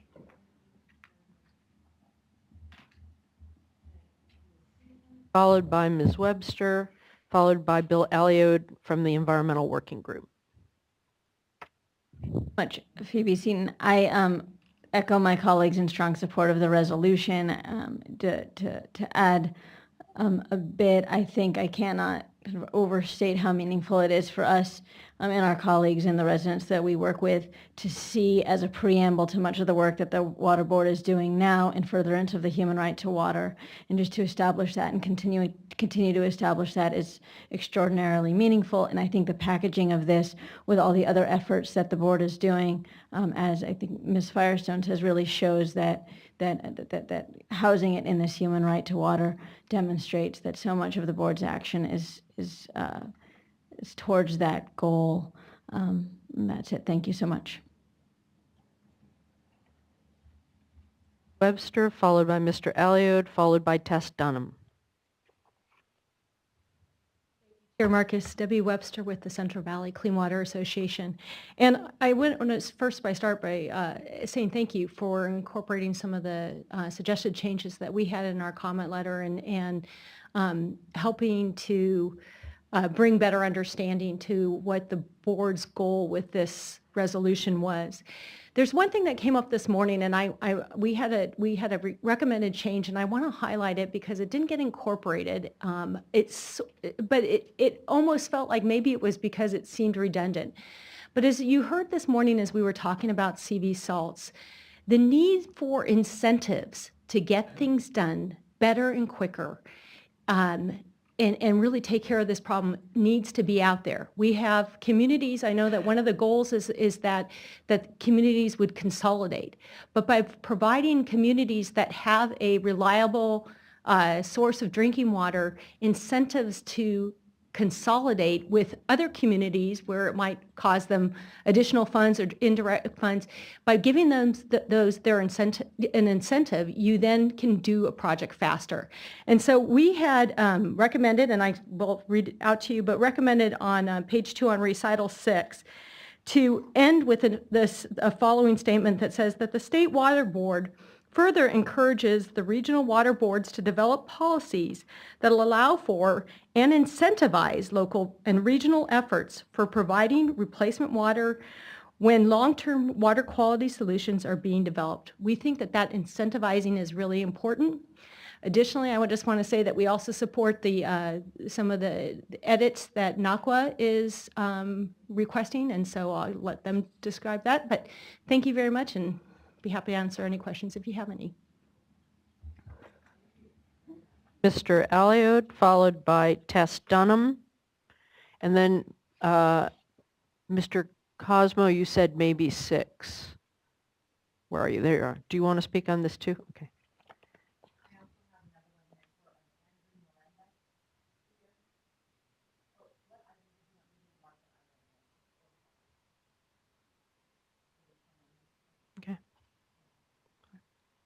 Alio for the Environmental Working Group. Thank you. As the speaker from the San Joaquin Valley pointed out, this is obviously a huge concern and need for people in the Central Valley and some of our coastal counties too.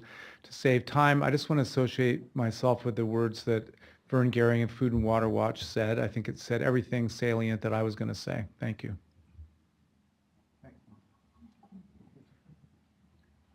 Donna? Thank you. Tess Dunham, SOMAC, Simmons and Dunn. And just to make a quick clarification, because NOC was probably over here wondering, wait a minute, we're not talking on this resolution. I think Ms. Webster is referring to the next item, just to make some clarifications. Anyway, so I just wanted to put into a little bit of context, and I probably, one of those people that expressed concerns with the resolution when it came out with respect to its intent and what it was intending to do. And I think that comes from, lots of good intentions have happened over the years with resolutions that sometimes take a life of their own if they're not very clear and everybody understands what their intent is to be. One of the clauses in the revisions that have been made is really focused in on the one that talks about when we're dealing with preventing or addressing discharges.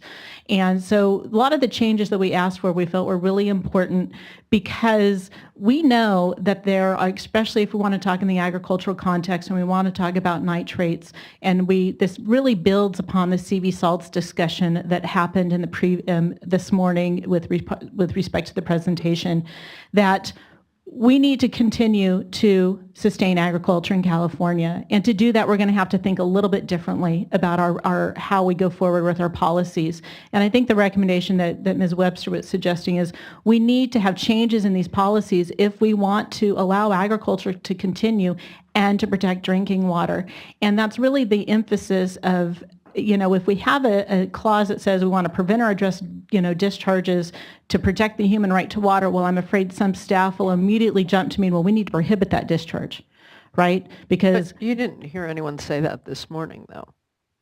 no. I'm not arguing. I'm just saying. Exactly. So that is the context of the changes and that we were supportive of, and also to add in the change that Ms. Webster was talking about that was not included as far as prioritizing change in policy at the regional level to encourage offsets and alternative compliance. And that is the intent of the incentivizing language that we had suggested in the Civicwa letter. So I just wanted to put it into context that it is to build upon the CV SALT efforts so we can make sure that we can continue to have, sustaining agriculture and finding the solutions to drinking water, which we all believe absolutely are essential and absolutely needs to be done.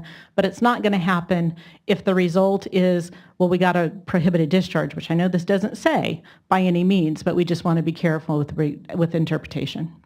Thank you. Cosmo, followed by Andrew Miranda from Sierra Club, followed by Jennifer Clary from Clean Water Action. All depend and demand the high quality of water, and we need to more care and more appreciate what we have.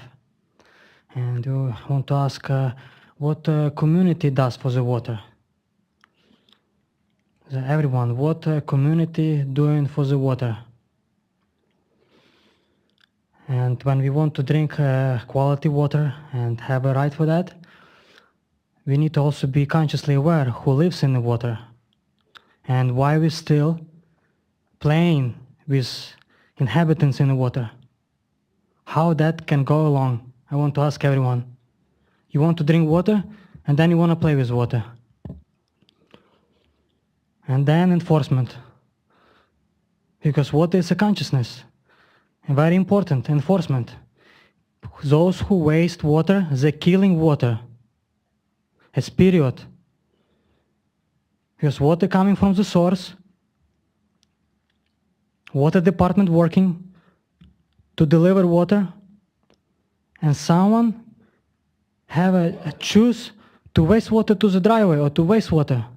It's killing water. We have amount of quality, very high quality is coming from the mountains, from the ranges, we all know that. And it's going as a one flow to the ocean, it's a cycle. So we want to be more consciously aware. So communities needs to also participate. Thank you.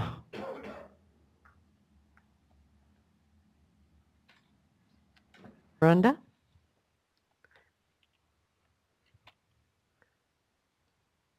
Good afternoon, Madam Chair, members of the board. My name is Andrew Miranda, and today I'm here on the behalf of Sierra Club California, and we wish to support the organization's voice the organization's support on behalf of this resolution. This is a resolution which is a reflection of current status quo during this is our state policy. Just giving we're just already name. It's an opportunity for underground regulation or regulatory action. Rather, this resolution highlights the Human Right to Water Act as a core value so that its essence is in the minds and hearts of staff as they engage in their activities. This resolution embraces and reflects the board's existing mission, particularly with consideration for the drinking water program where the Human Right to Water Act is already in practice. The resolution is a reasonable and fair reflection of existing board values and will be utilized to continue ongoing collaboration efforts. This resolution memorializes the letter to the law and is the first blade step towards fully implementing current state policy. Thank you. Much. Ms. Clary. Thank you. Jennifer Clary, Clean Water Action. Somebody left their book here. So I just wanted to agree with everyone who had spoken previously, and you should turn on my timer. I've only got 3 minutes. And just say I really appreciate your doing this. And something I learned when we were implementing the Human Right to Water, Schwarzenegger vetoed it the first time, but it was such a great organizing tool that even until it was passed in 2012, we created a Human Right to Water legislative agenda every year, and it always got the legislators' attention. We were so successful. So just focusing on that issue and gathering it all together has a real value. And I also want to thank Tess Dunham for sharing their proposed incentive language with us. And I appreciate that. And if you want to put it in, I think maybe bullet, I think it's 5 on page 4, which talks about working with other groups, might be a place to put it. But I would say that the resolution, as I read it, doesn't say, it says what we expect you to do, not how to do it. So maybe if you were going to put that in, we could put the fertilizer fee in somewhere as well. Anyway, that's it for me. Thank you.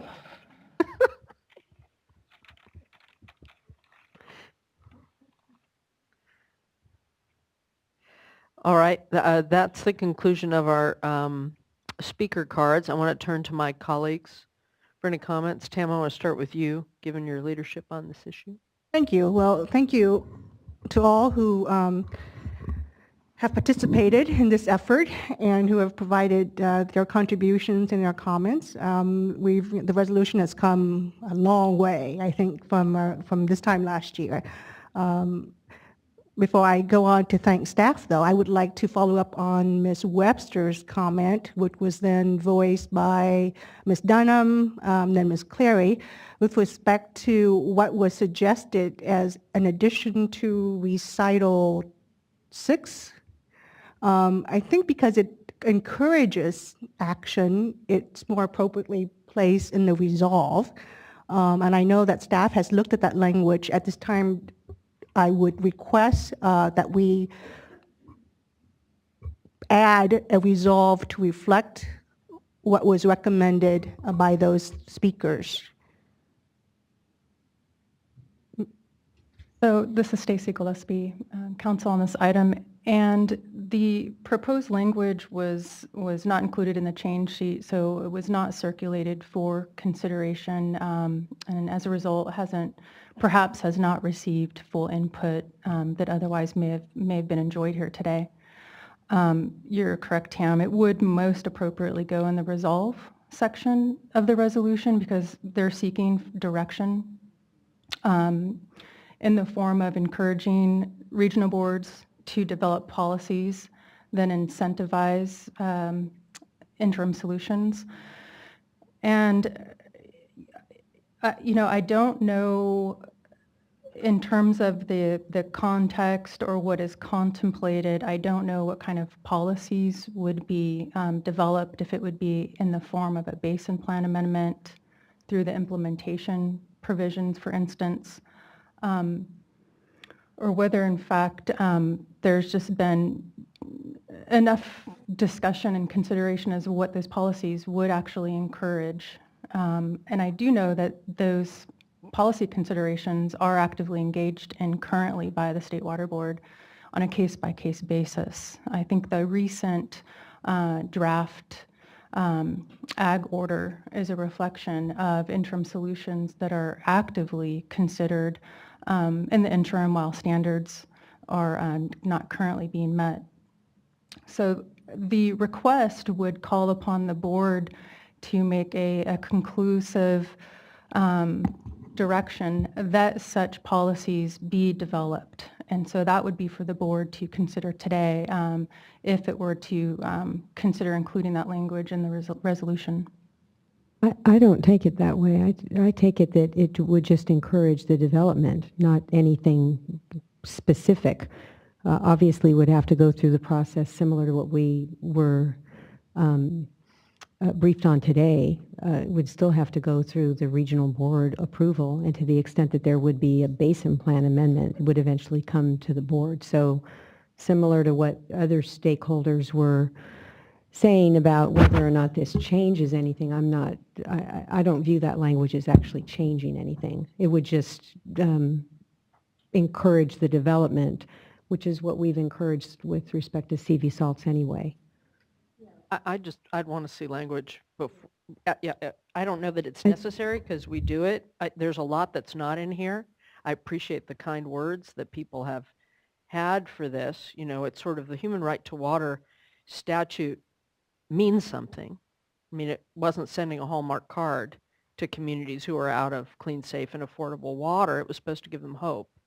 But it didn't give us a lot of tools to do it. There are tools we simply don't have to make this happen. And so the resolution, I think, is a modest way of saying keep this front of mind in all we do and try and figure out how to use the tools we have. I'm not opposed to putting in language. I just would want to see it. Yeah, Think about it. There's actually, I have the letter that it should be posted, Central Valley Clean Water Association's February 11th letter. Yeah. Sure, I can read the language. Please. Says State Board further encourages regional boards to develop policies that allow for and incentivize local and regional efforts for providing replacement water where appropriate while long-term water quality solutions are developed and implemented. And if I can just put a little bit of a finer point on, because I think there was a disconnect between what Ms. Gillespie was saying and then what the concern or the way that you addressed her concern, Board Member D'Adamo. And the way that I interpreted what Ms. Gillespie was saying is that this particular language proposal, if it's just incorporated wholesale, that last sentence from the CEVICWA letter, actually encourages the regional board to develop the specific policies. Yes, they would still have to go through a public process, whereas if you look at most of the other resolved clauses, they encourage the boards to consider, to evaluate, We do require specific direction on developing performance metrics and those sorts of things. So there is a subtle shift in terms of what the emphasis were, and if it was going to be more consistent with how the resolved clauses read, it would essentially be to develop the regional, or to encourage the regional boards to consider policies that incentivize. And I think if that change were made in the CIVICWA comment and was put in as a new resolve clause, that would be more consistent with the broader direction and the fact that this whole document isn't really a regulatory document. It helps animate the policy, but we recognize there will have to be a lot of considerations as the regional boards and the state board staff go forward. No, thank you for that clarification, and I would definitely support including it with the revision you just stated in terms of revising the language so that we encourage the regional boards to consider as appropriate. And then just to build on that, unless Ms. Gillespie or Ms. Kapahi has thought about it more deeply, I think Ms. Clary had proposed adding it on to one of the existing resolved clauses, and I don't think it actually fits very well with the other resolved clauses. So I think it would probably be best that it just be given its own that sentence be given its own separate resolved clause with developed change to consider. And it would probably be best as new 12 and then renumber existing 12 to 13. And for the record, would someone mind reading your revised Resolve 12? So the Resolve newly 12. inserted Resolved 12 would read, and this is drawing straight from the CIVICWA letter, although develop has been replaced with consider. It would read, the state board further encourages regional boards, and it would actually be S, not apostrophe S as in the comment letter, regional boards to consider policies that allow for and incentivize local and regional efforts for providing replacement water where appropriate, while long-term water quality solutions are developed and implemented, period. And then just to add to that, I think that the beginning of the sentence would actually begin with the verb, since the State Water Board is identified up above. So it would start with encourages. Correct. That's Thank you. exactly the kind of thing That is wonderful. And again, my thanks to staff, especially Ms. Gillespie, who I have now called the closer, for coming in and helped to carry this across the finish line. With that, I will move for adoption of the resolution with the change sheet and with the additional new Resolve 12 and renumbering of the existing Resolve 12. I'll move it all for adoption. Second. Any further discussion? Aye. It carries. Thank you all very much.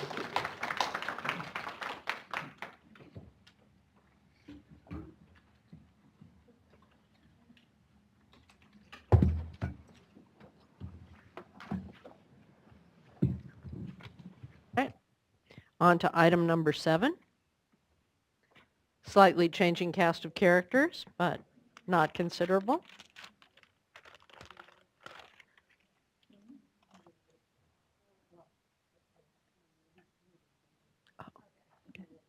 Oh, sorry.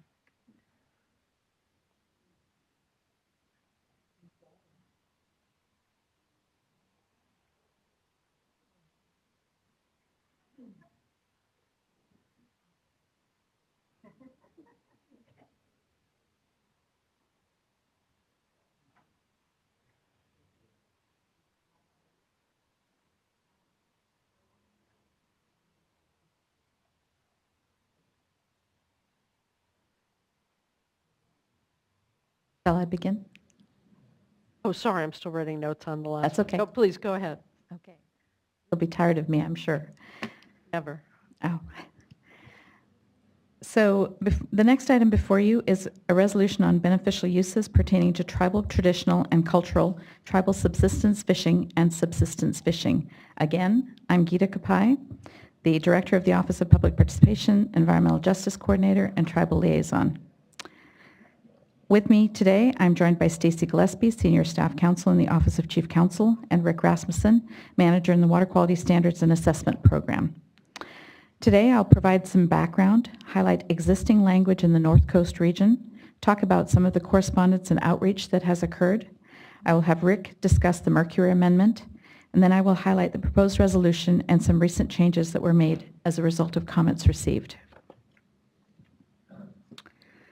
The backdrop for this resolution is the Porter-Cologne Act's requirement that the state board and the regional boards, collectively the water boards, administer and implement water quality control of the state's waters.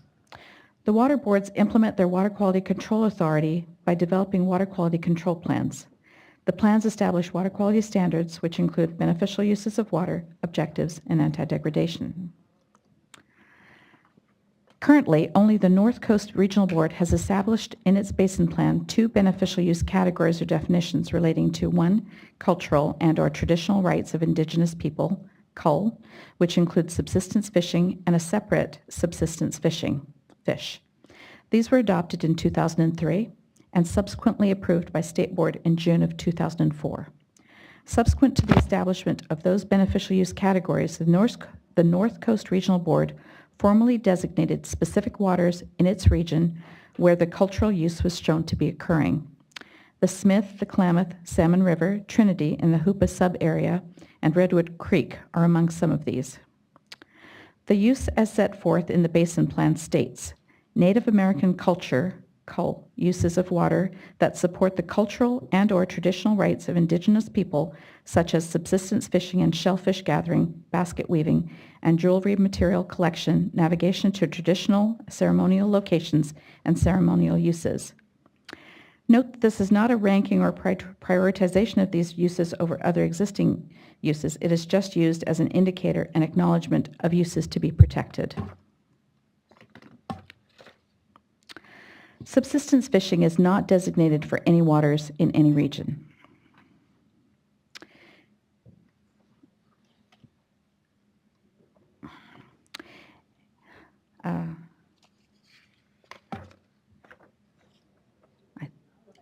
Sorry, okay.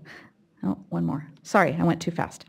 In 2013, a joint letter was sent to the current members of the State Board from groups including the California Indian Environmental Alliance, Clean Water Action, and tribes including the Karuk tribe, requesting the board develop beneficial use definitions statewide.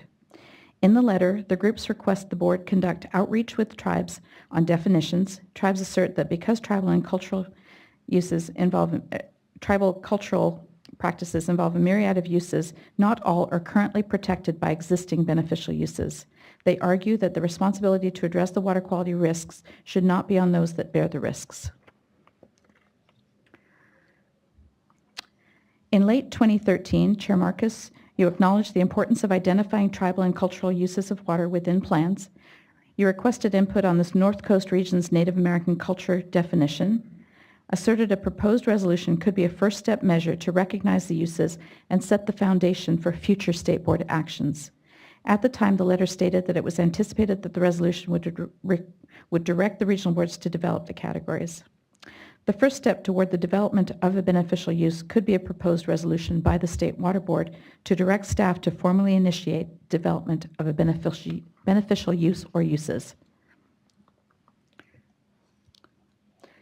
Over the course of the development of this proposed resolution, certain communities were targeted for focused outreach. This is also consistent with the Kalispel tribal policy regarding consultation and the Governor's Executive Order B10-11. Focused outreach to tribes and environmental justice groups occurred since these matters are uniquely within their knowledge and concern, and that knowledge can aid staff later in the development of definitions. Certain groups were also targeted to provide input since they initiated the letter in 2013 requesting this action. Staff engaged in listening sessions and focused outreach with numerous tribal groups and EJ reps from 2014 through 2015. Tribal-focused listening sessions were conducted in Upper Lake and the San Diego area. Chair Marcus attended both of these, and Board Member Moore attended the Upper Lake meeting as well. A focused listening session for environmental justice groups was held in Oakland in August of 2014. Through this outreach, we received 10 resolutions and 2 letters of support for the adoption of tribal beneficial uses. These letters from tribal governments provided us with 3 different sets of proposed definitions. The 6 EJ letters received produced 3 new sets of language for subsistence fishing. Without a uniform set of definitions, in January of 2015, Water Board staff requested that tribes and EJ representatives try to provide one set of definitions to work with. During this meeting, tribes also requested that the proposed subsistence fish definition be separated into tribal subsistence and a separate subsistence fish category for other subsistence fishers. This request resulted in 8 of the original 12 tribes submitting the proposed definitions at items 1 and 2 in attachment A of the draft resolution. During the May 2015 RTOC, Regional Tribal Operations Committee meeting, Water Board staff presented the proposed definitions as provided by tribes to gather additional input. At this time, tribes requested the tribal definitions be renamed to California Indian Tribal Traditional and Cultural Use and California Indian Tribal Subsistence Fishing. During the fall of 2015, further outreach occurred with tribes and environmental justice representatives to discuss consensus language and concern from Water Board Legal Counsel. At this time, EJ representatives agreed upon presented proposed subsistence fishing definition contained at item 3 on attachment A to the draft resolution. I will have Rick Rasmussen walk through the elements of the Mercury Amendment and the outreach efforts for that project at this time. Thank you, Geeta. One of the projects we have been working on for several years now is amendments to incorporate mercury water quality objectives to protect humans, wildlife. And so with that, there has been additional amount of outreach that has gone on through that process that has included the potential for beneficial use considerations as part of that amendment. So the components of the Mercury Amendment, just to bring you up to speed on that, it's a nice opportunity to do that as well, is that we are going to propose mercury water quality objectives in the form of fish tissue objectives, since that's the direct route of exposure, to protect commercial and sports fishers, wildlife, rare, threatened, and endangered, and we are proposing developing an objective to protect tribal subsistence use as well, based as a default based on the survey that we had Fraser do through UC Davis that was presented to this board. Yes. And in addition to our process, there is also, as you I think are well aware, a parallel process, which I'll mention, which is the reservoir mercury TMDL, which while doing objectives will also develop the components of a TMDL for impaired reservoirs. So in addition to the components of water quality objectives, staff has, since we scoped the second scoping meeting, which focused primarily on reservoirs, but also updated the scoping for the water quality objectives projects, included the possibility of including beneficial use definitions in the inland surface waters and closed basin estuaries plan. We proposed the possibility of 2 tribal beneficial uses and a subsistence use. In addition, we would have a program of implementation, since that's what Porter Cologne tells me we have to propose for you. And again, there's a related project that for impaired reservoirs, which would set water quality objectives that would be parallel, and the TMDL elements to address the impairment. Whoops. I said that. My understanding is that the reason you would be attaching it to the Mercury project is because that's already ongoing. You have outreach. It's intensely related, and taking it out separately would be a whole nother process that would just take longer. Very much so, because the significant nexus, to use that terminology, is that since we did fund that tribal consumption survey through Fraser, there was a lot of concern expressed, just particularly by some of the tribal representatives, that would be yet another piece of information that went on my shelf to gather dust until my retirement, and then somebody would throw it out.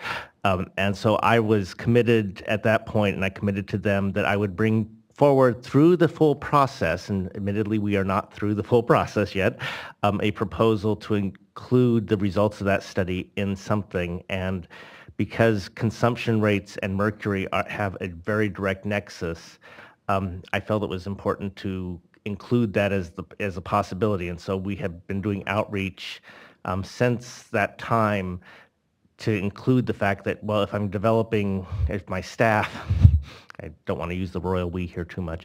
As my staff is developing water quality objectives based on that study, it would be good to have water quality beneficial use definition to link them together. So that is the significant nexus. And yes, that my staff is fully employed with all your priorities at this point. So just to talk about, Gita talked about the outreach that has happened specifically for beneficial use definitions, but we have had significant outreach on the Mercury Amendment as well. We did sequescoping originally in 2007, and admittedly in 2007, beneficial use definitions were not highlighted as part of that scoping meeting. However, between then and 2012, when we did additional sequescoping, more information had come to light, and so that was included as an update as a possible element for the plan. Since then, we have had significant public participation, including an information item on April 23rd before you, and it was highlighted at that meeting that beneficial uses could be part of this amendment process that we are working on. There was the presentation from Fraser in 2014 as well.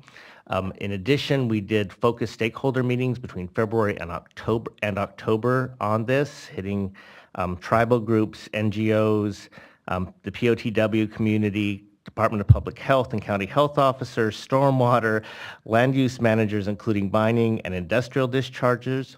We did not hold a meeting with agriculture because at the point we were, we didn't think that there was any direct implications to ag, although we agreed that there could be indirect. So instead of trying to get everybody together for a meeting, we sent a LIRIS notice out to ag that said, hey, we're having these focused stakeholder group meetings.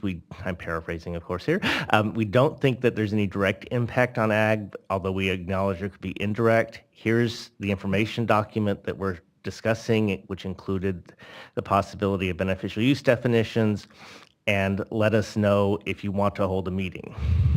We had so many meetings already on the books, and we weren't sure that they were interested. We did not get a request at that time for a meeting, so that went out to the LIRIS group that Johnny Gonzalez, our ag person, said would have the best distribution, and we also sent it out to all the regional board ag liaisons so that we could try to get the word out at that. So we've had significant outreach at those meetings. In addition, we also spoke at several RTAC meetings between 2013 and 2016, and so there has been a lot of outreach for this amendment, which is good in my mind.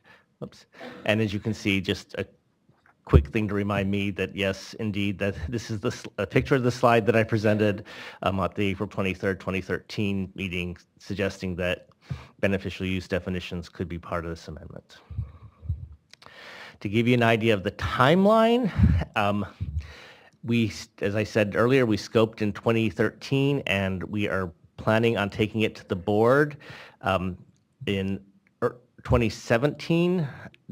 The driver on this is US EPA has a consent decree on mercury objectives to protect wildlife, and they were sued by Save Our Children's Earth, and so they have a court decree to get this done by June of 2017, so we want to get it done before then, the objectives portion, because if they do it, as we know from the California Toxics Rule of fame, that we would not have an implementation program at that point. So numbers without an implementation program proves very difficult to us, and we would like to provide much more guidance on what do you do with a fish tissue number.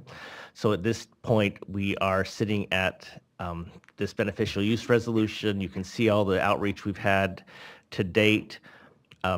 While there has been some concern that the bringing this resolution before you has slowed down, the good news is the work that staff has been doing to get an actual amendment before you has not. So we've been working to develop staff reports, and while Gita has gone and done the great job of the heavy lifting with the tribal groups, we have been keeping placeholder language in there while we also develop the water quality objectives, and we're getting that ready to go out to peer review very soon. At that point, we will go into, it'll be a public document that'll show what our staff's thinking is at the time for peer review, and we will then continue with our considerable stakeholder outreach and public participation before it gets to you in April. So while there has been radio silence from staff to a certain degree anyway, though not a whole lot because I keep talking to folks too, while there has been some radio silences to exactly what's in the amendment,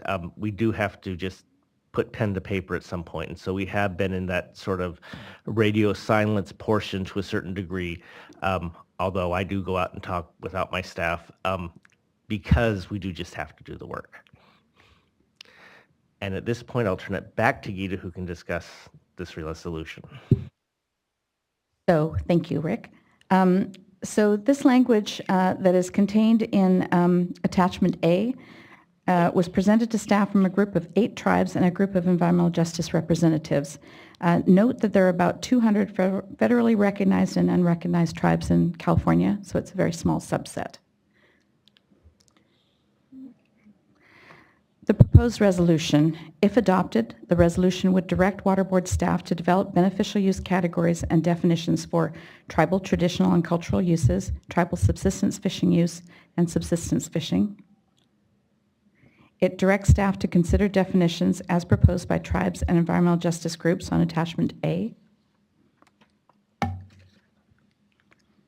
It directs staff to use the public participation process to seek input when developing these definitions. Present beneficial use definitions for adopting no later than April 2017 in the Mercury Amendment to the Water Quality Control Plan for the Inland Surface Waters Enclosed Bays and Estuaries Plan. And that appropriate water bodies will not be designated with beneficial use categories until amended through statewide plan or basin plan in the future.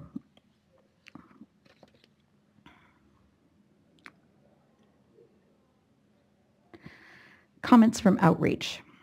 So the comments received include the following. We need to scope to see if such uses are even necessary. Need broader public input. How will these uses be applied throughout the state? And what permit limitations may result to protect such uses? How would water quality objectives or criteria be identified and implemented to protect such new uses when water bodies are designated with them? Develop uses at the regional level with appropriate local participation. The terms are subjective and hard to interpret. Current uses are protective of Indian tribal traditional and cultural use, Indian tribal subsistence fishing, and subsistence fishing. These include cold freshwater habitat, aquaculture, shellfish harvesting, COM, and others. Beneficial use development is long overdue. The resolution does not go far enough. Propose that we endorse the definitions in attachment A. Delay is not okay. Do not tie this to the Mercury Amendment. It should be a standalone item. Again, for this item, as with the previous one, on Friday, February 12th, the change sheet was widely distributed across numerous LIRIS list categories, including the board meetings, workshops, and regulations list, but not linked to the agenda. The change sheet was prepared by staff after reviewing comments received. We circulated the sheets in advance of today's board meeting to give stakeholders time to consider them before this meeting. Some of the key changes are as follows. Clarification that a water quality objective for one beneficial use may adequately protect other uses, and new uses don't necessarily require new objectives or new discharge restrictions. Clarification that the beneficial uses contemplated by the resolution are for the purposes of the Port of Cologne Act, and that beneficial uses under the Port of Cologne Act are distinct from the beneficial uses applicable to appropriative water rights. Direction to staff to provide an update this summer on the input received through the stakeholder process, including an opportunity for additional board direction. And unless otherwise directed, consider adopting the beneficial use categories and definitions as part of the Mercury Amendment. And that concludes the staff presentation.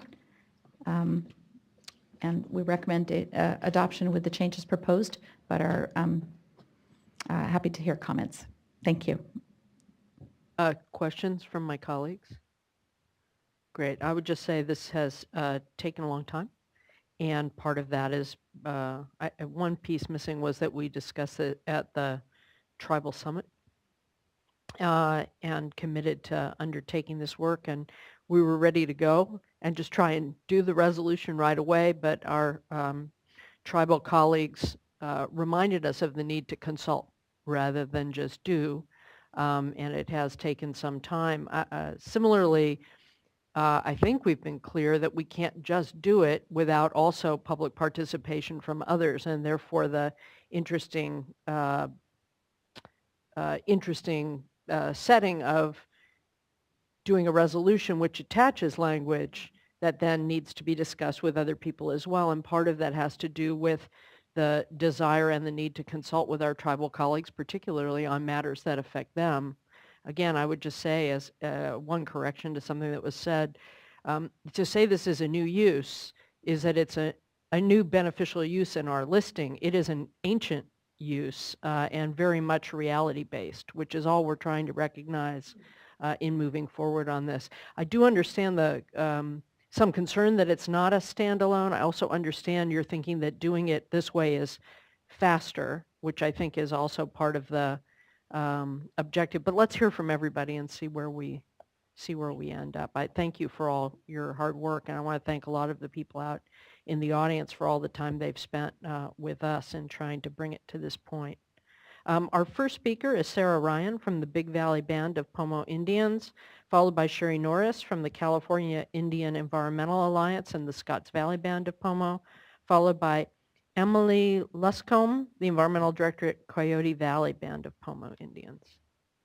Hi, Ms. Ryan. I would go first. Luck of the draw.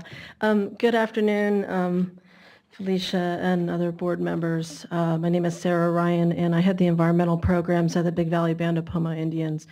We're located on the shores of Clear Lake, the largest natural lake in California. Probably heard about Lake County in the news with the fires this past year. Also our cyanobacteria problems and cyanotoxin problems we have there that the tribes are working diligently on. We're here today in support of the resolution directing staff to adopt these beneficial uses. As been alluded to for you in the staff report, and thank you Gita and Rick and Tracy and everyone who's put a lot of work into this. These beneficial uses have taken a while to get here, and certainly there's more work to be done. There has been a lot of outreach in the tribal community, and I was glad to see that also other stakeholders, there's been mention of this. The reality of how water is protected at the local level is really why we want to see this be adopted at the state level, because locally and regionally, we can mention that the fish consumption rates are higher than the default value that is being used at the regional plans. We can say that the uses of the lake are more than just recreation, and we can say those things, but they never go anywhere. We can provide input from elders. We can provide numbers. It never goes anywhere, and so having this adopted at the state level, we think is really important.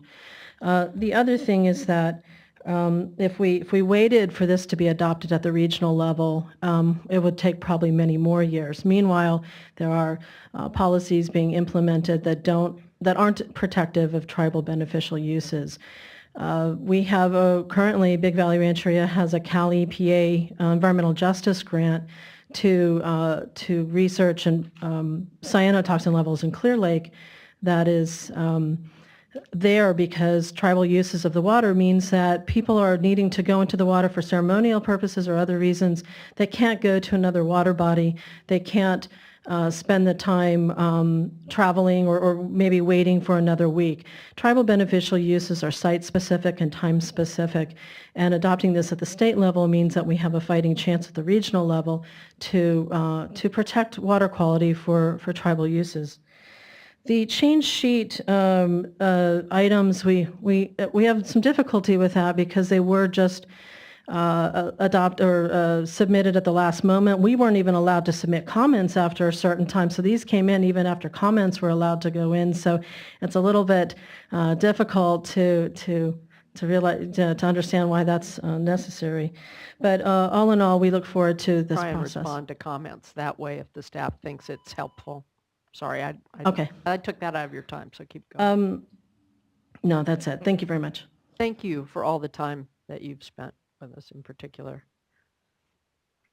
Sherry Norris, followed by Emily Luscombe, followed by Susan Coram from the Karuk tribe.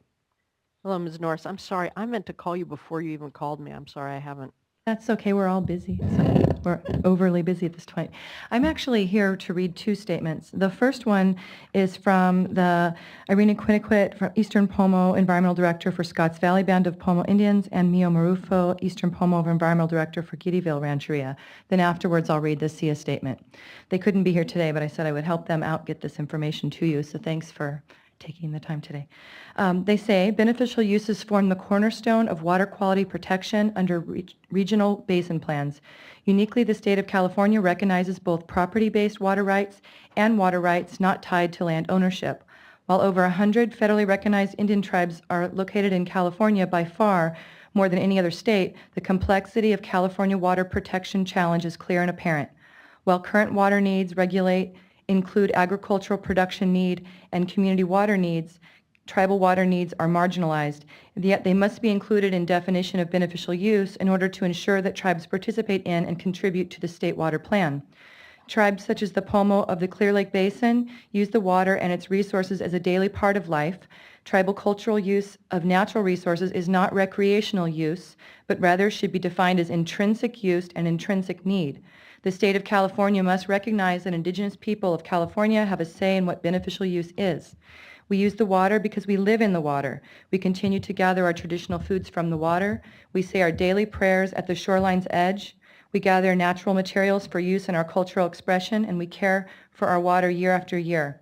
Incorporating tribal beneficial use definitions into the state water plan not only will aid in the protection of our traditional lifeways, but also set a high standard for how we as Californians protect our resources. The Indigenous people of California respectfully ask for incorporation and inclusion in the definition of beneficial uses. Traditionally, we believe that water has an inseparable physical and spiritual relationship with all the elements of nature, and that traditional knowledge teaches that all facets are alive and interconnected. By adopting tribal beneficial uses, this will ensure those traditional uses are protected for generations to come. Thank you. So that's their statement. SIA's statement. So SIA supports the State Water Resource Control Board's resolution that directs staff to develop California Indian beneficial uses as part of the Water Quality Control Plan, including, of course, the Mercury Amendment as being done now. We are happy that the timeline doesn't appear to, because of the work that's previously done, it doesn't appear to delay things. So we're really hoping that there be no further delays as this is included as part of the Mercury Amendment. And we look forward to increased transparency, as Rick has showed us that there's the timeline, but that there be some more details in that timeline that we can see. And if staff could give that to us, it would be really useful, because then tribes will know where the entry points are of participation into the Mercury program. And that would include the development of the fish tissue objectives, because while Fraser's study is very good, it's a beginning. There's a lot of tribes that were unable to include their information, and they're really looking forward to being part of this discussion and having that not be the end all. So then California tribes, let's see, we're also concerned about the amendment that came forth on Friday, specifically because it looks as if it limits the application to Port or Cologne only, and we're recognizing that the Clean Water Act is a cornerstone of protections. And so I may be incorrect in that, but some clarification would be useful. California tribes, the cultural and subsistence fishing addition of beneficial uses. Let's see, sorry. We wanted to tell you a little bit of information that shows the need of those uses that will help in part of that scoping that was also added in the First Amendment. Rec 1, which is swimming, and COM, which is sports fishing and commercial fishing, for those that aren't real familiar with those, they do not protect the uses of California tribal families. There are unique pathways of exposure that California Indian traditional cultural practices entail. Tribal-specific beneficial uses have been requested to support the safety of the activities of California Indian place-based cultures. Each tribe has a responsibility to maintain their own traditional territories during specific times of the year in specific locations, utilizing traditional species of fish shellfish, aquatic mammals, birds, plants, and minerals. There are over 150 tribes in California, each with distinct cultural and traditional lifeways that cannot be appropriately substituted or transferred to other waterways, species, or resources. So the place-based is extremely important, and this is why those other two uses really don't have the protections that are needed and why these have been asked for. So thank you, Board, for making the first steps towards adopting clear definitions as requested by California Indian peoples. That's my time. Thank you. Thank you, and thank you for your help. I have a couple questions just to clarify.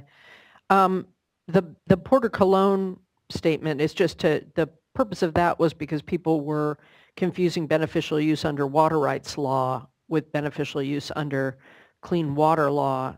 It didn't mean to exclude the Clean Water Act. It's just that Porter Cologne predates the Clean Water Act and is the basis for the Clean Water Act. Right, that's correct. There has been confusion that the beneficial uses considered here that potentially could be developed pertaining to tribal, cultural, and subsistence uses would be applicable to the appropriative water rights system. And those are distinct beneficial uses that have to be put to reasonable and beneficial use. Here, what we're talking about is water quality control, and the beneficial uses under Porter Cologne and also the Clean Water Act serve as the cornerstone of water quality control. So it was important to make that distinction. Is there any problem with saying the Porter Cologne Act and the Clean Water Act? I don't see any problem with also I want to say that specifying just so that it doesn't throw people off, since what we're trying to do here is clarity. Yeah, it's true that the resolution as framed is really in the state Porter Cologne water quality context and doesn't reach out to the Clean Water Act, but there's no particular reason that it couldn't. Yeah. All right. But with respect to speaking of clarification, most of the presentation really focused on the mercury policy. But the way this resolution is drafted, and of course this is ultimately going to come back to the board anyway, but the way it's drafted is not just limited to the mercury policy. Oh, absolutely not. And in fact, in the context of Porter Cologne, it could have an impact with respect to 401 certifications, which could have an impact on water supply. Not water rights, but it could have an impact on water supply. Correct? I just want to make sure, because I've been spending a lot of time on this, yeah. And an easy solution would be to take out 401, but that is not what's included in this language. So I think it's broader than the presentation with respect to mercury. That's correct. I mean, your first point about are these beneficial uses that are potentially being developed and proposed, do they pertain to the water quality objectives for mercury that are being established? And the answer is no. So the Mercury Amendment would be the vehicle to develop, propose, and adopt the actual categories, the new categories. But the Mercury Plan Amendment is an amendment to the forthcoming inland surface waters, enclosed bays, and estuaries statewide plan. And so it would, upon adoption in the Mercury Plan Amendment, the actual definitions would be housed in the beneficial uses of the statewide water quality control plan as definitions to be utilized by the regional boards when they designate. And then there could be numerous different water quality objectives developed consequent to actual designation. Insofar as existing water quality objectives are not stringent enough to properly protect for the new beneficial use categories. To speak to your second question, or your second point, I think there was a request that there be a recital that these beneficial uses would not affect or implicate the 401 water quality control certification process and potentially affect water rights at all. And that is an overly broad statement. I mean, insofar as those processes are called upon, given the circumstance, called upon to reflect on applicable water quality control plans and designations that have been made, it wouldn't be appropriate to carve out application of what the law otherwise compels or would compel. I just thought it was important to make that clarification. Yeah, that is a good clarification, and the added language was certainly not intended to stand for the broader interpretation.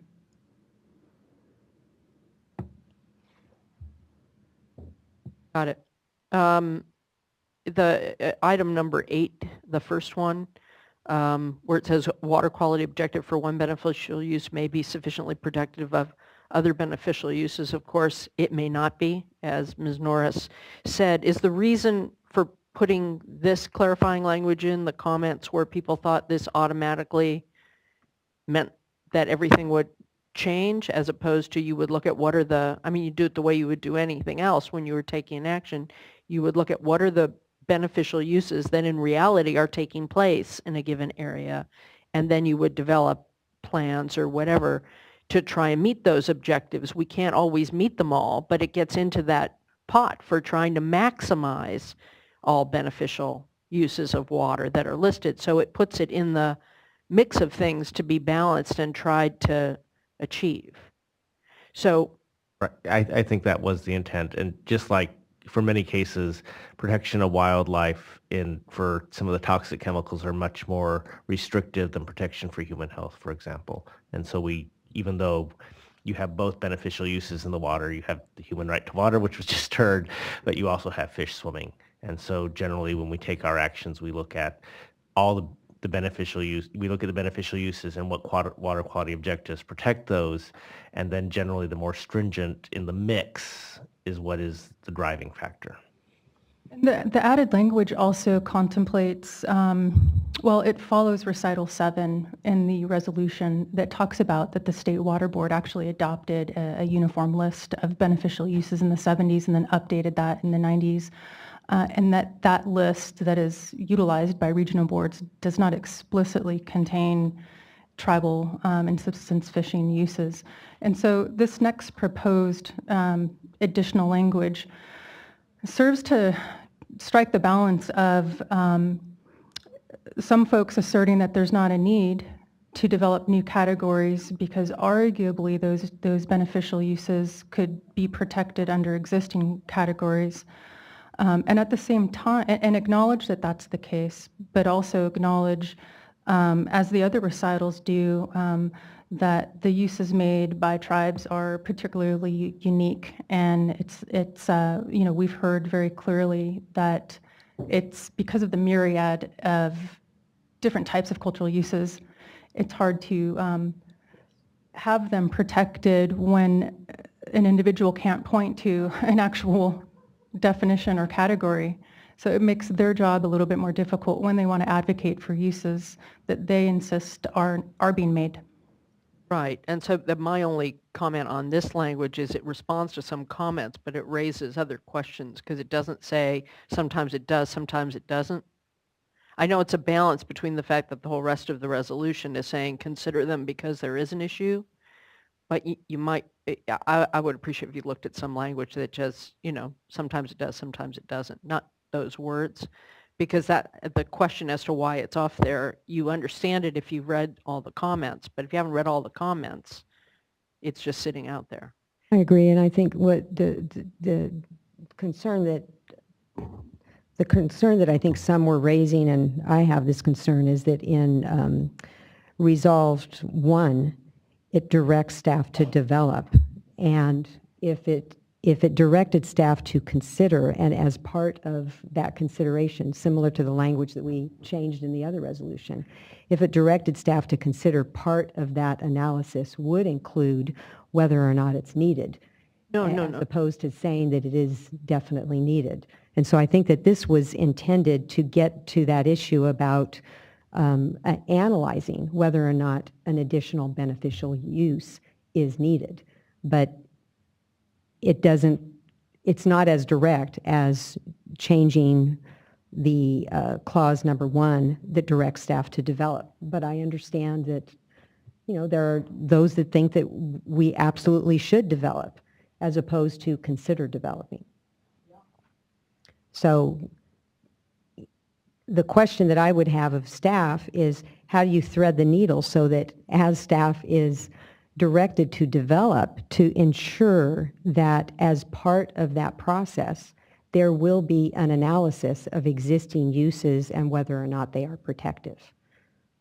And I think it's that fine line of, maybe it's staff shall develop for the board to consider, that's Right, that's actually the right way to do it. the right way to say it probably, instead of just directing staff to develop, because we don't decide anything, of course, as staff, other than that we get to bring things to you for your actual consideration.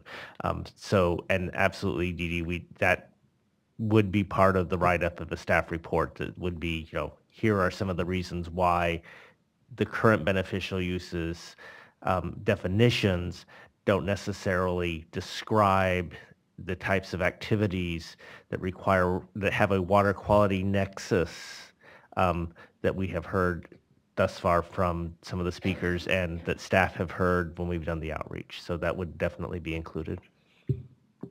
And particular language can be drafted to insert it into the, it would be page 3, Resolve 3, where there is direction, it's new direction, and so I think that has to be agreed upon to adopt that change sheet language.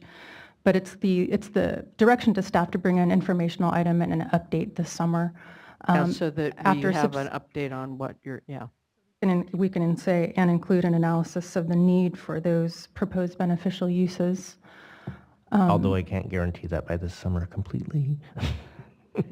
There is a bit of a time crunch, and part of the board's consideration of including this update, this new update item in the Resolve 3, part of that, and I don't know if Rick wants to speak to that, but one consideration is the resources put upon staff in just bringing forward an informational item regarding those issues.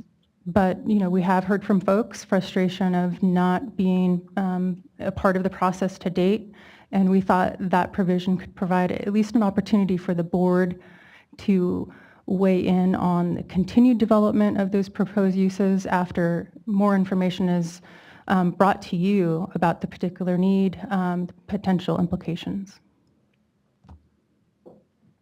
I'm confused.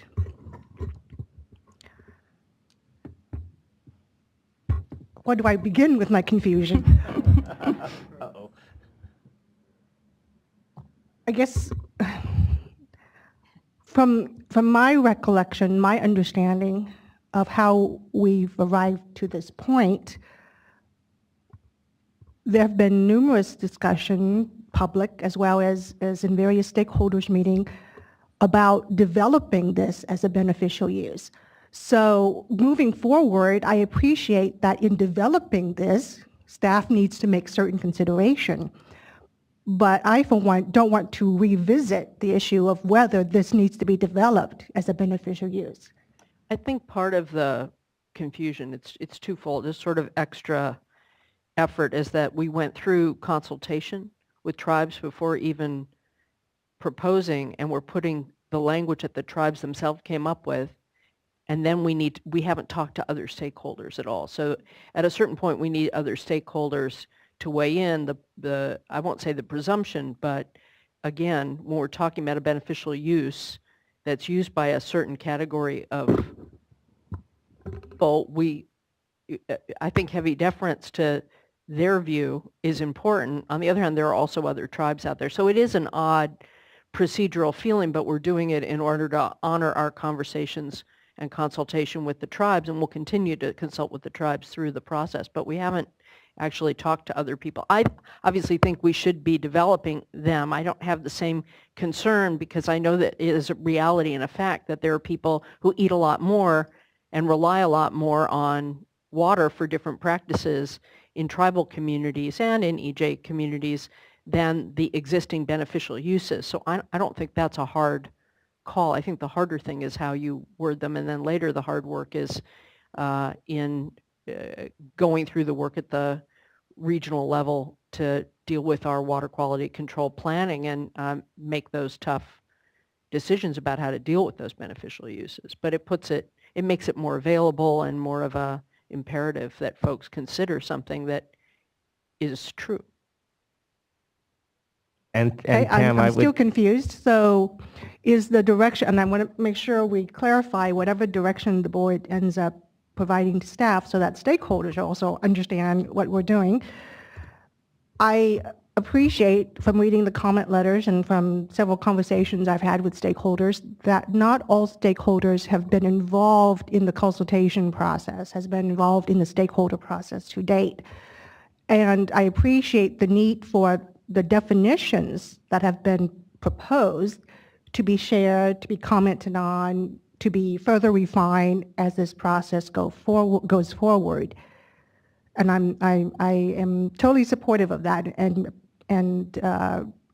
fully support the engagement of stakeholders, all stakeholders in that effort.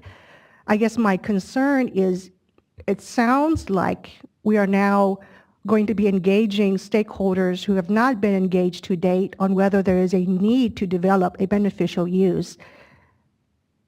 And that doesn't sound fair to the stakeholders who've been engaged the last 3-4 years in this. So I have got to jump in here. Okay. A tenet of what this board is all about is transparency and stakeholder processes. And I think we've improved it since I've been here. And I know it had already, been in that direction since prior to. It's something that I'm very proud of.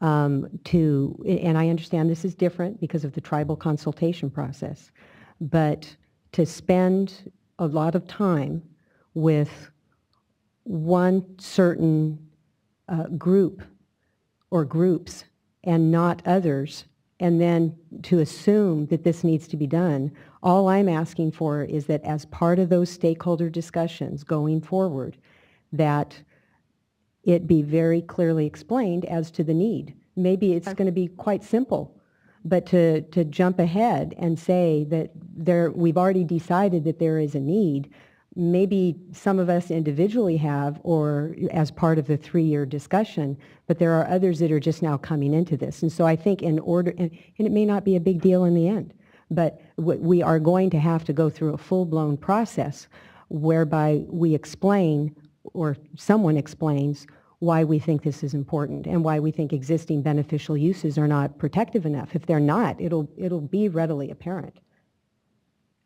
And I guess a follow-up on that, a clarification from staff.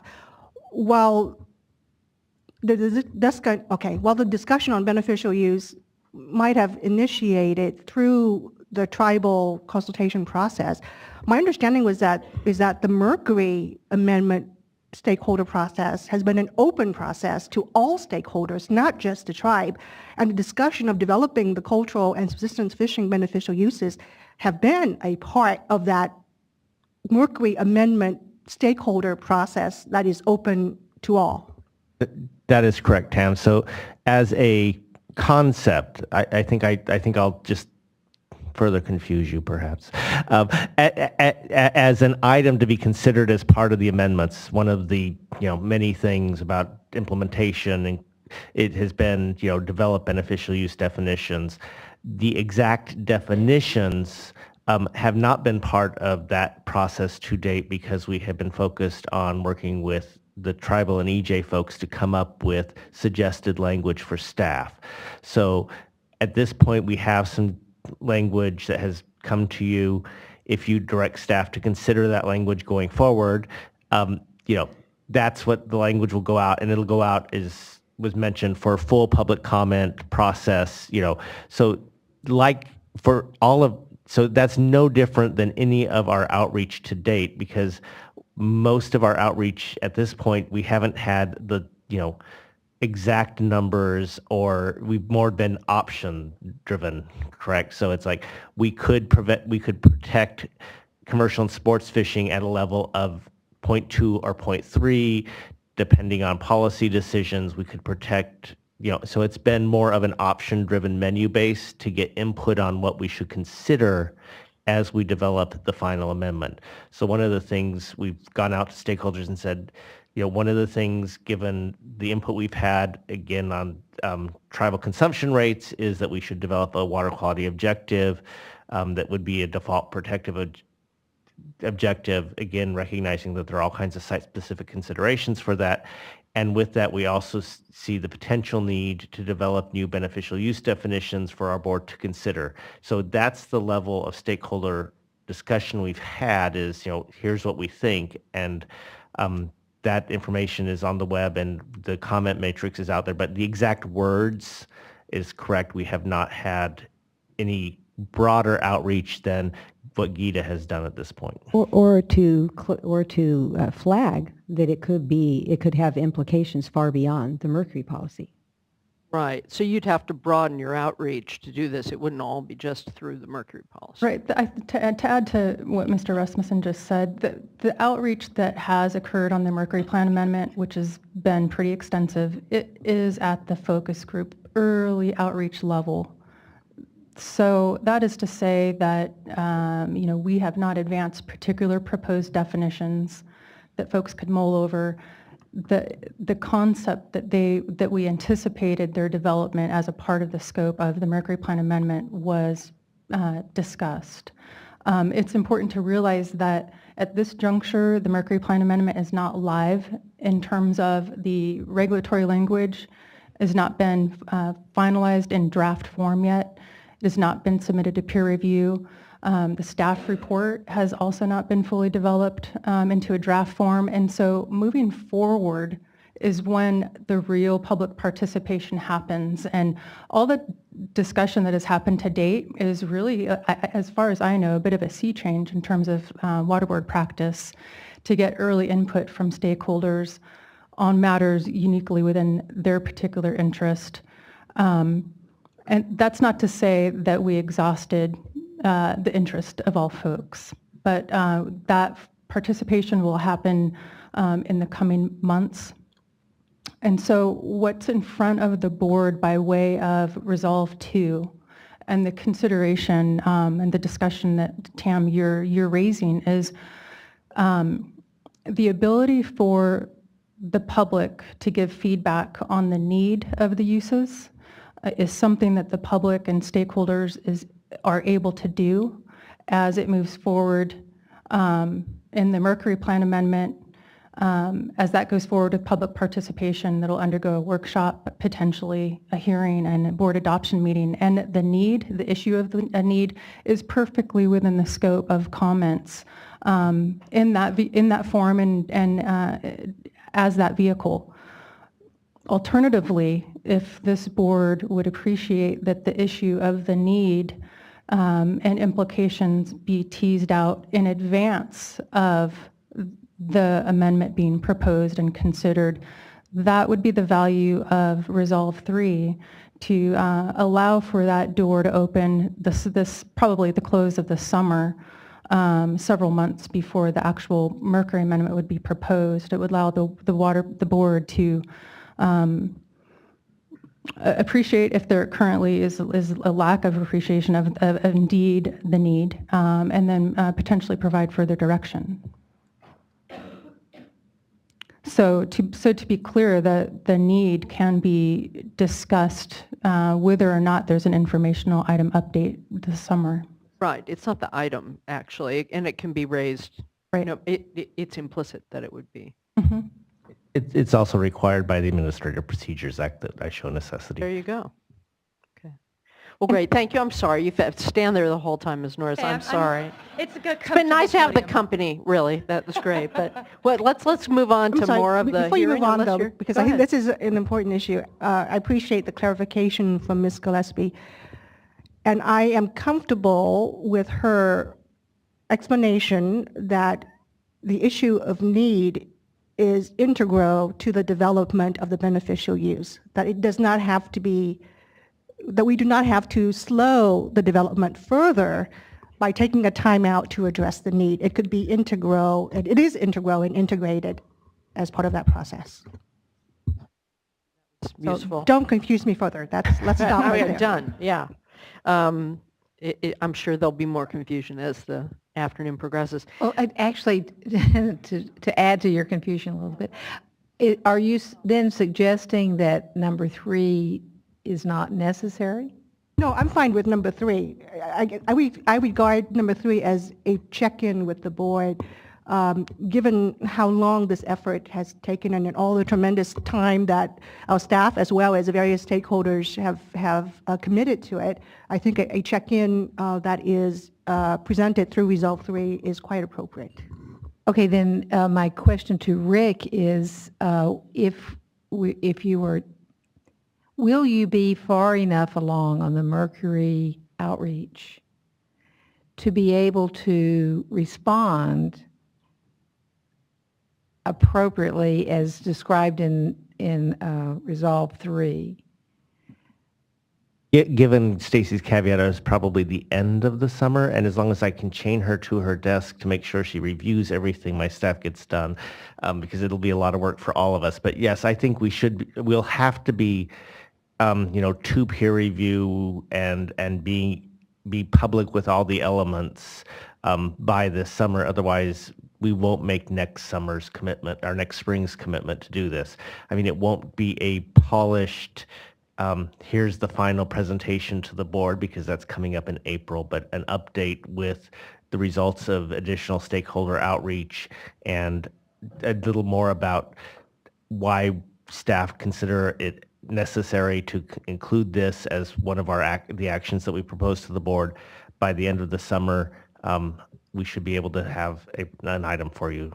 And Ms. Kapai can And I help was you just with going to public say, outreach. I was just going to say that with the all the Office other of Public stakeholder groups. Participation, yeah, Who weren't even list- interested in yes. the Mercury rule. Of course. Because we'll need more outreach on this than just the Mercury rule. Absolutely, and I was going to say I will lean heavily on Geeta, as I have been for this project. We've been working as a team, freeing up my staff to do additional technical work as well.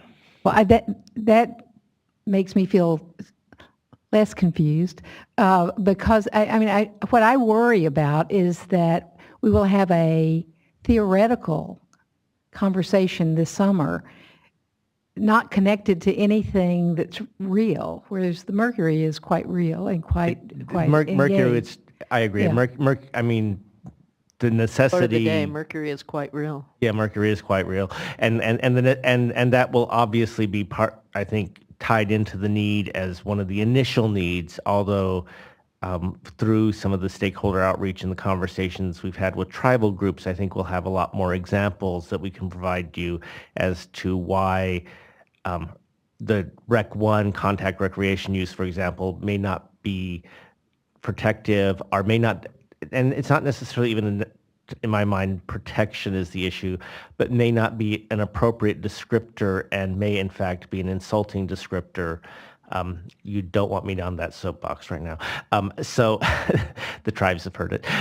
But the appropriateness of how one describes cultural and spiritual practices may not be captured in the current definitions. And I think that's part of the piece that we could provide in the summer as to some of the other components other than a consumption of fish as to why these definitions may be necessary to fully describe the beneficial uses with the water quality nexus. Another point is that, in Region 1, fish, it relates to the direct human health, and it's a direct human health and safety issue, whereas COM is primarily economic. So there's a distinction there. Hi, thank you for your patience. Now you get to stand at the podium, I'm sorry. Ms. Luscombe, followed by Susan Coram, followed by Conrad Fisher from the Klamath River Keeper. Thank you for joining us. I'm Emily Luscombe, and I'm the Environmental Director at Coyote Valley Band of Pomo Indians, and so we wanted to reiterate that we still support these beneficial uses as put forth in the resolutions that we've done. And I'm not going to go over everything that was already covered by Sherry Norris and by Sarah Ryan, because I do agree with the statements that they made, as well as your statement about, the fact that that really doesn't describe cultural and spiritual uses of the water. But there's also just a couple of other points that I wanted to hit on.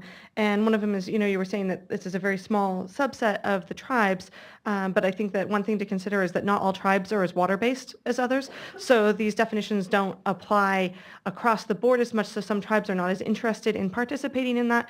and I've been to a lot of meetings regarding this and regarding the language, and there's been a lot of tribes that have participated, but the resolution process is different for different tribes, and so it's not always as easy for everyone, so sometimes it's easier for them to just put input or come to a meeting than to do a full-blown resolution. So it may not be representing all tribes, but it does represent more than the 10 tribes that were put there.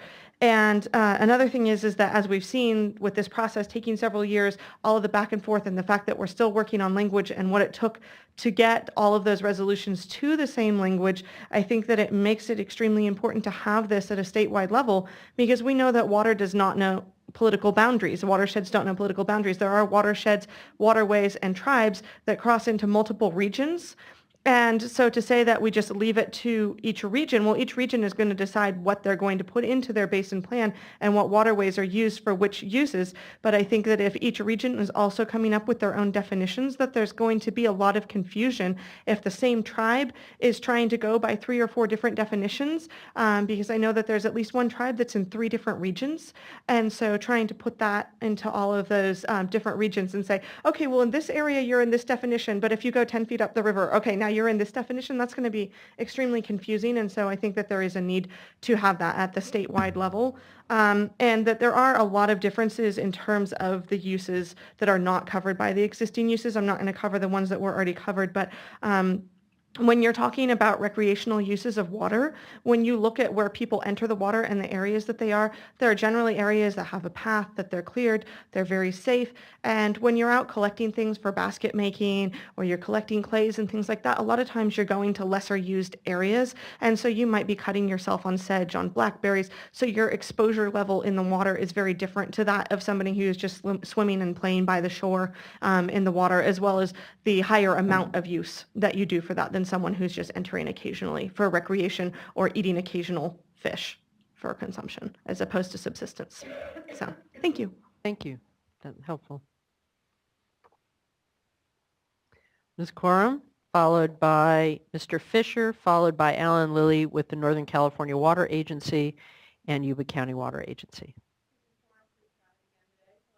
Good afternoon. Oh, am I taller? Am I tall or something, Tam? Okay, so I think that, I have helper again today.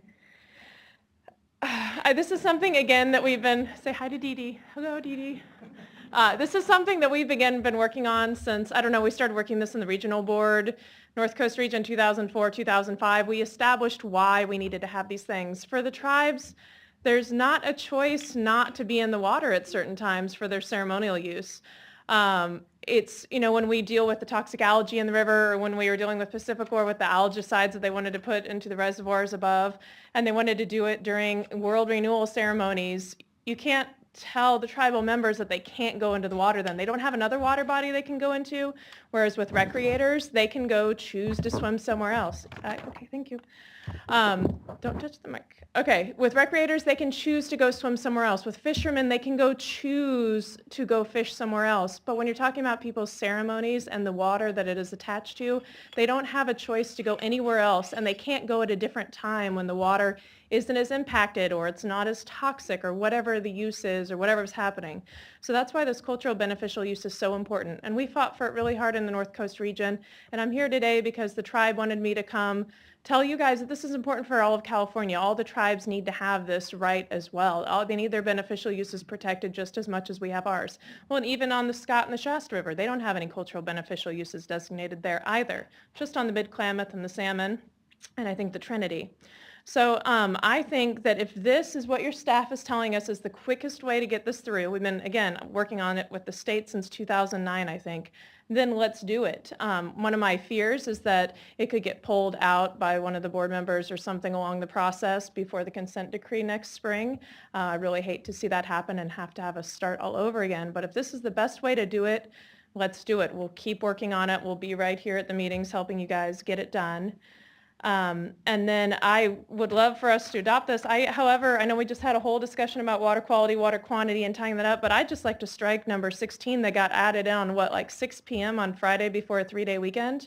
When we're talking about water quantity and separating it out there, water quality and quantity are tied together. And I hear there's reasons why. I talked to Sigma people about why you guys might have put that language in there, but I think it's become pretty clear with like Prop 1 and with the California Water Action Plan that you guys are supposed to be tying water quality and quantity together, not separating them out. So what's probably going to happen is when you adopt cultural beneficial uses, you might have to make sure there's actually water to protect, you know, some of those cultural beneficial uses. So I would like to see you guys adopt this resolution without number 16. And I'd like to get this process moving forward as quick as the mud will flow down the hill really, really slowly. So yeah, so anyway, thank you guys so much for today, and hopefully we can get this moving.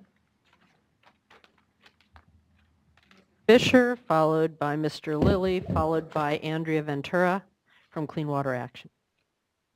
Thanks for all the progress that was made on this. Conrad with Klamath Riverkeeper. I remember when this first came up in the North Coast and I thought it was a pie-in-the-sky idea. I never would have thought it would have made it to the state, so thank you for your leadership on that. I just kind of want to address two issues. One is I would like you to adopt cultural beneficial uses for tribal subsistence fishing and cultural use and direct staff to do that. I'm not sure if there is now debate about that. In number 8, it seems like there were different interpretations of that. Have to speak with other stakeholders. Direct them to actually just do it, but we're attaching the language that we consulted with tribes in each. Okay. Fair is fair. We can't. So it seems settled. Okay. We can't just do it. Yeah, and as far as who has a say on that, I mean, a lot of people used water for a lot of different reasons, and I think tribes should be the ones to determine what these uses are. Other stakeholders should have input about their respective uses, but to oppose one designation for one use because it impacts yours, it maybe is not as valid. And I have also concerns about number 16. I think we made some progress, maybe adding Clean Water Act to that and not just exclusively having the beneficial uses apply to Port or Cologne. Yeah, I don't know if it's necessary, but if it makes you feel more comfortable, the beneficial use distinction that's just a legal distinction. That's just truth. They're two different things. Yeah, so I think the language as it stands now would exclude Clean Water Act and water quality implications. No, well, I mean, it's explicit. Beneficial uses applicable to water to the appropriate water right system are excluded. No, it says that they're distinct the use of the same term in both are different. That's all it's saying. They're different. You don't want to mush the two together. A lot of different ways to interpret all this. So yeah, I would just say whatever, if not striking 16, just make sure it is clear that the beneficial uses arrived at apply or fulfill the obligations of the Water Board under the Clean Water Act and Water Code. I mean, Water Code Section 1243 also has fish, wildlife, and recreation as beneficial uses. So, and in the interest of taxpayers, if you're going to come up with standards to comply with the beneficial use, why not address all of the laws that the State Board is required to comply with instead of one at a time? Yeah. So yeah, thank you for your leadership on this, and yeah. Thank you. Thanks for coming all the way down. Mr. Lilly, followed by Ms. Ventura, followed by Marissa Fierro. I think I'm reading that right, from Pitt River. Good afternoon, Chair Marcus, members of the board. I'm Alan Lilly, and I'm here this afternoon representing the Yuba County Water Agency and also pinch hitting for David Guy, representing the Northern California Water Association. He was here, but I had to go to another matter. Northern California Water Association submitted comments on February 11th. You've obviously read those, and I don't need to discuss them. Our primary concern was that while there may have been a detailed public process for the Mercury Amendment, there really was no detailed public process for this draft resolution, which is going to be considerably broader in scope and effect potentially than the Mercury Amendment. So we appreciate the fact that you've recognized that today. And we also had some concerns with the resolution as originally proposed, that there was some confusion between staff recommendations versus board actions. And exactly, it seemed to jump to some conclusions regarding the appropriateness of certain beneficial use categories. So we appreciate the February 12th edits. They did come in late in the afternoon, but we had 3 days over the weekend to read them. And we certainly support that the board include those in any final resolution because I think it does clarify exactly what we're talking about between what staff would do versus what board would do. I do have some proposed additional changes, which to the matters that we received on Friday afternoon, and I would like to circulate those if I may. It's just easier for me to give you a piece of paper with words rather than try to read them, and I have put 35 copies on the back table for members of the audience, so if I can, I don't know who I should give them to. And I think the board's heard this all before, but what you are about to receive is essentially what looks like a proposed change sheet, so a red line strikeout. And Mr. Lilly will have to go through and read them all into the record, but the paper copy is just so people can more readily follow along. And I certainly am fine with that process. It's just rather than having you all write my words, I thought if I gave them to you, it would be easier to follow. So, and there just are 4 changes or requested changes that we have here today. The first one is the title of the resolution. It did read directing staff to develop beneficial uses, and yet resolve paragraph 1 clearly states what the direction is to develop proposed beneficial use categories. So I am proposing to add or to have it read directing staff to develop proposed beneficial use categories pertaining to tribal traditional and cultural, tribal subsistence fishing, and subsistence fishing, just so it tracks what the resolution would actually do. The new recital 8 that we received in the February 8th draft talks about, we appreciate the clarifying language, which the second to last sentence says, as a result, even when new beneficial uses are designated for a water body, that does not necessarily mean additional restrictions on waste discharges will be necessary.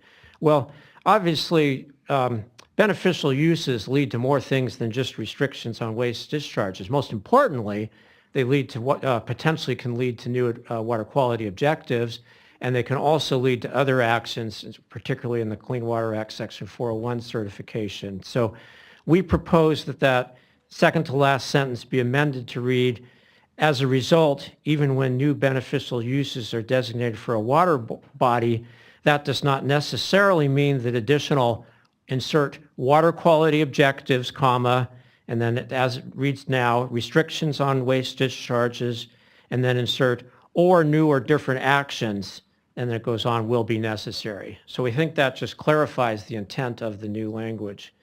The third change in resolve paragraph 2 simply proposes, it refers to the aforementioned beneficial use categories, and again, as just to make it consistent with paragraph 1, we propose or request inserting the word propose. So it says when developing the aforementioned proposed beneficial use categories. And again, this is the clear distinction. This is what staff is going to propose. Obviously, the board makes the final decision. Finally, in the new resolve paragraph 3 in the new draft, we have a couple of changes requested. It reads, directs State Water Board staff to utilize the applicable public participation process when developing the beneficial use categories. And again, we request inserting proposed beneficial use categories because that's what staff is going to do.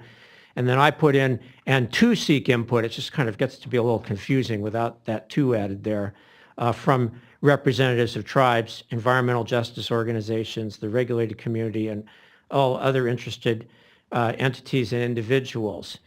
And then the next sentence, just, I think this may be a casualty of late Friday afternoon drafting. It said, or says now, upon receiving substantial public participation and input from interested persons, the board further directs staffs. And that's actually kind of mixing the modifiers there, because it's not the board that's going to receive the substantial public participation. It's going to be staff. So I think it's just not accurate the way it reads now. So we propose deleting that clause and having that sentence instead read, the board further directs staff, comma, and then insert, after completing this public participation process, comma, and then it would say to bring an item was there before, to the board would be inserted, just so it's, again, clear what staff is doing and what the board is doing. So then finally, there has been some discussion today about the new recital 16 and addition of the words Clean Water Act. And that, at first blush, that sounds innocuous, but I'm concerned that there may be some confusion because Clean Water Act includes a lot of things that are broader than Port or Cologne. Of course, the State Water Board implements the Clean Water Act provisions regarding water quality objectives through Port or Cologne, but obviously the Clean Water Act also includes Section 401, which we care about in a lot of other forums. So I think, Ms. Marcus, you previously said the point, or somebody, maybe it was somebody from staff, said the board implements Port or Cologne. By statute, that effectively implements parts of the Clean Water Act, but I'm just concerned that by adding Clean Water Act there, you may create more confusion rather than solving a problem. So with that, those are my comments, and I'll be glad to answer any questions. I think these comments just clarify editing. These are just editing that clarify things we said, so thank you. We'll see if other people have a different view or what you all think. But. Yeah, if I may, at this time, I think the proposed edits are acceptable to staff, except the one in the Resolve 3 clause on page 3.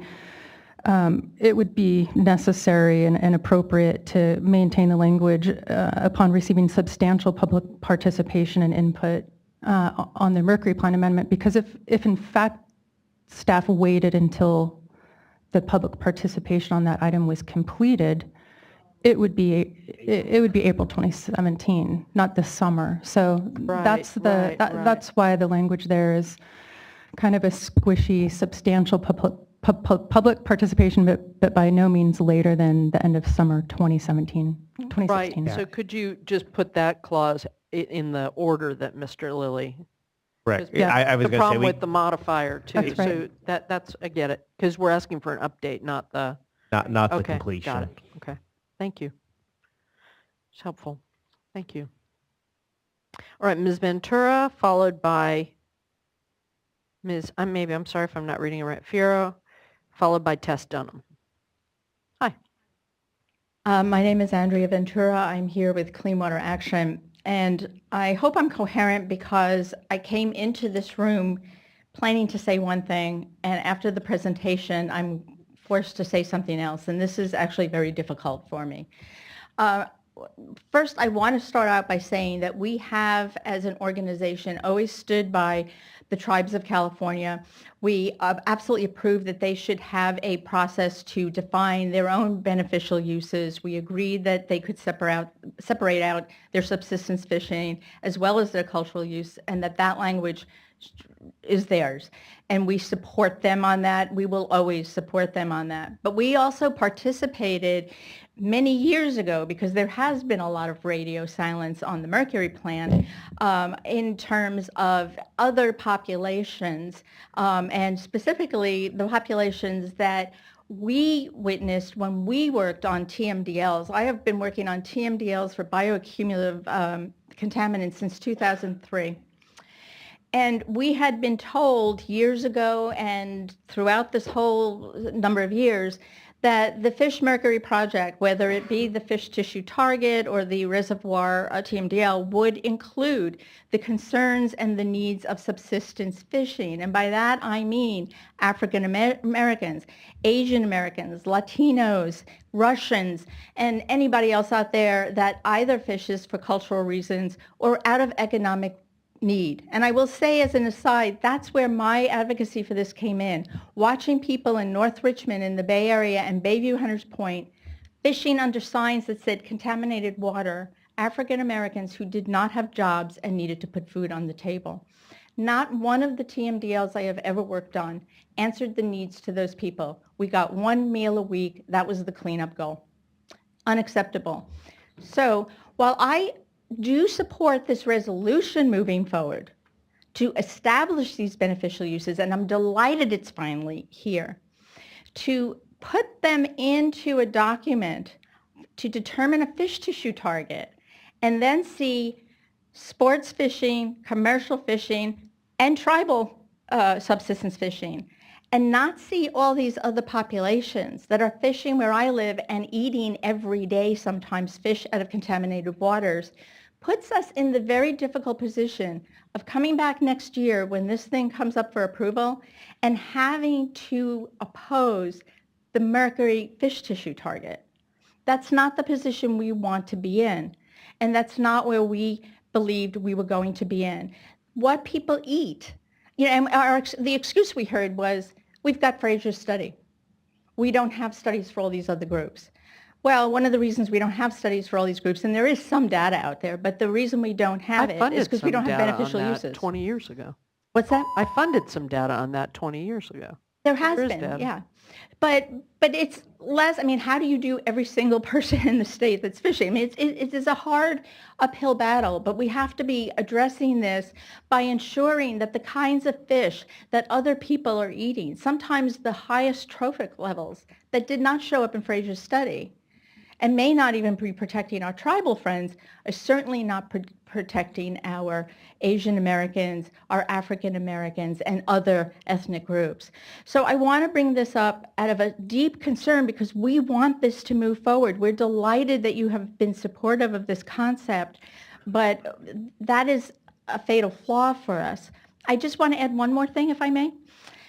We also support what Sherry Norris said about including and being explicit that we include reference to the Clean Water Act. And I may be incorrect here, but when I sought legal advice, I was told it is because, and if I'm wrong, I would love clarity on this, that the Clean Water Act gives us public enforcement. There can be civil suits, that the Port of Cologne Act does not. And if I'm wrong about that, that's great, but it would be great to have that clarified.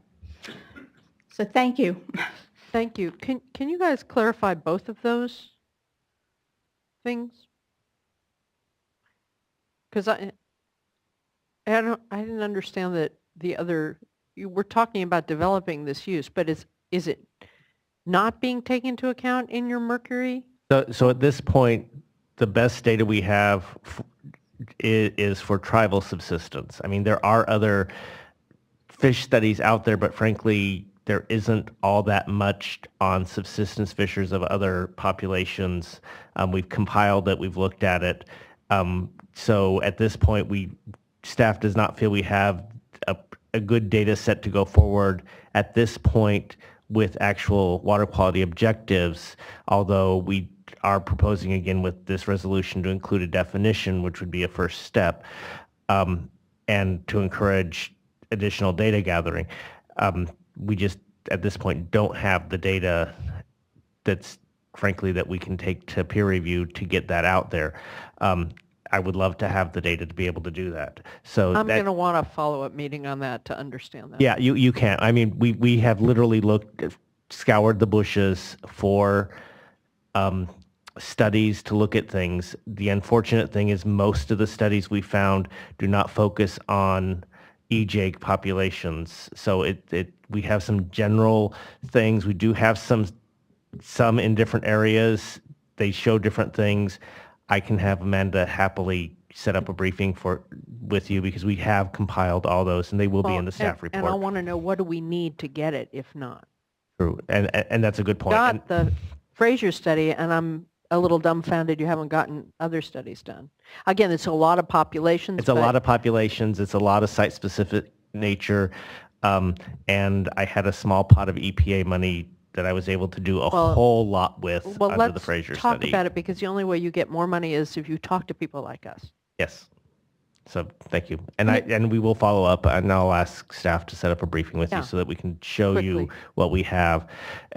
There is a paucity of data out there, and that has been a problem, and I do wish we had more. All right. How about the Clean Water Act question? Because now I'm confused. Before you move off No, that. no, I'm sorry. Yes. Sure, go ahead. In addition to following up with us, I would request that be included in our update that is provided no later than the summer of 2016, that actually be part of the Sure, we can do. We've compiled it for the staff report, so that should be no problem at all. And I think something else that should be kept in mind, though not altogether satisfying, I'm sure, to Ms. Ventura, is that although the Mercury Plan Amendment currently is developing fish tissue objectives for mercury for tribal consumption of fish, that doesn't necessarily speak to the populations and the types of fish eaten that she's advocating here for today. The water quality objectives, the numeric water quality objectives for CALM, it can be seen and in fact is a real first step measure that will be implemented. That the same implementation in any event would be part and parcel to obtaining any more restrictive objectives that would be developed unique to tribal subsistence, to subsistence fishing at all. So there's that. The other piece with respect to the extent that these beneficial use definitions implicate the Clean Water Act as well as Port Cologne. Certainly, the Clean Water Act is large and encompasses many things other than the standards development. And so we could limit the reference to the standards development portion of the Clean Water Act. I know that it begins at Title 33, Section 1251, but I don't know where that, I don't know the stopping point. And Mr. I would Lawfer not want to limit us today. Yeah, okay.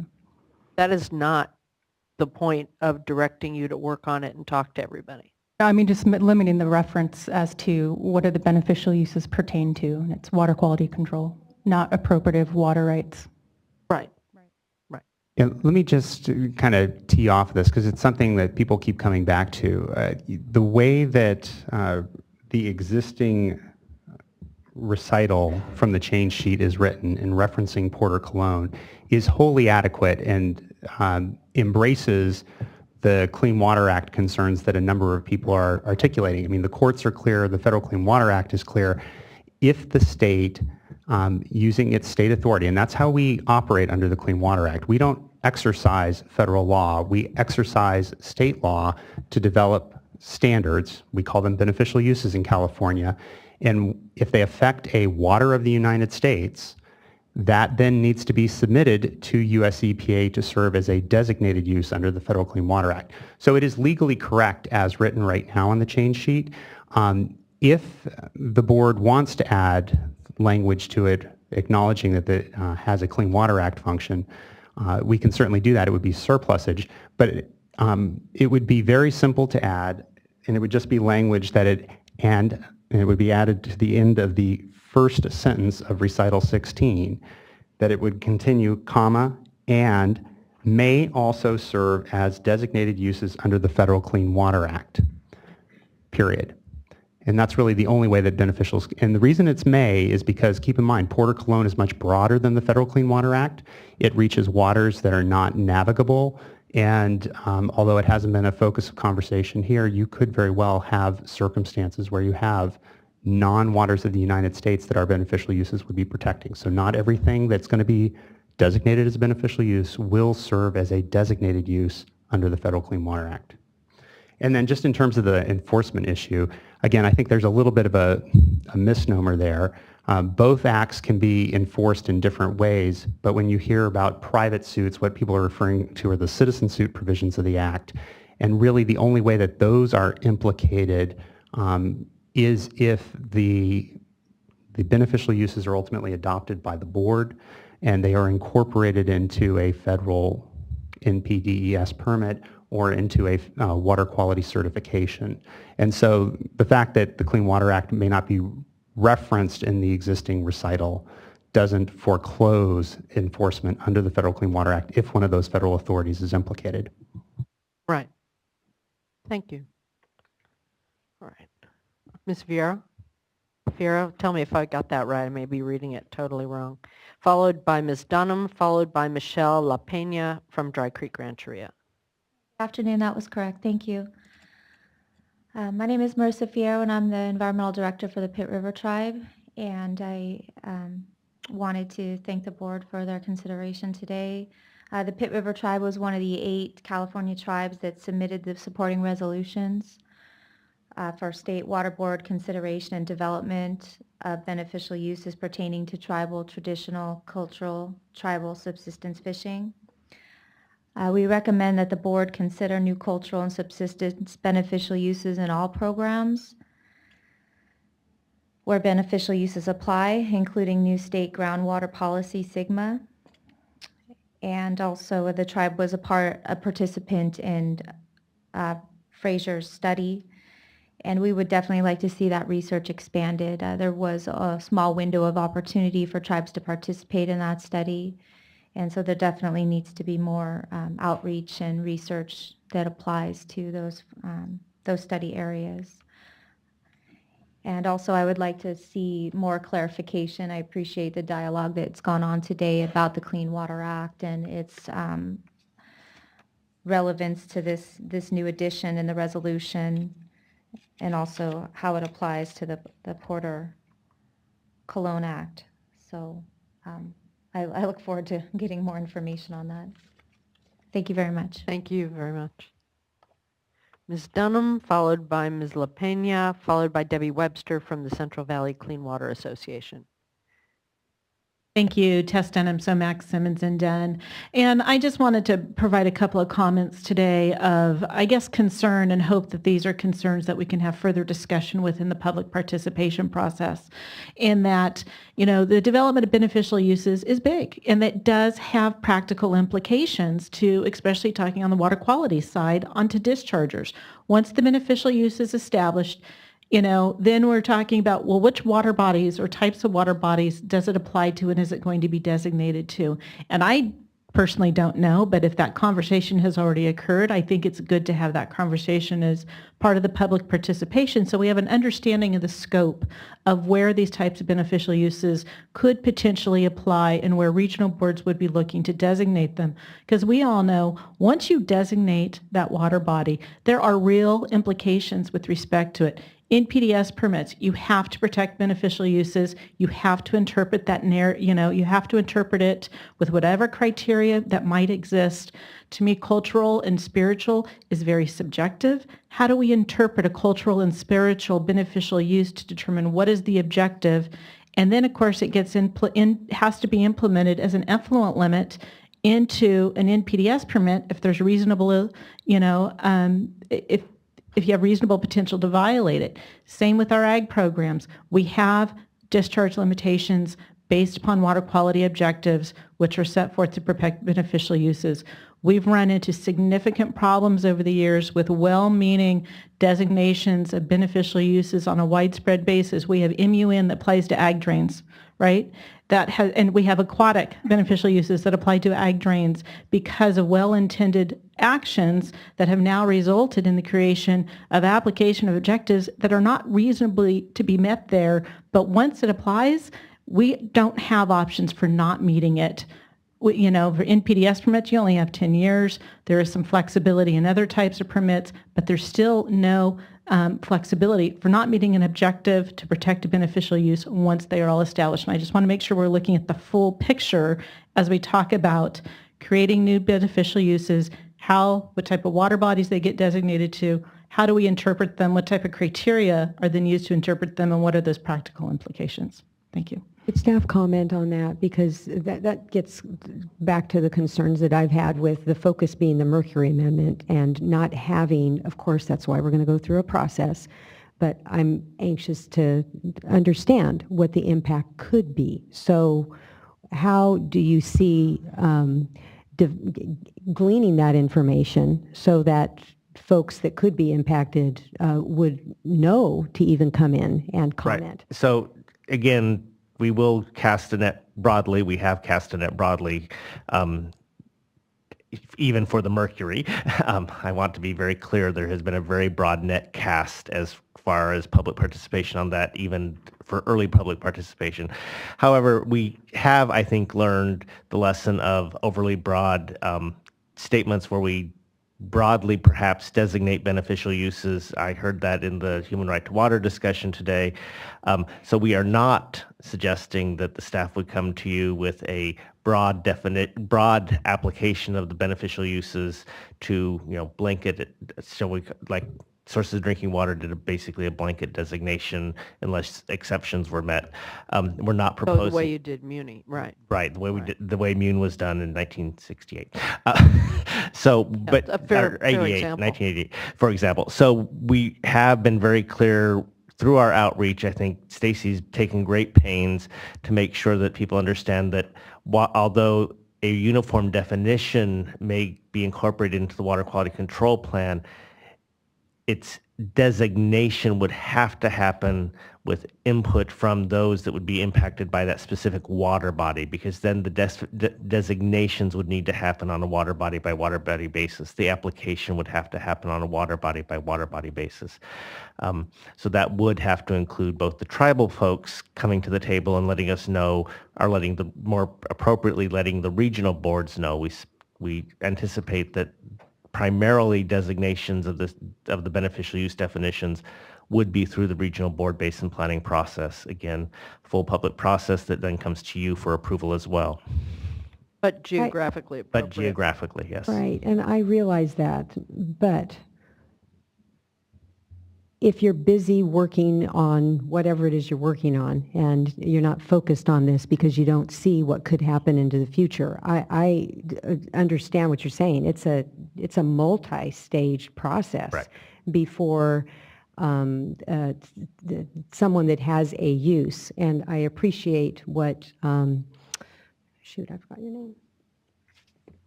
I appreciate what one of the commenters said earlier, that it shouldn't be an issue of picking and choosing a use for those that say they ought to have a use already. So I understand that.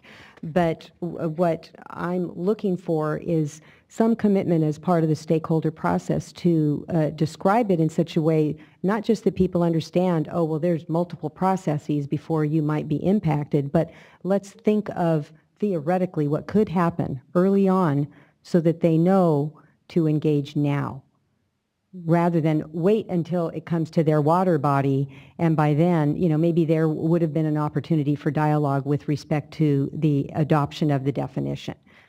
We will continue with broad public outreach, and we will try to make sure that our outreach materials are appropriately described to catch people's attention.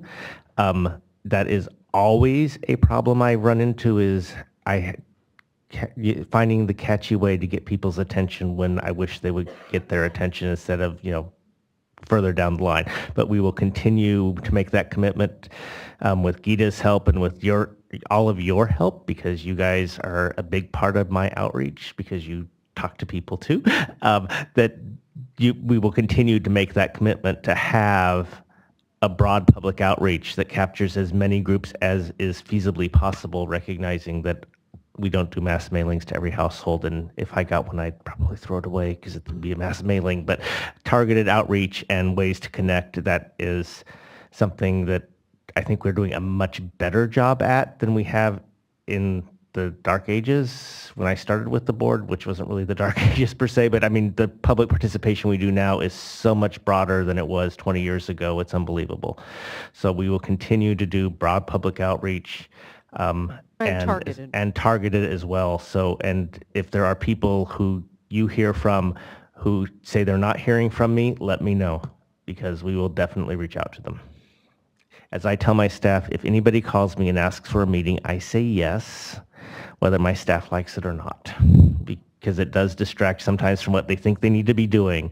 But an important part of my job is saying yes when people call and want to discuss what's going on.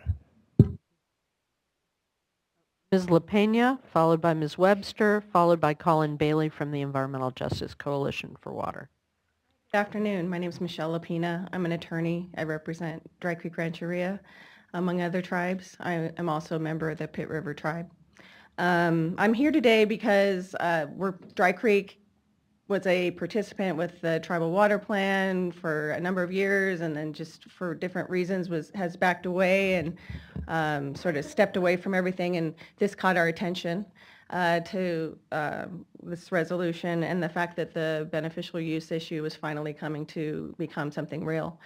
And I want to just lend kind of a voice of reason, because I know whenever tribal issues come up and we make it really complicated, I think there's just a lot of irrational fear that becomes tied to a proposal that has to do with Indian people.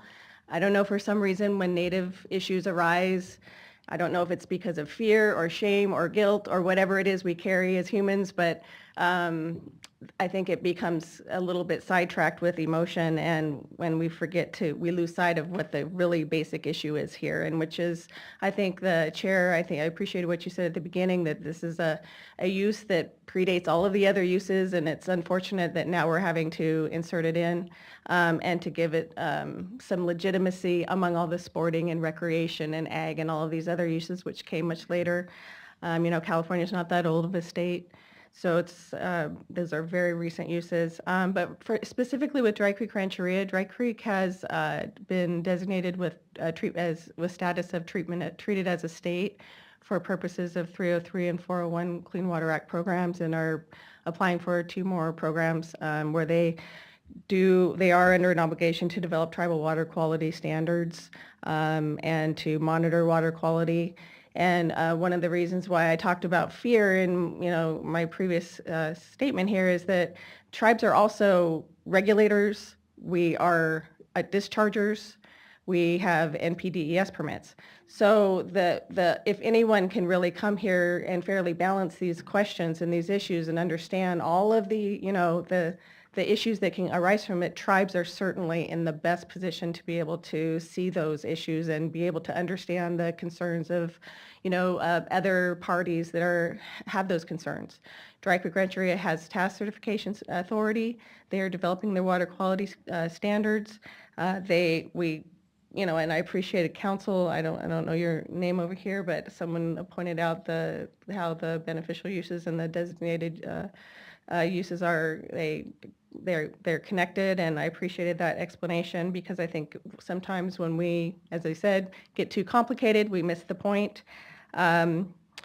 But so for Dry Creek's situation, they have an NPDES permit. They are a discharger. But at the same time, they are restoring their habitat and their watersheds for their traditional cultural uses, and to be a partner in the community and with the water district, with Sonoma County Water District. And we want to be able to bring federal dollars to the table to participate with the county water board and to join together to develop water quality for the whole community. This isn't just specifically for the traditional gatherers and for the fishers, but it's for everybody, because what benefits us really does benefit everyone else.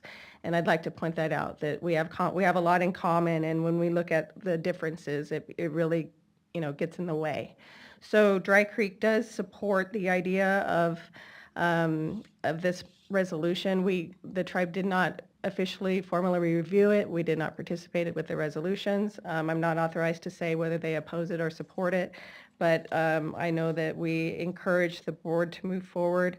And with regard to the amendments that came late, and I just looked at them here today, the Port of Cologne Clean Water Act issue, I feel like it's resolved if you just took out the 16, if you just didn't include it at all, because I think it's inherent in the authority of this board that you cannot change the law by designating these beneficial uses. The law is the law, and this simple resolution is not going to change the Port of Cologne or the Clean Water Act. Those rules and laws are there. Thank you. Great, thank you. Helpful. Should consider that, actually. Ms. Webster, followed by Mr. Bailey, followed by, I think it says Lisa Voigt from Sac Regional County Sanitation District. Webster Central Valley Clean Water Association. And I appreciate the discussion that's happened today, and have been part of one of the stakeholders, including the focus sessions on behalf of POTWs. I will say, though, that this resolution is different, and would like to just kind of support, first of all, I better back up. This is the time I'm supposed to support NACWA's changes, not last time. So excuse me for not doing that one on the right one. But there is differences, and I think the need to understand that and to get engaged in that is really important. So let me tell you a little bit and give you a little bit of background. CTR, which directly affects POTWs, in fact, one of the only ones that they're really implementing it with, considered tribal uses and considered sensitive populations as it developed the CTR criteria. In the Delta method, yeah, if I'm like, Tam, you're looking at me, but if you look at the preamble and the background to it, it's in there. Delta methyl mercury, we did the same. And as we were talking with State Water Board staff, that same discussion has come up in developing these objectives. So it's not been ignored. What's been talked about today and where things have gone seems a whole lot bigger and quite honestly a little bit different. And so we really encourage a stakeholder process as part of that. I would say that if this process isn't fully vetted, I know that there's a time deadline on the mercury objective, and so we want to get this right. This could be a really big thing depending upon how it goes and what happens. And so I'm not saying don't use it, but I'm saying you're going to need to go much further beyond mercury. You're going to need to talk about how this might be implemented, what it means, get that conversation going between different stakeholders, because it all comes in. It all comes together. And finally, as we look at Porter Cologne and we look at the 13,000 provisions, it always talks about that the water board should regulate water to the highest water quality. I think I want to say attainable, but possible attainable, considering all different, and that's reasonable, considering all different factors, those good and those bad factors and all that. We think that the system has that and allows you to look at tribal uses with that or these other sensitive uses with that. So I know I need a better understanding for the need and appreciate some of the conversation there and really need a better understanding as to what this is going to mean. So thank you. Bailey, followed by Ms. Voigt.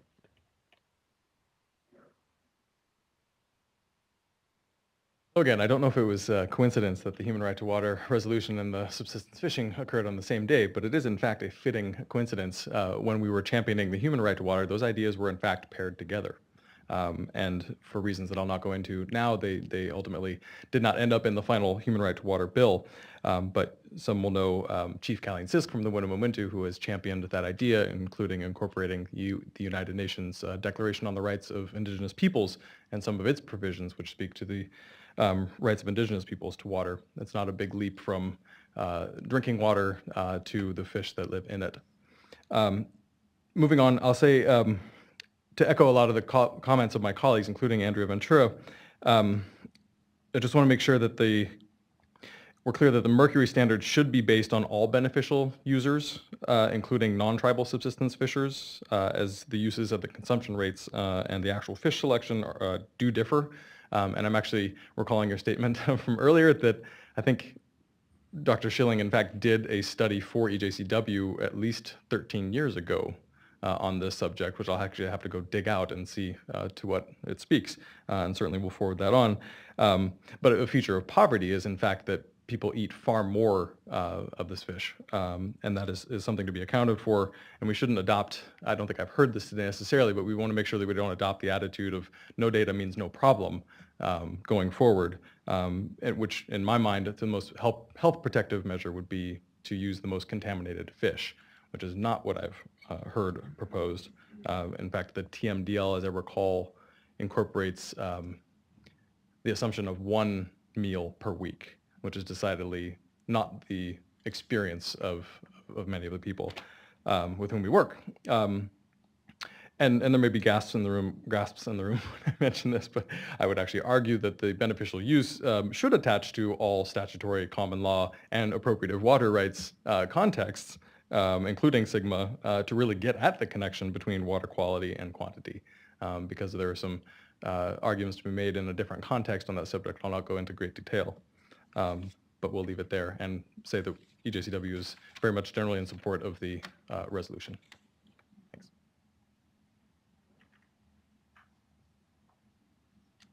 Good afternoon. Lisa Voigt with Sacramento Regional County Sanitation District. I'm a civil engineer. And I've been involved in a lot of the focused stakeholder work groups with Rick and Amanda, and also Patrick Morris from the Central Valley Water Board. So I'm engaged on behalf of Regional SAN as a POTW. So I do understand that there's an importance to a lot of members of our audience today and a lot of users in the state for the beneficial uses that are being considered for proposal. And I also understand the need for expediency and that it's linked to the mercury control program. But I'd also appreciate the board's understanding and many comments that you guys have had regarding far-reaching implications of these beneficial uses and the fact that they may need to be considered much more far-reaching than just the Mercury program. The new uses affect waters that are not necessarily mercury impaired, but many, many other waters. And one of the other speakers mentioned the potential for groundwater implications. I have concern that the outreach and the stakeholder participation will be. Another speaker said, let me say this first, another speaker said that a lot of people use water for a lot of different reasons, and I thought that that was very well stated and very important to this issue. So we need to ensure that there's a very comprehensive outreach, not just to the Mercury programs, but also to other users, and I think that it really needs to be thought out. These beneficial uses have really, really far-reaching implications. In the Mercury Control Program, one of my concerns is that it's been represented that the statewide program won't supersede regional or local programs. And now I'm worried about that in the context of these new beneficial uses. So we would need to have that reassurance, and that really needs to be well thought out. It needs to be evaluated fully. And the statewide Mercury effort, it's a large, very comprehensive, very inclusive effort. We have the reservoirs and the tributaries. The beneficial use is also a very wide, very comprehensive issue, and it needs to be appropriately vetted in the appropriate forum. I'm not so sure that the Mercury program is the appropriate forum to do that concurrent stakeholder outreach. We need to ensure that the proper framework is there to consider the beneficial uses. Again, I'm not sure that the Mercury program will offer that proper framework. I think that it might be set up a little bit differently. I think that we need to also make sure that the timelines for the programs are evaluated. We have the Mercury framework, we have the Mercury stakeholders, and I'm sure that Rick and his staff will do a fantastic job at trying to identify stakeholders, but I think we need to take a step back and just again understand that it's much more comprehensive. And if it is included in the Mercury program, maybe we need to reevaluate the framework and the timeline, because we are on a very tight timeline to do these other comprehensive Mercury programs. So that's all. Thank you. All right, that concludes our public comments, which were helpful and illuminating. I want to turn to my colleagues if there's anything else, and then I want to turn back to the team, including you, Michael, for what you heard of the changes that were proposed that that we may take. And I also hope you're thinking about whether adding item 16 helps more than it confuses. And that's entirely possible as well. I mean, water rights is what it is. Water quality law is what it is. Does it need to be in the resolution? If you think it's helpful, I'm open to that. If you think it's not, I'm open to that. Either way, it doesn't change what the law is. So, comment on that, on 16. 16 is important to me because I think it's important for us to say, I understand that staff is focused on water quality and Porter Cologne, but it's important to say to the broad stakeholder community that that is what we're looking at and not beyond. I would just, particularly after the last commenter, every water body that is going, every water body is going to have to consider whether or not to include something like this in its beneficial uses. This would be at the regional level or at the state level. And so because Mercury is in front of us now, and we have a process set up, you will have to include it too. And it's an opportunity to look I hate to say practice, but it's an opportunity to seriously consider how this will be done in other contexts. We don't. This is relatively new, as many people have said. And so I think from a work in terms of work management, we need to use the mercury process to move down this path. And I honestly don't, I think if we wait or try to pile on a broader process that's not tied to some specific issue or some specific geographic area, it will be years and years and years. We haven't even started to think about the number of years it will take to get something done, because it just simply won't rise to the top as it should. And mercury is the perfect place to get started, in my opinion. But it does add a little more work. It does Go add broader than mercury. not nearly as much as if you had a Separately. separate process. And then we'll be able to judge it with the that's why the update is important. Anything that's helpful? I'm currently unconfused, and I like to stay that way, so. Is that a word? Are you confused or just unconfused? Yes. With the, Only if it won't. well, I'm with the caveat that I might Be add confused or confusion. unconfused, it's okay. I just want to throw out something that's probably obvious, but even if we decided to go forward with a larger separate issue for beneficial uses of tribal subsistence and tribal cultural and subsistence fishing, we would have to address that in the Mercury project also, because it doesn't make any sense to move forward with any Mercury objectives without dealing with that issue. So it's not a question of doing one or the other. We either are doing, we have to do it there, and once we have described a beneficial use that is available, it is now available, and so it's not really a good comparison to make.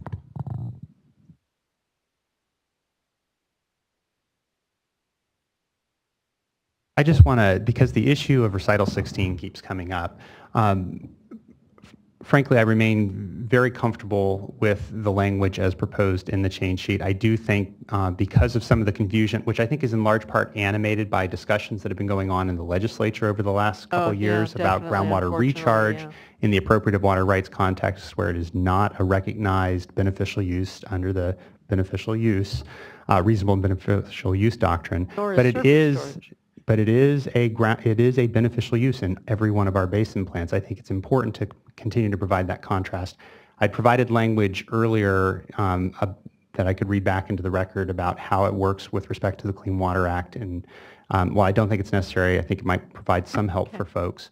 But I do want to, there's been another false distinction that's kind of run throughout a lot of the comments today, which is that somehow this creates an artificial water quality versus quantity divide. And as Board Member D'Adamo pointed out earlier, there will be knock-on effects potentially in the water quality certification process, because this, if the board completes its public process, completes the entire beneficial use designation process, and ends up with these in basin plans, water quality certifications, which include hydroelectric projects, have to be certified to meet water quality standards, which this could potentially in the future become. And the other thing is, just because it's not a beneficial use for purposes of the appropriative water rights doctrine, the board has to consider basin plans when granting water rights permits and issuing licenses. So it's not as if this recital creates an arbitrary firewall between quantity and quality. The legislature has already broken down that wall in 1967 when it combined those responsibilities with the board. This is simply a declaration that the beneficial use will exist for purposes of Division 7 of the Water Code, that will be carried out through the Federal Clean Water Act where appropriate, but this is not creating a new beneficial use for purposes of appropriating water rights. When you take that, when you take that in conjunction with the language that NACWA proposed on Title 8, I think that helps to appropriately flag the issue for stakeholders that might be concerned about 401 process. And then the other thing, and I haven't had a chance to confer with staff, but you, I believe, primarily, Board Chair Marcus, based on some comments, were concerned about the implication of Recital 8, where we try to go through the effort of articulating that there are multiple beneficial uses, and at different points in times, one may have a more protective water quality objective that has the benefit of protecting other uses. I do have a sentence that could be added to that to reflect the converse, that if existing uses are not adequately protective of a newly proposed use, the board may have to adopt water quality objectives for it. This was a concern you had voiced. I can certainly read that into the record for the consideration by the board. Okay. So this would essentially be a new sentence at the end of Recital 8 as it was proposed on the change sheet. And again, this is solely to capture the converse idea when existing uses, which in their water quality objectives are not sufficiently protective of a new use. And so that sentence would simply read, in instances where water quality objectives for existing beneficial uses are not protective of newly added beneficial uses, comma, new water quality objectives may need to be developed, period. And that's a reflection of what Mr. Rasmussen said earlier, and it's a reflection of what the law is. The reason it is stated as a may is because that doesn't necessarily mean in all instances that a water quality objective would actually have to be established. The boards could protect in other ways. It's conservative drafting. Proposing in addition. Yes, this would be a new sentence added at the tail end of Recital 8 as it was in the change sheet. And then for clarity on the record, I had earlier read in language for Recital 16, which was also on the change sheet, but the new language to add to it would be at the end of the first sentence. That first sentence reads, the beneficial uses that the State Water Board would consider at the end of the public process contemplated by this resolution are for purposes of the Porter-Cologne Act, and then insert, comma, and may also serve as designated uses under the Federal Clean Water Act.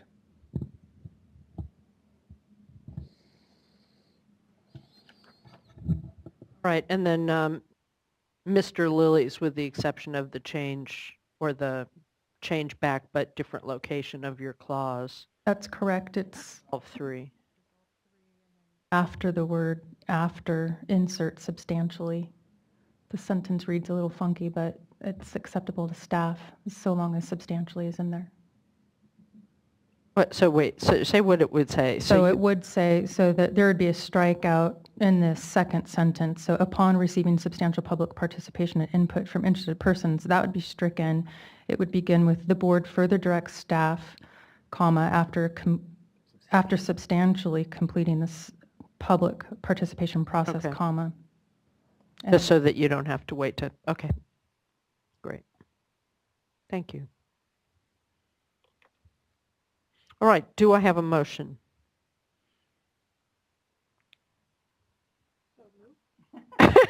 So moved with the change sheets and with other changes recently read into the record. Do I have a second? Second. All in favor? Aye. Okay, it carries. Thank you all for your work, and this is just the beginning. There will be more conversation and more work to be done. Thank you all very much. Thanks for being light on your feet, too. Board member reports. Anyone have one? Oh, you did. That was pretty clever. I don't. I'm sure I could, but I don't think there's anything huge. It's more of the same. And then, all right, with that, let's move on to the executive director's report. Well, Substantial as per usual, Mr. Yes, I'll Howard. keep it to my usual brief report. There's a written executive director's report, and I don't have anything to add to it. The only thing I would mention that's interesting is that there's just, it's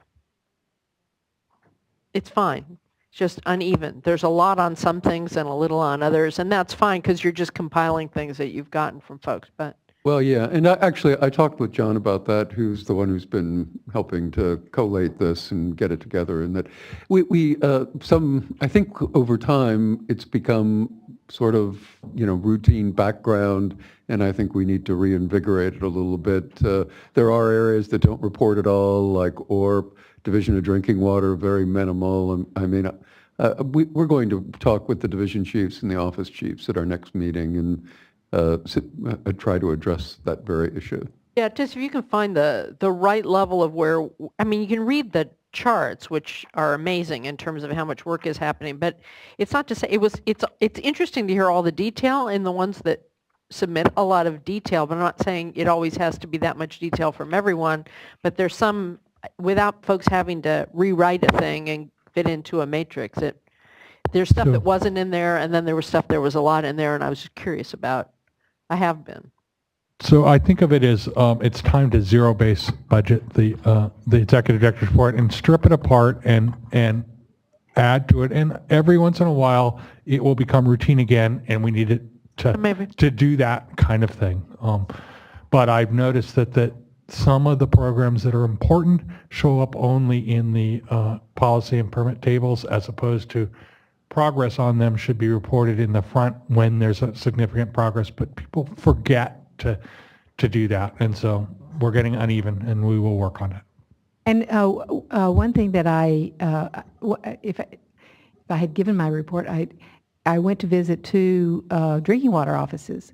And they were terribly curious about what we do. And so I referred them to this report where they are very weakly represented. And so it would be good, particularly if others are going to use this report to get a sense of what's going on beyond their own particular area. Okay, since we're all weighing in, less is more, I think, for the ones that are really long. And if you included it last month, assume that we already got that information, because sometimes it's repetitive, or unless it's really important and they need to say it twice, but then that's it. I agree completely. Some of these are much longer than they need to be. And then you have a tendency, if there's not enough time, to zoom through it, and then I worry about what I missed. It was truly new information.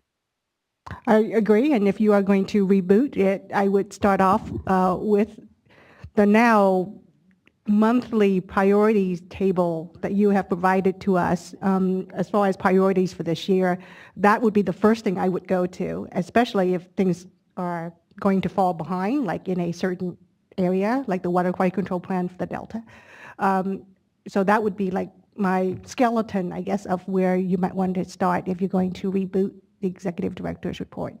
Having said that, though, since Steve is not here, I wanted to thank you for following up. Barbara Evoy is no longer here, but following up on the meeting that we had on 401 CERT and providing some updates on the status of some of the key 401 certification applications that are in process.